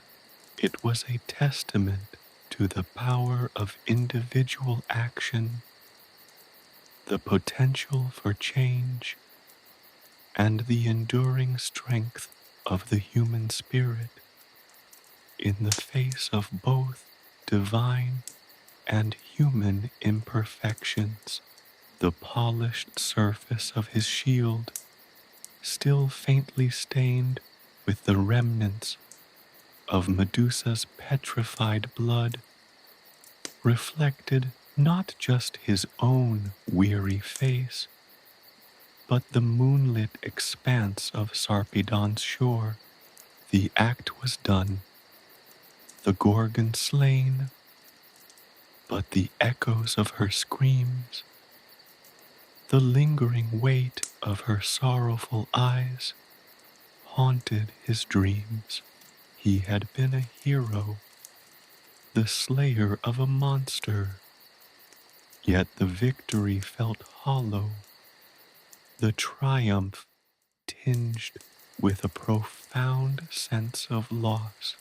He needed to rewrite the narrative, not just for himself, but for Medusa. His work began subtly, not with grand pronouncements or defiant proclamations, but with quiet acts of remembrance. He sought out the forgotten stories, the whispered accounts of Medusa's life before the curse, the tales of her beauty, her intelligence, her vulnerability. He delved into ancient texts, painstakingly piecing together fragmented accounts, discarded fragments of a life cruelly distorted into a monstrous caricature. He discovered tales of her betrayal, of a god's envy, a goddess's spite, events that precipitated the transformation that condemned her to a life of horror.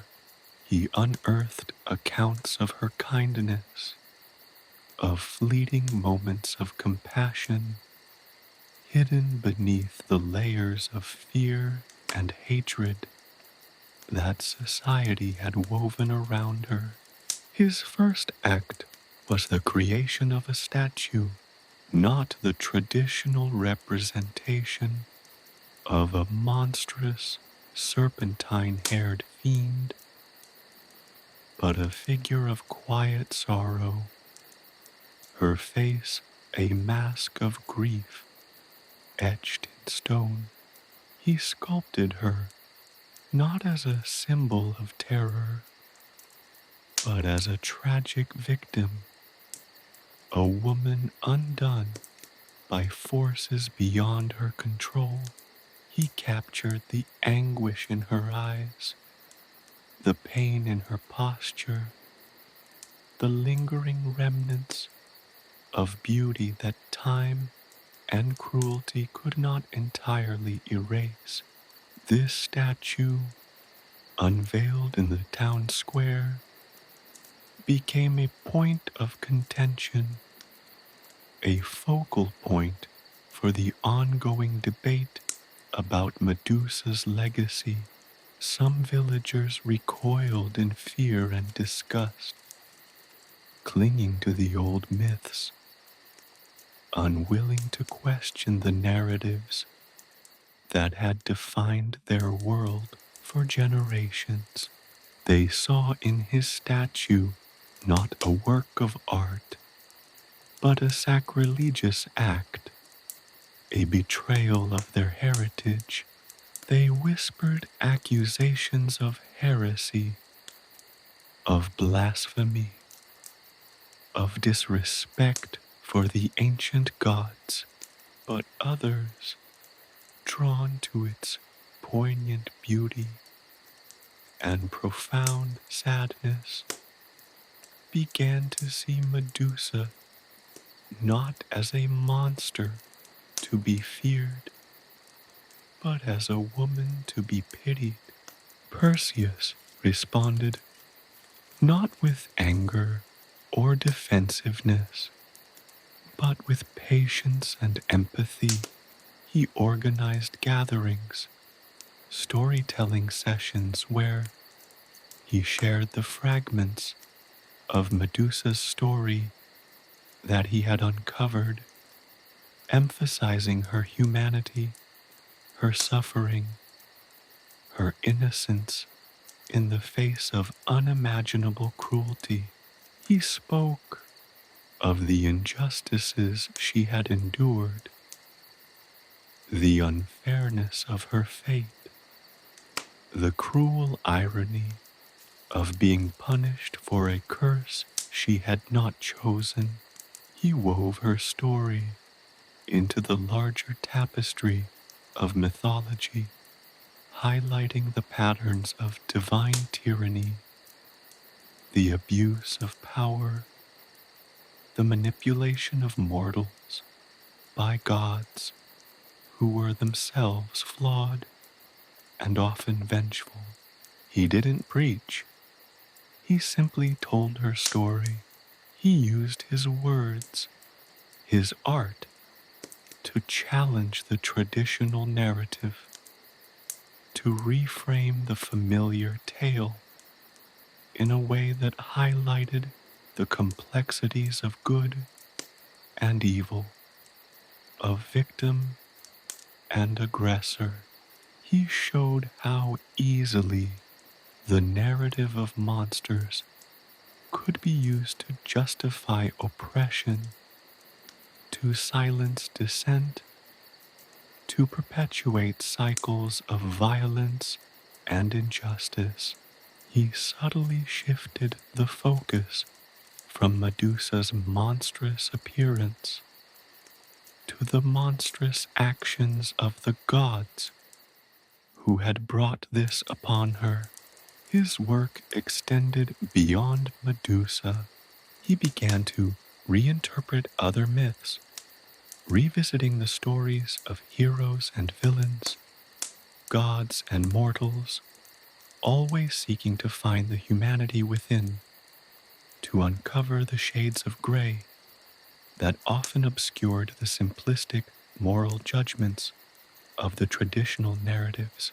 He unearthed tales of goddesses who were not benevolent but vengeful, of gods who were not just but arbitrary.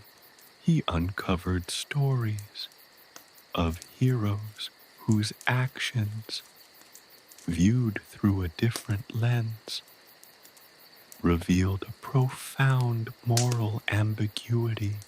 He presented these reinterpretations not as a rejection of the past, but as an expansion of the narrative, a deepening of the understanding of the human condition. He became a historian, an artist, a storyteller, all rolled into one. He painstakingly researched and documented his findings, creating a new canon of myths, a revised mythology that emphasized the complexities of the divine and the human, the interplay of power and vulnerability, the intricacies of moral judgment. He created murals depicting scenes from the myths, challenging the traditional iconography. His depictions of the gods were no longer portraits of perfect, unblemished deities, but depictions of individuals with flaws, contradictions, and motivations that were often selfish and cruel.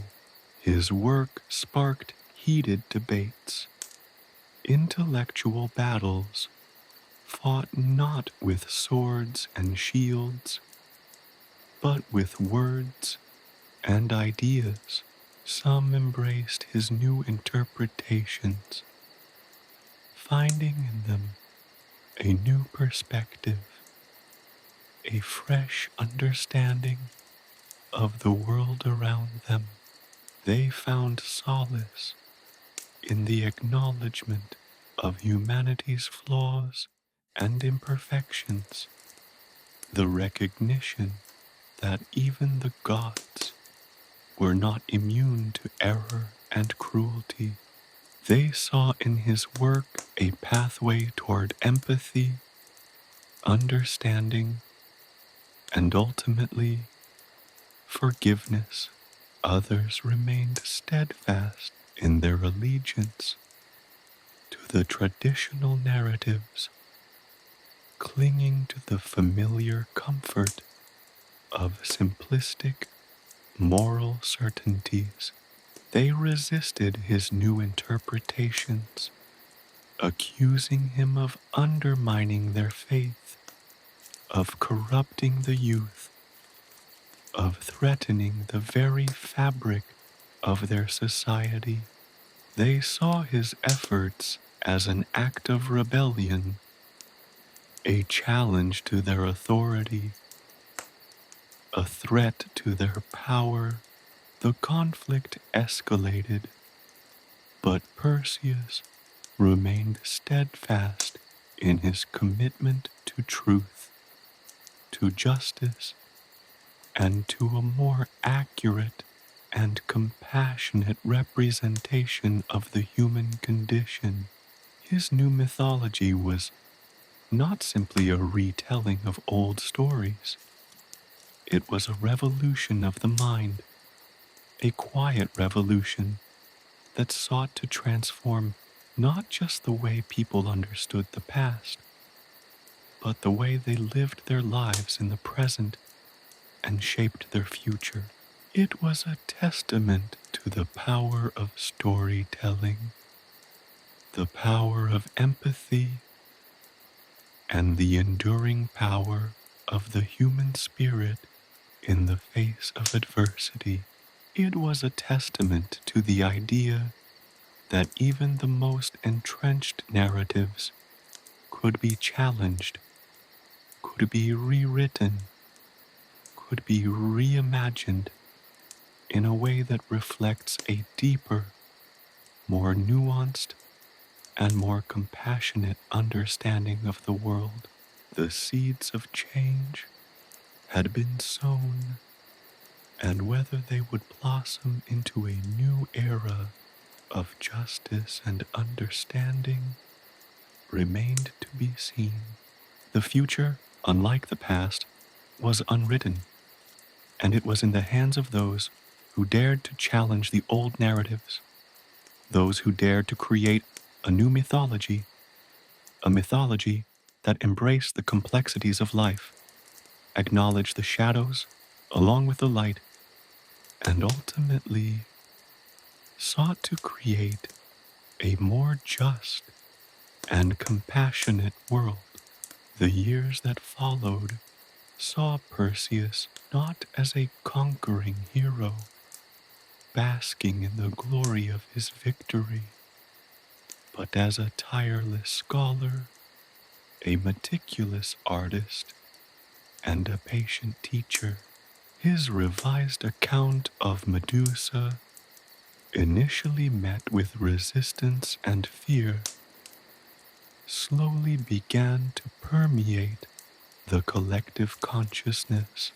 The statue he'd erected, once a symbol of controversy, became a silent testament to his evolving perspective, drawing pilgrims and scholars alike. They came not to marvel at the slaying of a monster, but to contemplate the tragic beauty of a victim, a woman tragically transformed by the whims of the gods. He didn't merely rewrite Medusa's story, he reconstructed the very fabric of mythological understanding. His approach was subtle, a gradual shift in perspective rather than a forceful overthrow. He began by organizing public readings, not of grand, heroic epics, but of fragmented narratives unearthed from forgotten scrolls and whispered legends. These fragments painted a more nuanced picture of Medusa, a woman of exceptional beauty and intelligence, betrayed, cursed, and ultimately demonized.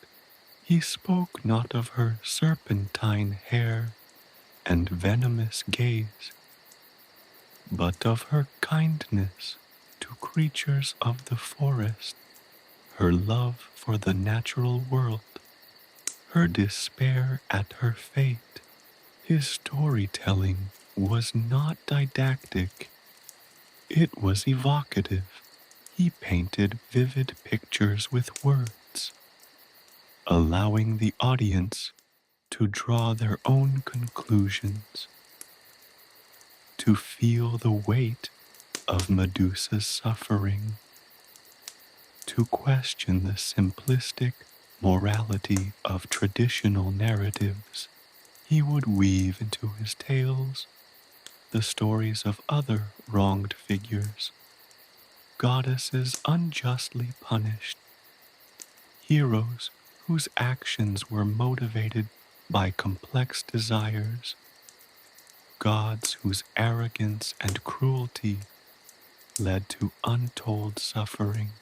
He humanized the divine, demonstrating their flaws and fallibilities, bringing them down from their pedestals of untouchable perfection. This careful reconstruction extended beyond the spoken word. Perseus was a master sculptor and muralist. His art challenged the conventional depictions of mythological figures. The monstrous Gorgon was replaced by portraits emphasizing her former beauty, her anguish, her vulnerability. The mighty Zeus, often depicted as a majestic, benevolent ruler, became a figure of ambiguous morality in Perseus's hands, his strength portrayed with an underlying current of ruthlessness. The majestic Hera, the queen of the gods, was shown not as a symbol of maternal grace, but as a woman consumed by jealousy and rage. His work wasn't about rewriting history to create a false narrative of perfect virtue, but about expanding understanding, allowing room for gray areas and complexities. His reinterpretations of old myths became a foundation for a new mythology, one built on empathy and compassion. He didn't seek to eradicate the old myths, but rather to build upon them, adding layers of depth and nuance. He presented a framework for understanding that acknowledged the flaws of even the noblest heroes and the potential for good in the most villainous of figures. He revealed how easy it was to manipulate narratives, to perpetuate cycles of oppression under the guise of divine justice. This subtle shift in perspective resonated deeply within the hearts and minds of many. Generations raised on the older, more simplistic tales found themselves questioning the accepted narratives. Children who grew up listening to Perseus's retellings saw Medusa not as a monster to be feared, but as a tragic figure to be mourned. They understood that heroes were not always flawless, that even in triumph there could be profound loss and sorrow. The initial resistance, however, did not disappear. The older generation, particularly those in positions of power and influence, found Perseus' work subversive. They clung to the traditional narratives, seeing his retellings as a betrayal of their heritage and a threat to the established order. They accused him of undermining faith, of corrupting the youth, and of sowing discord among the people. Perseus, however, remained undeterred. He knew that his task was not just to rewrite the myths, but to nurture a shift in consciousness, to foster empathy and compassion. His approach was one of patience and unwavering commitment to truth. He continued to teach, to sculpt, to write, and to share his revised mythology with anyone willing to listen. He knew that the transition wouldn't happen overnight. His work inspired others to follow in his footsteps. Scholars and artists began to re-examine ancient texts, uncovering similar stories of injustice and oppression masked beneath the veneer of heroic narratives. New interpretations of other myths emerged, revealing previously hidden complexities and contradictions. A new wave of storytelling emerged, one that prioritized empathy, nuance, and the exploration of moral ambiguity. The legacy Perseus built was not of a singular heroic act, but of a sustained effort to create a more accurate, compassionate, and just understanding of the world. He transformed the way people thought about myths, about history, and about the very nature of heroism. His influence stretched far beyond the immediate aftermath of his confrontation with Medusa. It reshaped the very heart of the cultural consciousness. His legacy was one of understanding, of empathy, and of a quiet revolution achieved not through force, but through the power of storytelling and the persistence of the human spirit. The old myths, though not erased, were reinterpreted, providing a more complex and nuanced understanding of the characters within. The traditional narratives persisted, but they were no longer the sole interpretation, no longer the unchallenged truth. Perseus's work provided an alternative perspective, a lens through which people could examine the stories they had known their entire lives and find a deeper, more profound meaning. His contribution extended to the very definition of heroism. He wasn't just a slayer of monsters, but a rewriter of narratives, a sculptor of empathy. He showed that true heroism lay not just in strength and bravery, but in the capacity for compassion, understanding, and the courage to challenge entrenched beliefs. His story itself became a myth, a tale passed down through generations, reminding them that even the most deeply rooted narratives can be revisited, re-examined, and reinterpreted to reflect a more just and compassionate world.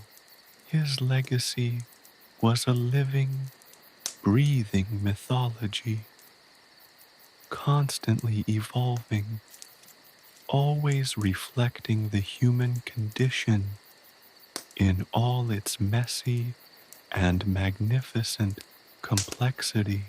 He showed that even a monster could be a victim, that even a hero could carry the weight of sorrow, and that the true power of myth lies not in its unwavering certainty, but in its capacity for constant evolution and reinterpretations.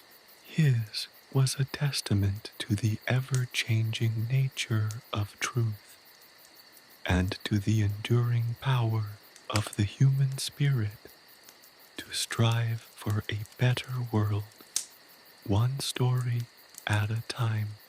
The shifting sands of Sarpedon's cultural landscape bore witness to a profound transformation. Perseus's retellings weren't mere revisions. They were acts of profound empathy, subtly reshaping the very foundations of their understanding of the divine and the monstrous. His narratives, initially met with suspicion and outright hostility by those entrenched in the old ways, slowly, inexorably began to take root. The younger generation, unburdened by the rigid structures of the past, embraced these new stories with open hearts and minds. They saw in Medusa not a fearsome gorgon, but a victim of circumstance, a woman whose tragedy resonated with the complexities of their own lives. The power of Perseus's work lay not in its forceful rejection of the old, but in its gentle, persistent nudging towards a more inclusive and compassionate understanding. He didn't erase the old myths. He contextualized them, adding layers of depth and nuance that enriched rather than replaced the existing narratives. He showed how even the most seemingly villainous characters could possess hidden depths, how their actions, often driven by pain, fear, or desperation, could be understood within a broader framework of human experience. His art, too, mirrored this evolving understanding. His sculptures and murals were not mere representations of mythological figures. They were powerful statements about the nature of empathy and forgiveness. The Medusa he depicted was not a monstrous figure, but a woman of exquisite beauty, her sorrow etched onto her face, her eyes conveying a depth of suffering that transcended the traditional depiction of a vengeful monster. This artistic representation served not just to revise the image of Medusa, but to provoke introspection. The viewers were forced to confront their own biases, their own assumptions about good and evil, and to acknowledge the human capacity for both immense cruelty and profound compassion. The shift wasn't solely artistic or literary. It was a profound societal shift.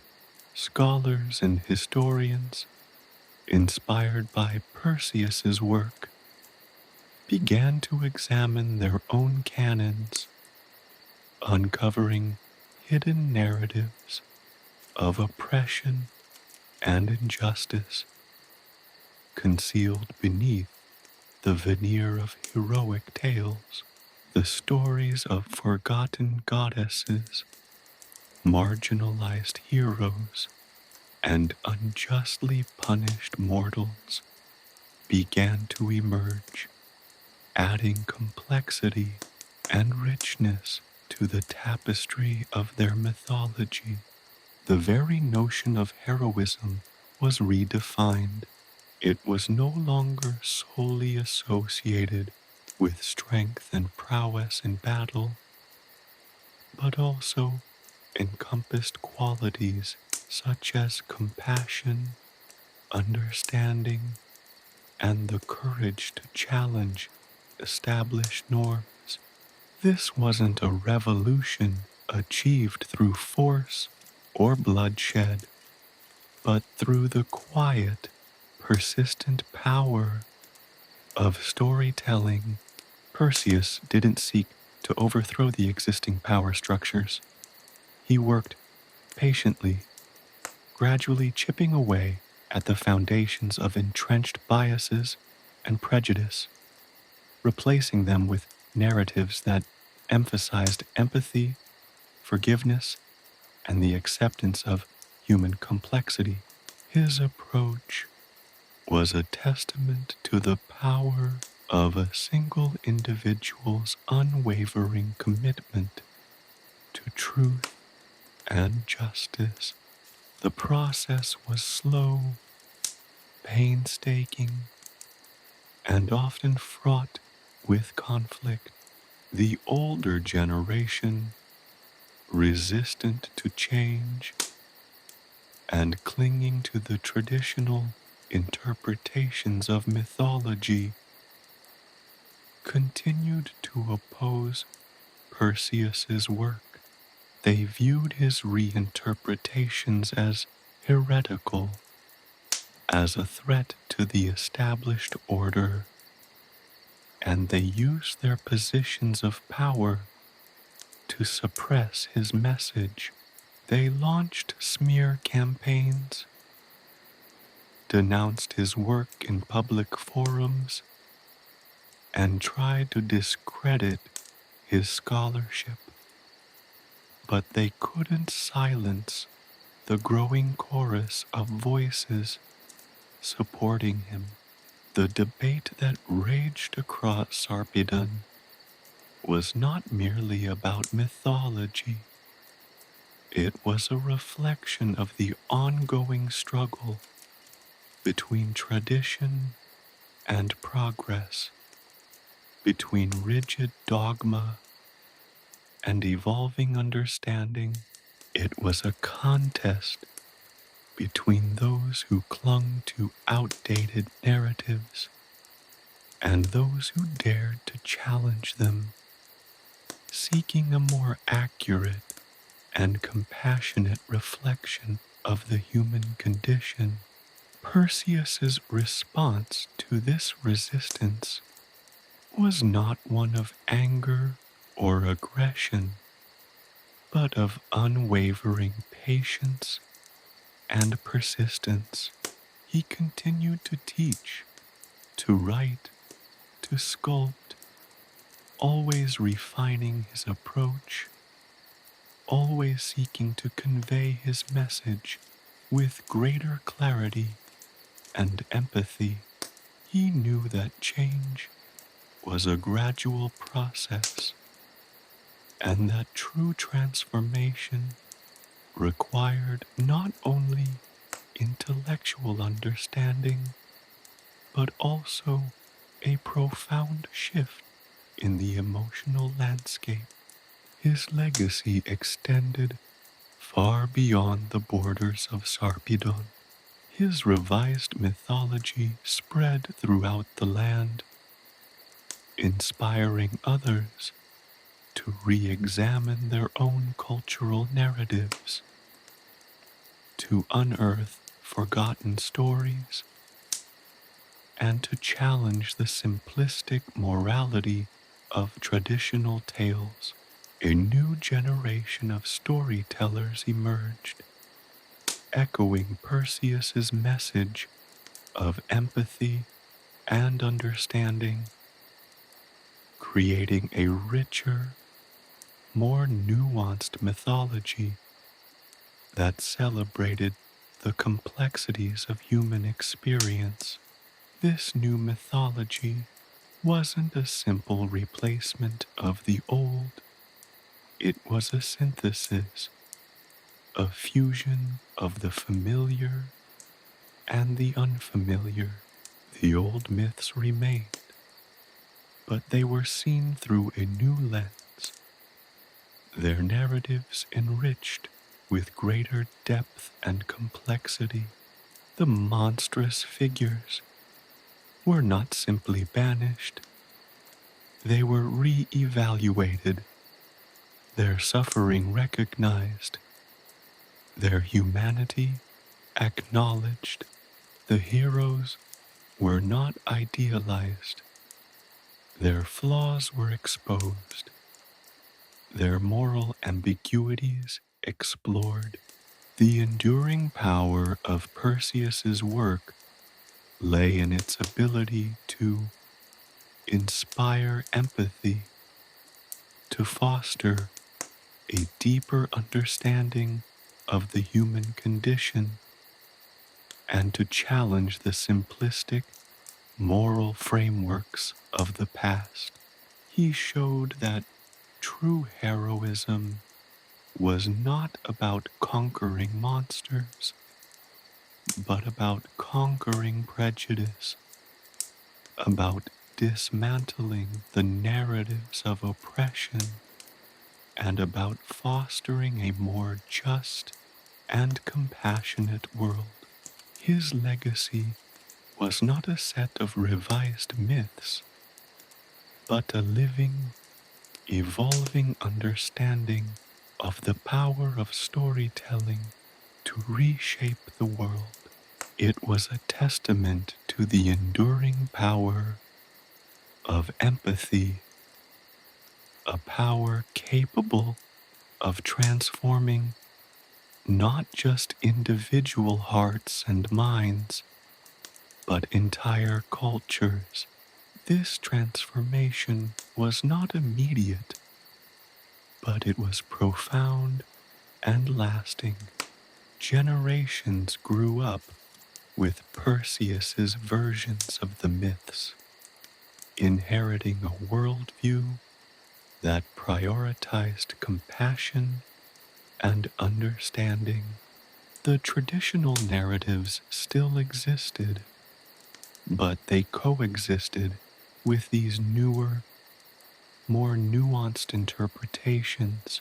The old myths, in their new context, offered a richer, more complex understanding of the human condition.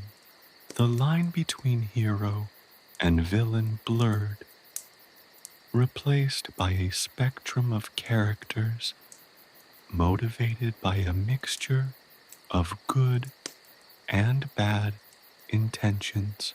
Perseus's journey was a testament to the power of storytelling to shape not only individual perceptions, but also the collective consciousness.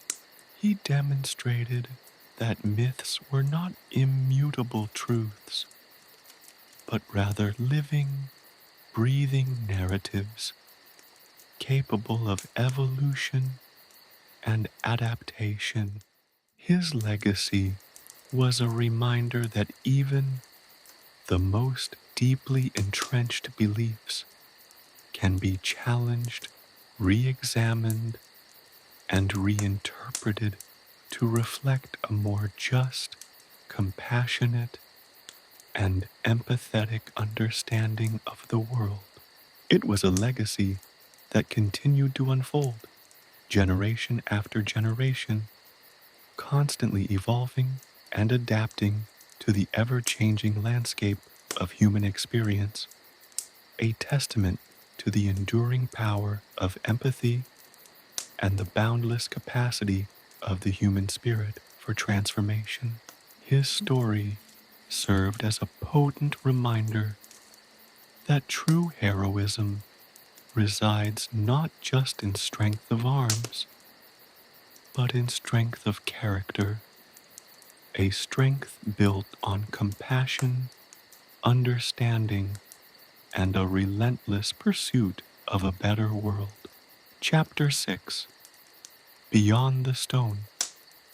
The air hung heavy with the scent of salt and brine, the moon a spectral eye watching over the silent beach where Medusa's head now lay, encased within its newly formed prison of stone. It wasn't the cold, unyielding granite of the mountains, nor the sharp, brittle stone of the desert. This was a stone that seemed to breathe, to pulse with a faint internal light, a subtle luminosity that shifted with the ebb and flow of the tides. It wasn't a static transformation, it was a process, a slow, agonizing metamorphosis that mirrored the internal struggle within Perseus himself. The initial transformation had been immediate, a horrifying spectacle of flesh melting into rock, a grotesque yet strangely beautiful sculpture, born from the clash of divine power and mortal blade. But now, days after the deed, a subtler change was occurring. The harsh, angular lines of the initial stone form were softening, the edges smoothing, as if polished by the relentless caress of the sea. The once fierce, almost cruel lines of Medusa's features were becoming more serene, less menacing. A faint blush, like the rosy hue of dawn, crept across the stone, hinting at a buried warmth beneath the cold surface. This wasn't merely a physical change.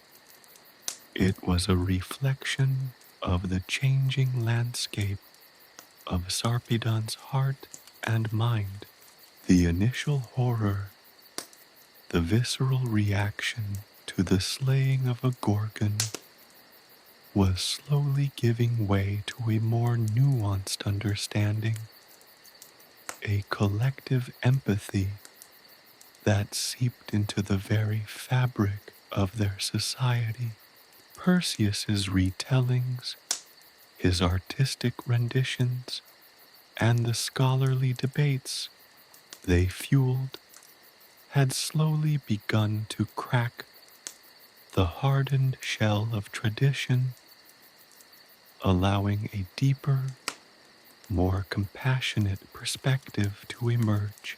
The villagers, initially hesitant to approach the stone, started leaving small offerings, wildflowers plucked from the cliffs, seashells smoothed by the waves, pieces of intricately woven cloth, all symbols of respect and remorse.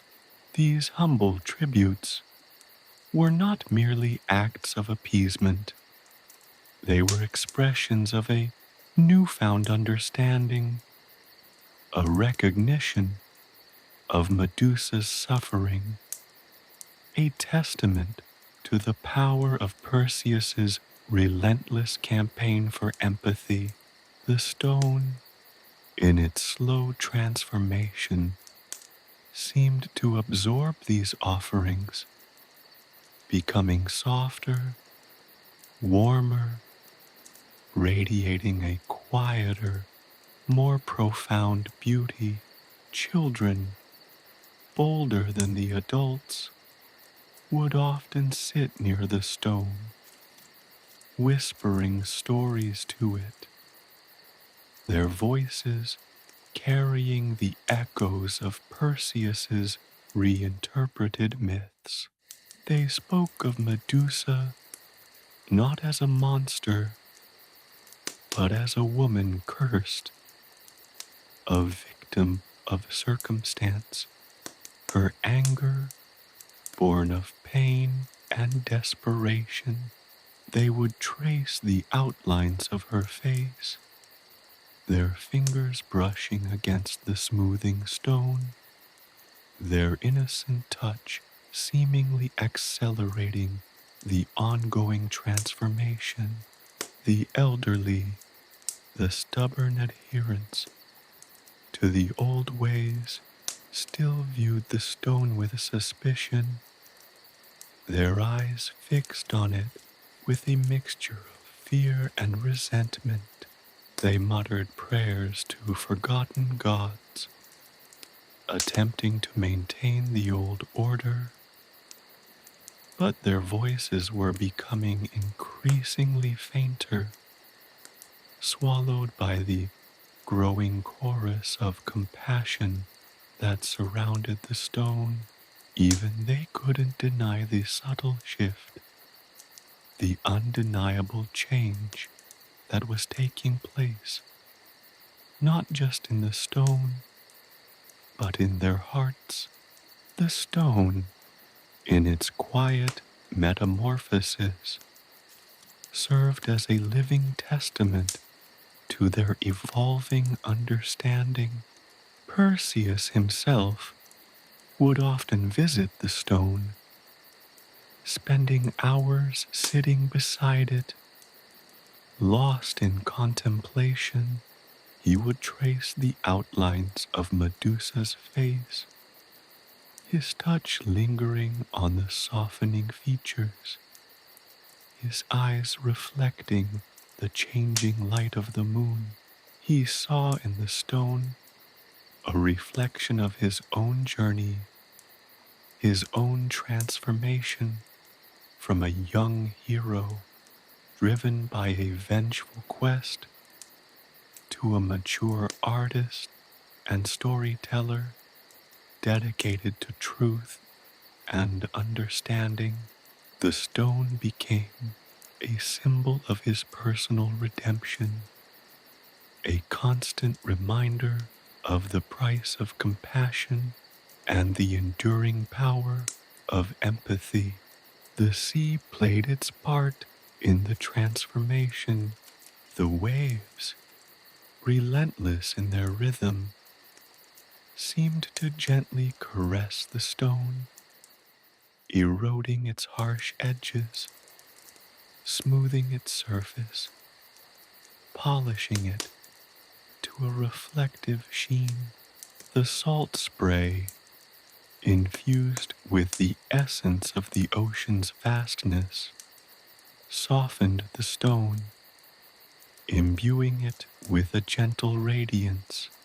The moonlight, too, played a significant role, casting its ethereal glow upon the stone, transforming its appearance throughout the night, lending it an almost ethereal quality. The stone became a meeting place, a focal point for the community's grappling with its past, its present, and its uncertain future. Artists started sketching it. Poets penned verses about its transformation. Scholars studied its changing form, seeking clues to understanding the shift in their society's moral compass. The stone had ceased to be merely a representation of a slain Gorgons. It had become a living symbol of Sarpedon's collective healing, a tangible manifestation of their evolving consciousness. The transformation wasn't just external, It was internal as well. The stone seemed to absorb the emotions of the people who interacted with it, their sorrow, their remorse, their newfound empathy. This emotional energy seeped into the stone, subtly altering its structure, its very essence. It was as if the stone was becoming a repository for the collective consciousness of Sarpedon, holding within its stony heart the burden and beauty of their shared experience. One day, a child noticed a single perfect tear rolling down the stone's cheek, a tear that shimmered like liquid moonlight. It was a moment of profound revelation for Sarpedon. It wasn't a tear of grief or sorrow, but a tear of understanding, a tear that symbolized their collective journey towards empathy and forgiveness. The transformation of the stone had reached its climax. The harsh, rigid form now replaced by a representation of profound peace and quiet acceptance. The final phase of the stone's transformation was marked by a vibrant, almost ethereal glow that emanated from within. The stone's texture became smoother than polished marble, its features imbued with a serene beauty that captivated all who beheld it. It was as if Medusa's very essence had been transmuted, her pain and rage replaced by a quiet acceptance, a serene understanding. The stone no longer represented a monstrous figure, but a woman at peace, finally free from the curse that had bound her for centuries. This final metamorphosis wasn't just a physical change, it was a symbolic act, a culmination of the societal shift that had taken place within Sarpedon.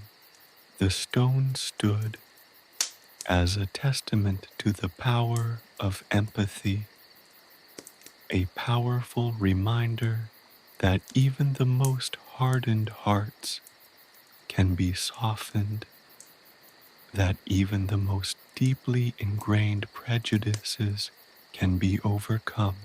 It served as a beacon, guiding Sarpedon towards a future built on compassion, understanding, and the unwavering pursuit of a more just and equitable society.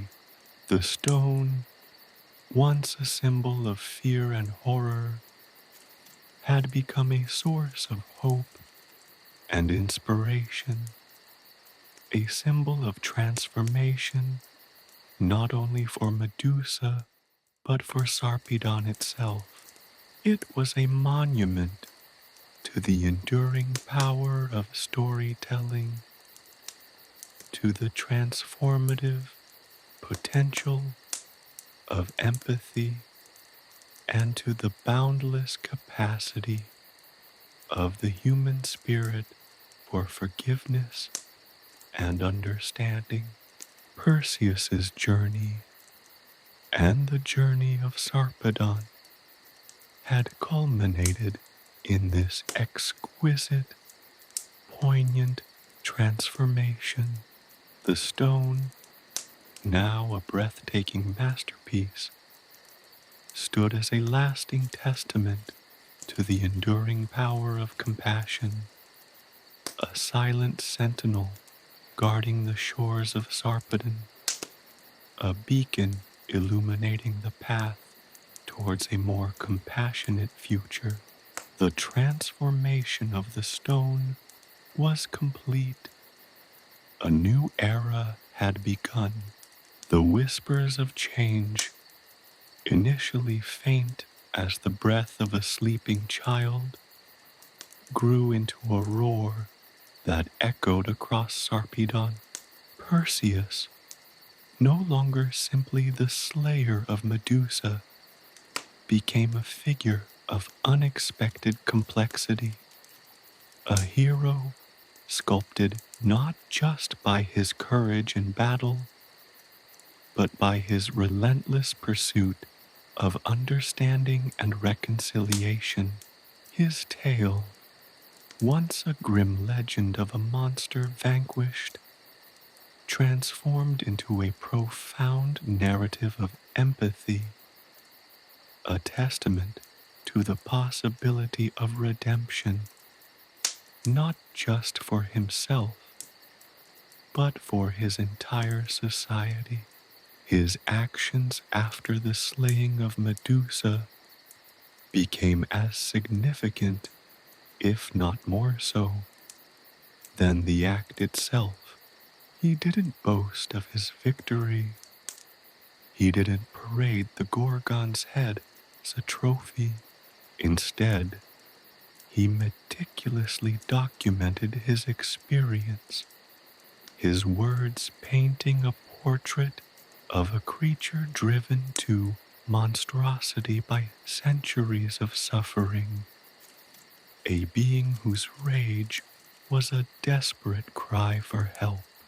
He didn't portray himself as a fearless warrior, but as a man grappling with the consequences of his actions, wrestling with the moral ambiguities of his victory. His detailed accounts, meticulously illustrated with his own artistic renderings, became the new mythology of Sarpedon. He depicted Medusa not as a monstrous, snake-haired demon, but as a tragic figure, her beauty marred by a curse, her rage a consequence of relentless torment. He illustrated the agony of her transformation, the slow, agonizing metamorphosis from flesh to stone, highlighting the poignant beauty that emerged even in the midst of such horror. He spoke of the loneliness she must have endured, the isolation that fueled her bitterness. He spoke of the inherent tragedy of a life lived under a curse, a life devoid of choice or mercy. His artwork, initially met with fear and apprehension, slowly began to chip away at the hardened attitudes of the villagers. They saw Medusa not as a threat, but as a reflection of their own suppressed emotions, their pain, their anger, their fear. Perseus's artistry became a bridge, a conduit for shared experience, a pathway to empathy. The stark lines and horrific details of his early works eventually softened, evolving into more nuanced, emotionally resonant pieces that explored the multifaceted nature of Medusa's existence, her capacity for both monstrous cruelty and surprising vulnerability. His storytelling wasn't simply a retelling of events. It was a journey of self-discovery and societal healing. He held public forums, engaging in dialogues with scholars, elders, and ordinary citizens, patiently and tirelessly answering questions, dissecting his actions, challenging the deeply ingrained beliefs and prejudices that had shaped Sarpedon's understanding of Medusa. He wasn't afraid to acknowledge his own flaws, his own vulnerabilities, his own lingering sense of remorse. This vulnerability, this honesty, resonated deeply with the people of Sarpedon, allowing them to see themselves in him, to connect with his struggles, and to understand his quest for redemption. The transformation of public opinion wasn't immediate or easy. There was resistance, even outright hostility, from those who clung to the old ways, who viewed Perseus's new narrative as a betrayal of tradition, a weakening of their cultural identity. But gradually, as Perseus's influence grew, as his stories resonated with the hearts and minds of Sarpedon's inhabitants, these voices became fewer and fainter. The stone itself became a catalyst for this change. The shifting hues, the softening texture, the subtle expressions that appeared on Medusa's stony face all served as a tangible representation of the evolving societal consciousness. Perseus didn't just change the narrative, he changed the very fabric of his society. He challenged the traditional definition of heroism, proving that true strength lay not solely in physical prowess or the ability to vanquish foes, but in the courage to confront one's own actions, to grapple with difficult truths, and to work tirelessly for reconciliation and understanding.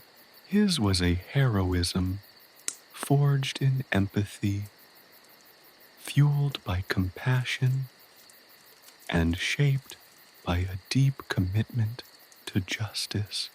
He established schools and workshops where his art and storytelling techniques were taught, spreading his message of empathy and understanding throughout Sarpedon.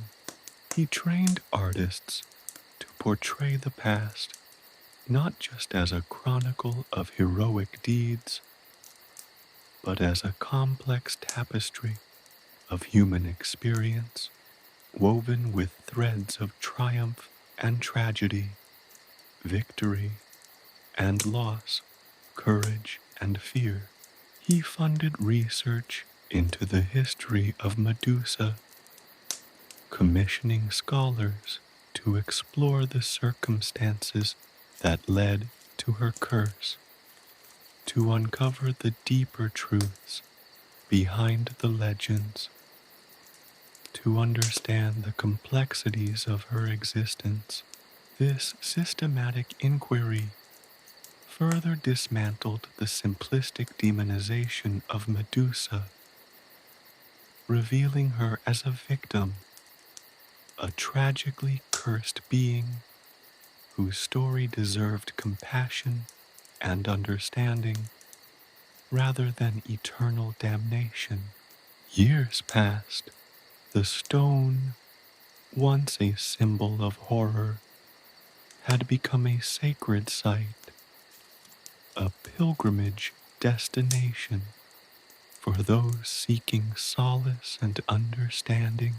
Artists continued to create masterpieces inspired by its shifting form, Scholars continued their research. Poets wrote verses celebrating the transformation. Musicians composed haunting melodies inspired by Medusa's story. The stone, in its quiet metamorphosis, became a symbol of Sarpedon's collective healing, a testament to the power of forgiveness and the enduring strength of empathy. Perseus's journey wasn't over. It had just begun a new chapter. He continued to tell his stories, refining his narratives, adapting them to the evolving understanding of his people. He became a beacon of hope, not merely a celebrated hero, but a symbol of a new era, an era where true heroism was measured not just by the battles won, but by the wounds healed, the bridges built, and the understanding achieved. His legacy extended far beyond the slaying of Medusa. It was a legacy carved in stone, etched in art, sung in song, whispered on the wind, a legacy of empathy, understanding, and the courageous pursuit of a better world. The transformation of Sarpedon, mirroring the transformation of the stone, was a testament to the enduring power of storytelling, the revolutionary potential of compassion, and the boundless capacity of the human spirit to transcend its darkest impulses and embrace a future built on understanding and forgiveness. Perseus, the slayer of Medusa, became Perseus, the architect of a new era, a new kind of heroism, one defined not by brute force, but by the unwavering courage of his compassion. The tale of Perseus and Medusa, once a cautionary legend of a monster destroyed, evolved into a powerful anthem of hope and redemption, a stirring testament to the transformative power of empathy, a new mythology for a new age. The narrative of Perseus, no longer just a hero, but a compassionate leader, became a cornerstone of Sarpedon's renewed identity. The era of simple heroism was over. The age of empathetic understanding had begun. The generations that followed Perseus inherited not a tale of conquest, but a legacy of profound change. The stone, once a symbol of Medusa's terrifying power, became a sacred site, a testament to Sarpedon's journey from fear to understanding.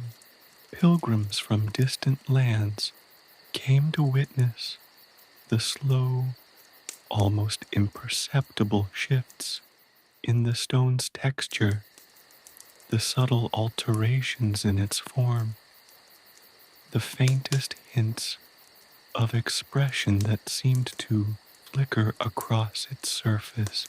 Artists, inspired by both Medusa's tragic tale and the evolving stone, created works that moved beyond the simple dichotomy of good versus evil, exploring the complex interplay of suffering, rage, and the potential for transformation.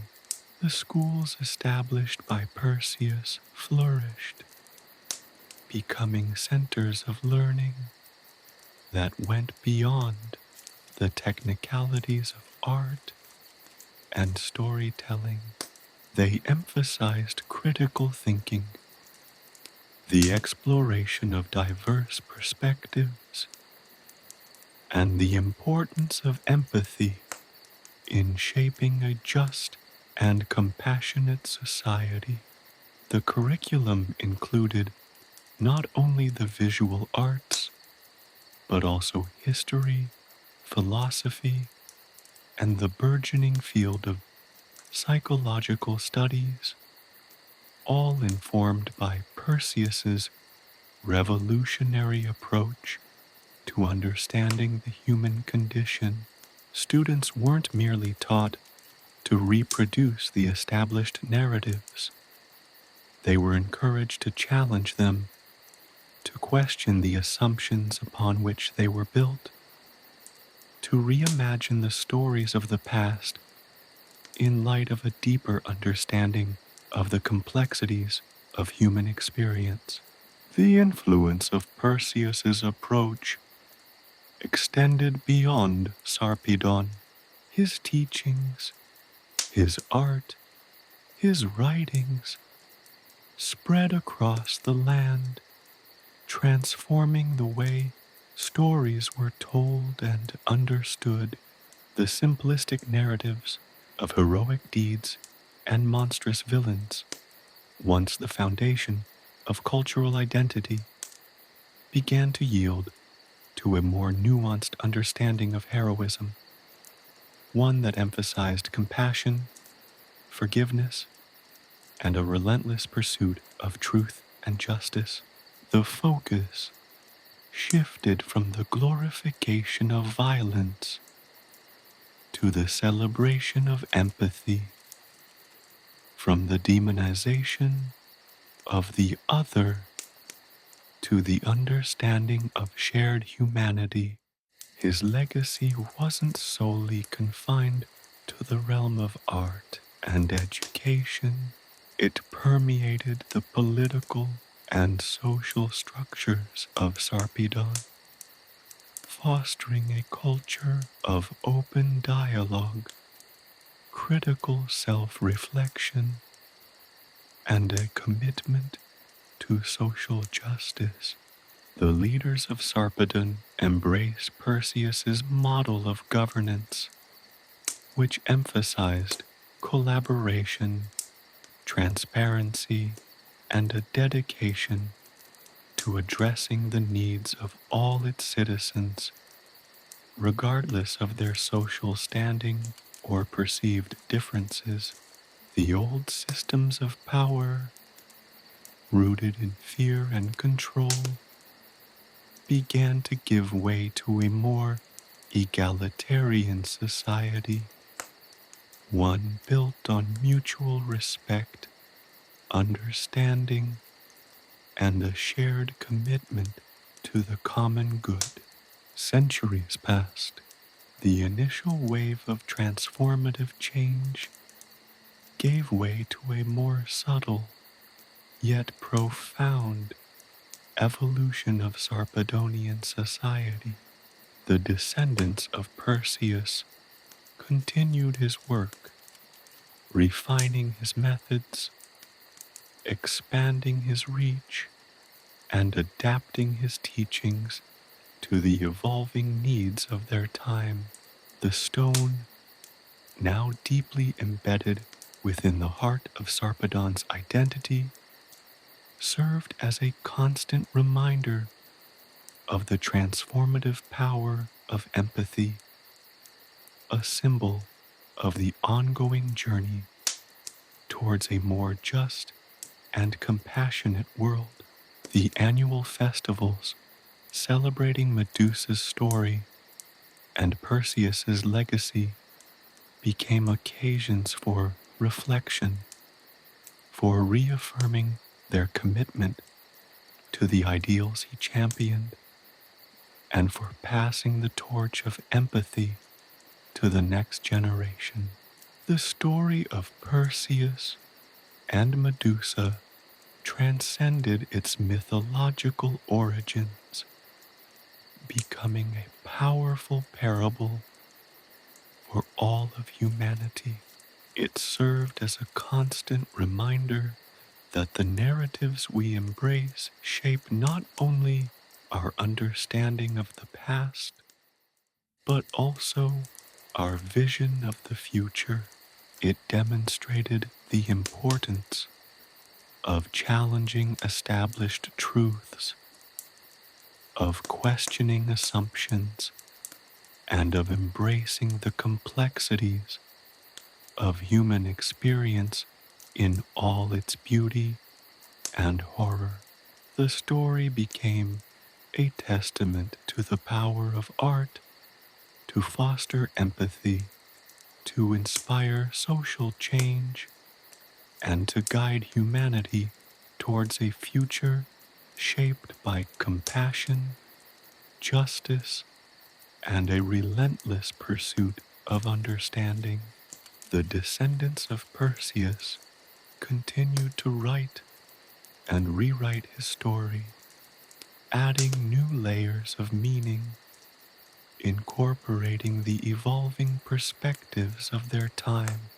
The tale of Perseus and Medusa became a dynamic, ever-changing narrative, a testament to the ongoing journey of Sarpedon towards a more just and compassionate society. The story evolved from a grim legend into a powerful allegory of transformation, of redemption, and of the enduring power of empathy. The stone, constantly changing, became a living archive of this evolving narrative, its texture and form reflecting the ongoing shifts in Sarpedonian society's understanding of itself and its place in the world. Each subtle alteration in the stone's appearance served as a reminder of the enduring legacy of Perseus, a legacy that extended far beyond the slaying of Medusa, reaching into the heart of their culture, their beliefs, and their very definition of heroism.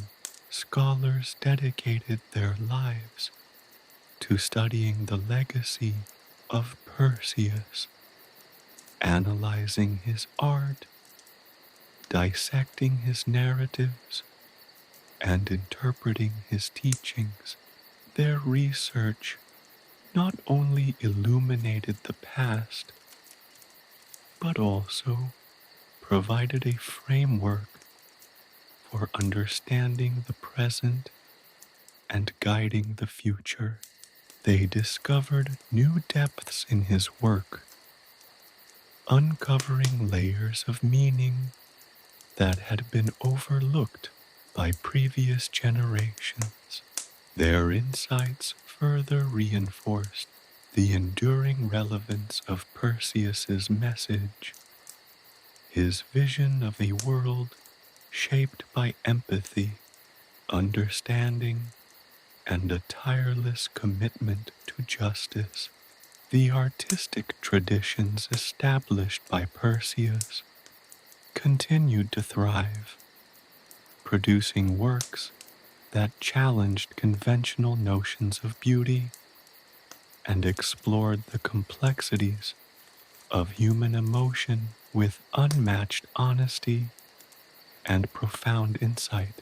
Artists, inspired by Medusa's story and the ongoing transformation of the stone, created masterpieces that served as powerful reflections of their society's evolving values.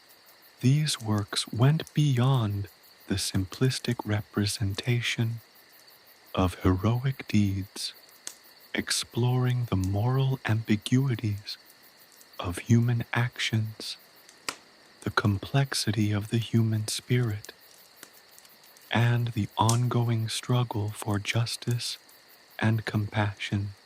The legacy of Perseus, therefore, wasn't simply a matter of historical fact. It was a living, evolving narrative, continually shaped and reshaped by the experiences and perspectives of each successive generation. It was a testament to the transformative power of storytelling, the enduring strength of empathy, and the boundless potential of the human spirit to overcome its darkest impulses and embrace a future built on understanding, forgiveness, and a shared commitment to the common good. The age of empathetic understanding, inaugurated by Perseus, continued to flourish, ensuring that the tale of Perseus and Medusa remained not just a legend, but a living, breathing legacy, a beacon of hope guiding humanity towards a brighter, more compassionate future. The wind whispered secrets through the weathered stones of Sarpedon, carrying the faint scent of salt and the distant cries of gulls. The sun, a molten orb sinking towards the horizon, cast long shadows that stretched and distorted the familiar landscape, making even the most ordinary rock formations seem imbued with a mystical presence. The stone itself, the petrified remains of Medusa, remained the focal point, a silent observer of the ceaseless ebb and flow of life. Its surface, once a terrifying spectacle of scales and fangs, now bore the subtle imprints of centuries of change, each nuance a testament to Sarpedon's ongoing journey towards understanding. Yet, there was a stillness about it, a quietude that spoke of incompletion, of a story that refused to be neatly tied up with a bow. Perseus's legacy, so meticulously documented and celebrated, felt strangely incomplete. The narratives, meticulously crafted over generations, celebrated his triumph, his empathy, his transformative influence on Sarpedon's society.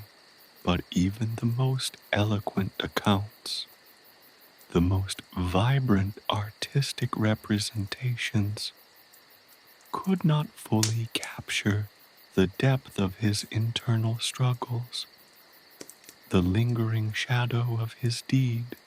The act of slaying Medusa, though presented as a necessary evil, a heroic act of self-preservation, held a haunting resonance, a persistent echo in the hearts of those who studied his life. His victories felt less like conclusive endings and more like poignant turning points, initiating a lifelong wrestling with the complexities of morality and the ever-shifting sands of human judgment. The scholars who dedicated their lives to understanding Perseus unearthed contradictory evidence, conflicting accounts, whispered doubts that challenged the carefully constructed narrative of his heroism. They found traces of his own self-doubt in his personal writings, fragments of poems and journals, revealing a man tormented by the weight of his actions. He depicted the Gorgon not as a purely evil monster, but as a creature born of tragedy, a victim of circumstance, a being capable of both terrifying brutality and profound sorrow. This perspective, though revolutionary for its time, also revealed a profound ambivalence, a struggle within Perseus himself to reconcile the necessity of his act with the profound sadness it evoked. He killed a monster, yes, but in doing so, he killed something beautiful, something tragically misunderstood.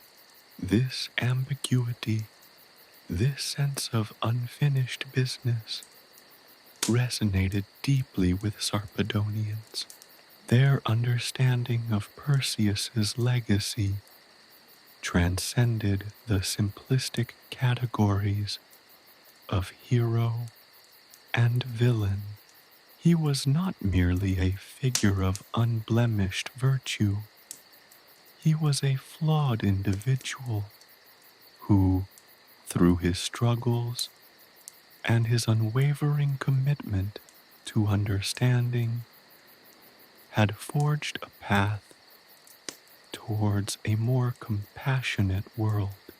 His story became a powerful allegory, not of perfect heroism, but of the ongoing, often painful, process of self-discovery and moral growth. The annual festivals, once joyous celebrations of Perseus's triumph, took on a more reflective tone. They were not simply commemorations of the past, but opportunities for self-examination, for engaging with the complexities of the present, for reaffirming their commitment to the ideals that Perseus embodied.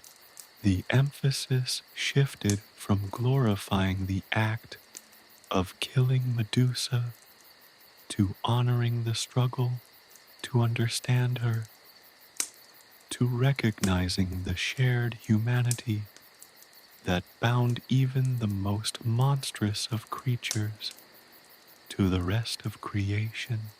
The evolving stone, with its subtle changes and almost imperceptible expressions, served as a powerful symbol of this ongoing process of transformation, a reminder that the journey towards empathy and understanding is never truly complete.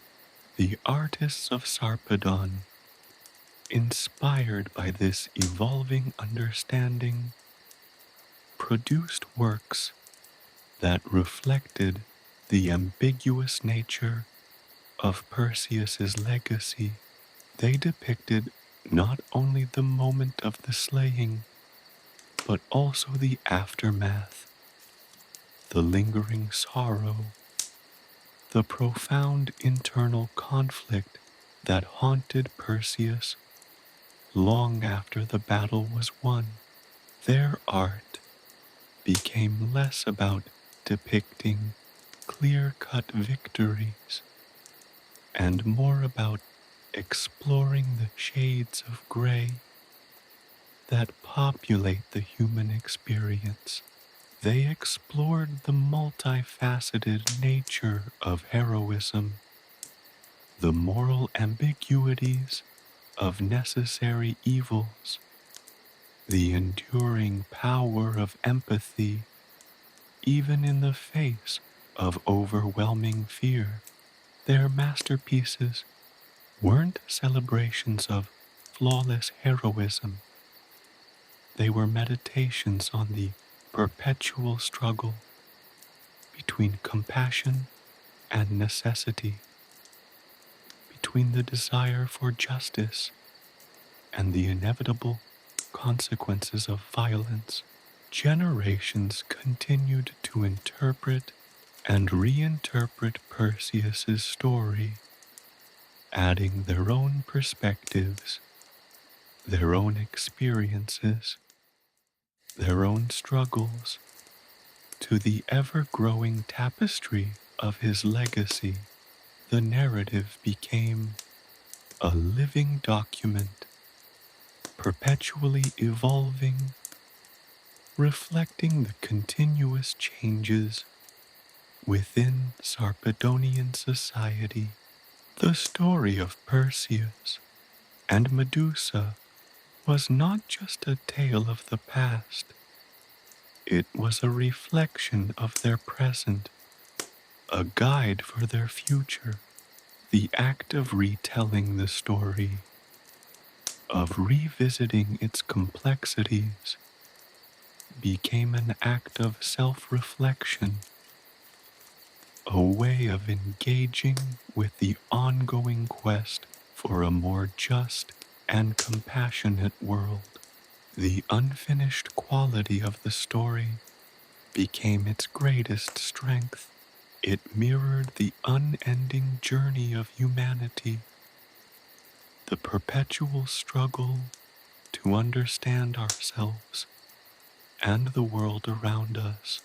The stone, constantly changing, a permanent reminder of the monstrous yet pitiable Gorgon, became a symbol of this unfinished business, of the ongoing work of creating a society where empathy and understanding prevail.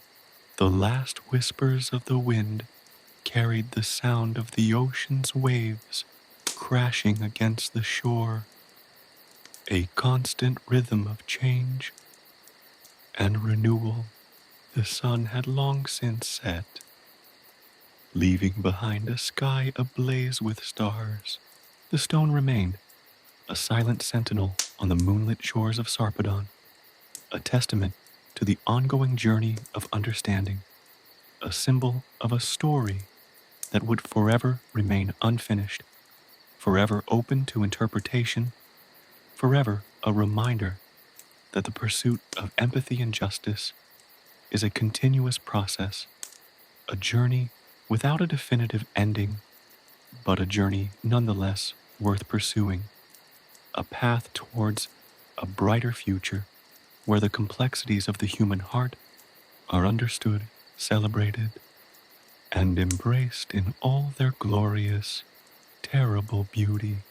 The legacy of Perseus, in its incompleteness, became a testament to the enduring strength of the human spirit, its capacity for growth, its unwavering pursuit of a better world. It was a story that transcended its mythical origins, resonating with the deepest truths of the human condition. A story without an ending, yet a story that continues to resonate, to inspire, to remind us that the path to redemption is a long and winding road, filled with both darkness and light, and that the journey itself is more important than any destination. The story of Perseus was not just a legend, but a living testament to the enduring power of the human spirit and its eternal striving for a more compassionate and just world. The dawn broke not with the fiery brilliance of a triumphant sun, but with the soft, diffused light of a new day, hesitant to fully reveal itself. The sky, still stained with the deep indigo of night, held the promise of a gentler illumination, a light that felt less like a judgment and more like a benediction, the air, cleansed by the night's rain, carried the clean scent of sea salt and wet earth, a refreshing contrast to the lingering heaviness of the previous days. The stone, Medusa's petrified form, stood bathed in this nascent light, its surface gleaming subtly as if reflecting the dawning hope. The villagers of Sarpedon emerged from their homes, not with the boisterous energy of a celebratory festival, but with a quiet reverence, a sense of collective reflection. They gathered not around a monument of victory, but around a symbol of transformation, of a journey towards understanding. The annual commemoration of Perseus's deed had evolved, shedding its earlier celebratory tone for a more introspective, even melancholic remembrance. The focus had shifted from the act of slaying to the act of grappling with its consequences, acknowledging the complexities of both the killer and the killed.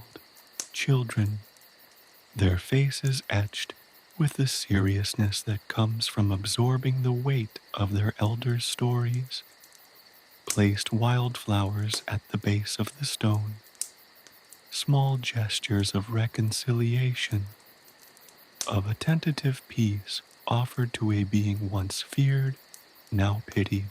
Older villagers, their faces lined with the wisdom of years spent wrestling with life's ambiguities, shared stories, not of valiant heroism, but of the ongoing struggle to reconcile their own inner demons, their own capacity for both kindness and cruelty. The annual festival, once a triumphant celebration, had been reimagined. It was no longer a spectacle designed to reinforce the narrative of Perseus's unwavering heroism, but rather a space for community healing. There were no grand speeches glorifying the act of killing. Instead, there were quiet moments of reflection, moments where the villagers openly acknowledged the ethical dilemmas inherent in the legend.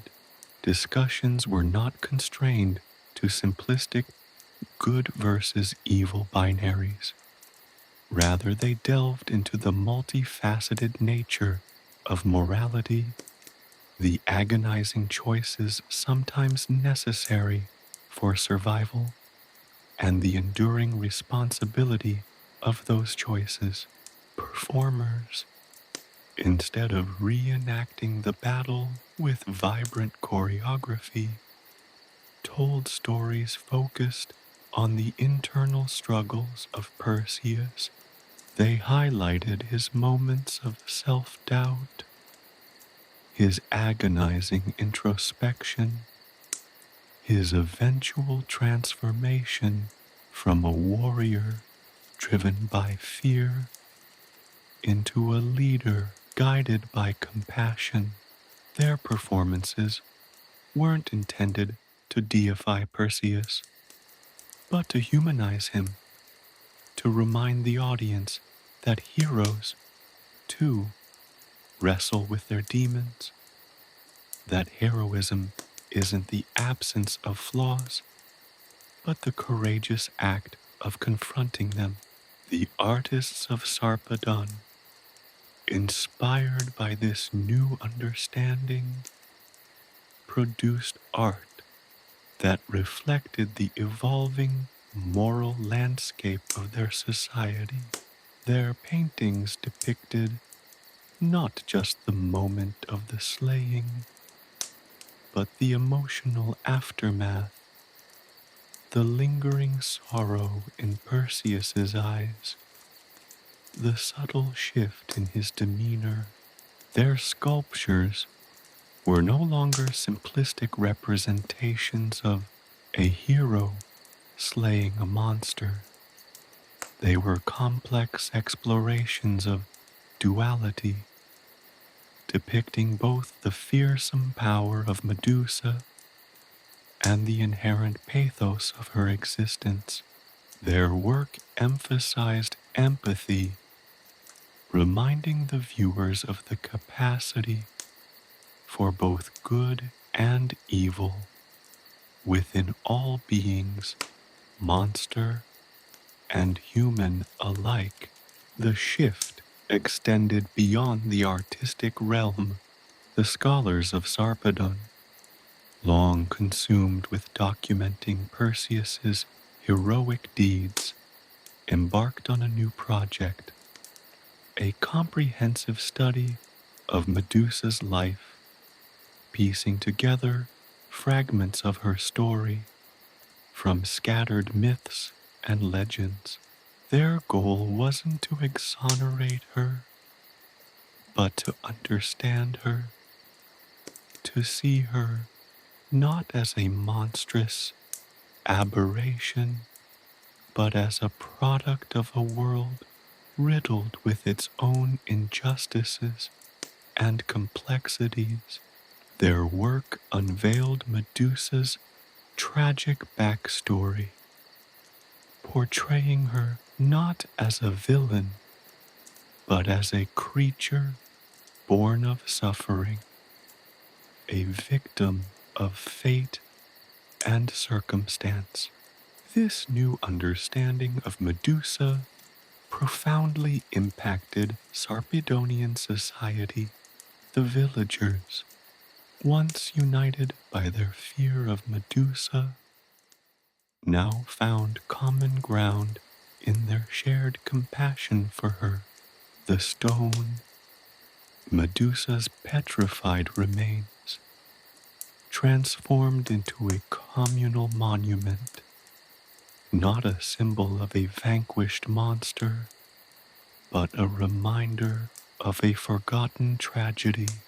The villagers started to offer prayers for Medusa's suffering, asking for forgiveness for the ignorance and fear that had fueled the Gorgon's demise. The stone, still retaining its monstrous features, became a symbol of empathy, a testament to the power of understanding and forgiveness. Its very presence served as a constant reminder that even the most seemingly monstrous creatures carry within them a history of pain, of trauma, of misunderstanding. The villagers learned to perceive the stone not with fear, but with a quiet respect, a kind of somber reverence for a life tragically cut short. Years turned into decades, and the story of Perseus and Medusa continued to evolve. It was no longer a tale of a hero's victory, but a story of transformation, a story of understanding, and a story of reconciliation. The narrative changed hands, shifting between generations, each generation adding their own unique perspective, shaping and reshaping the story to reflect their own experiences. The narrative ceased to be a static entity and instead became a fluid, living thing, that organically reflected the changing mores of Sarpedonian society. The narrative became a conduit for collective healing, a shared cultural memory. The annual commemoration, initially marked by somber introspection, gradually morphed into a space of communal reflection where the villagers engaged in a collective reassessment of their beliefs, their values, and their moral compass. It became a chance for self-reflection, of engaging with the past to illuminate the present and shape the future. This transformative process extended even to the physical landscape of Sarpedon. The village, once characterized by defensive structures and a constant vigilance against external threats, began to soften its edges. New gardens sprang up, replacing the fortifications. Vibrant colors replaced the somber palette. The mood shifted from an unrelenting sense of defensiveness to a cautiously optimistic hope.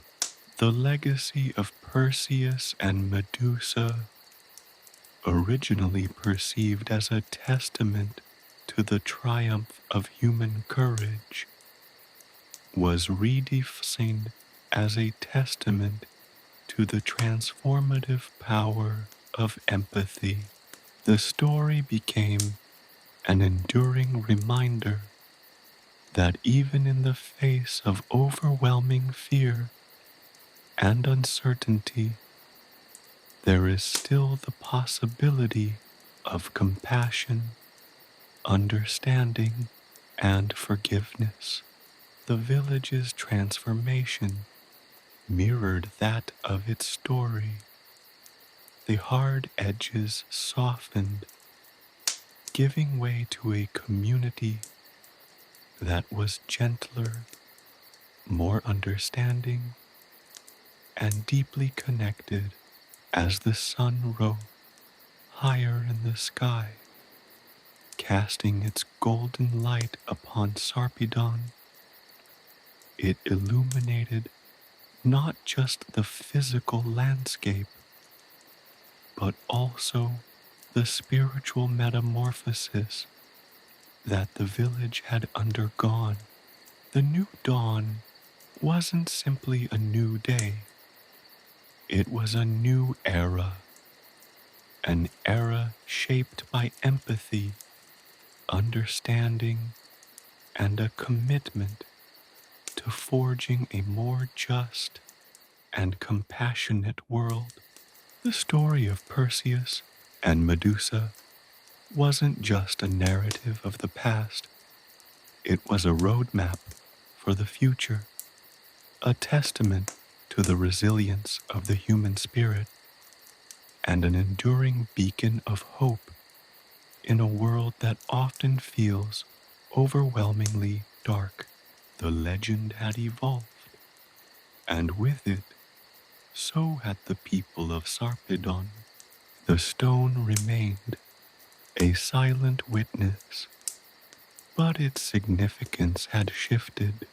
It was no longer a symbol of fear, but a reminder of the transformative power of compassion, a testament to the potential for growth, understanding, and a better future. The sun, now fully risen, cast its warm light on a village transformed, a village that had learned to find hope even in the face of tragedy, a village that had embraced the possibility of a new dawn.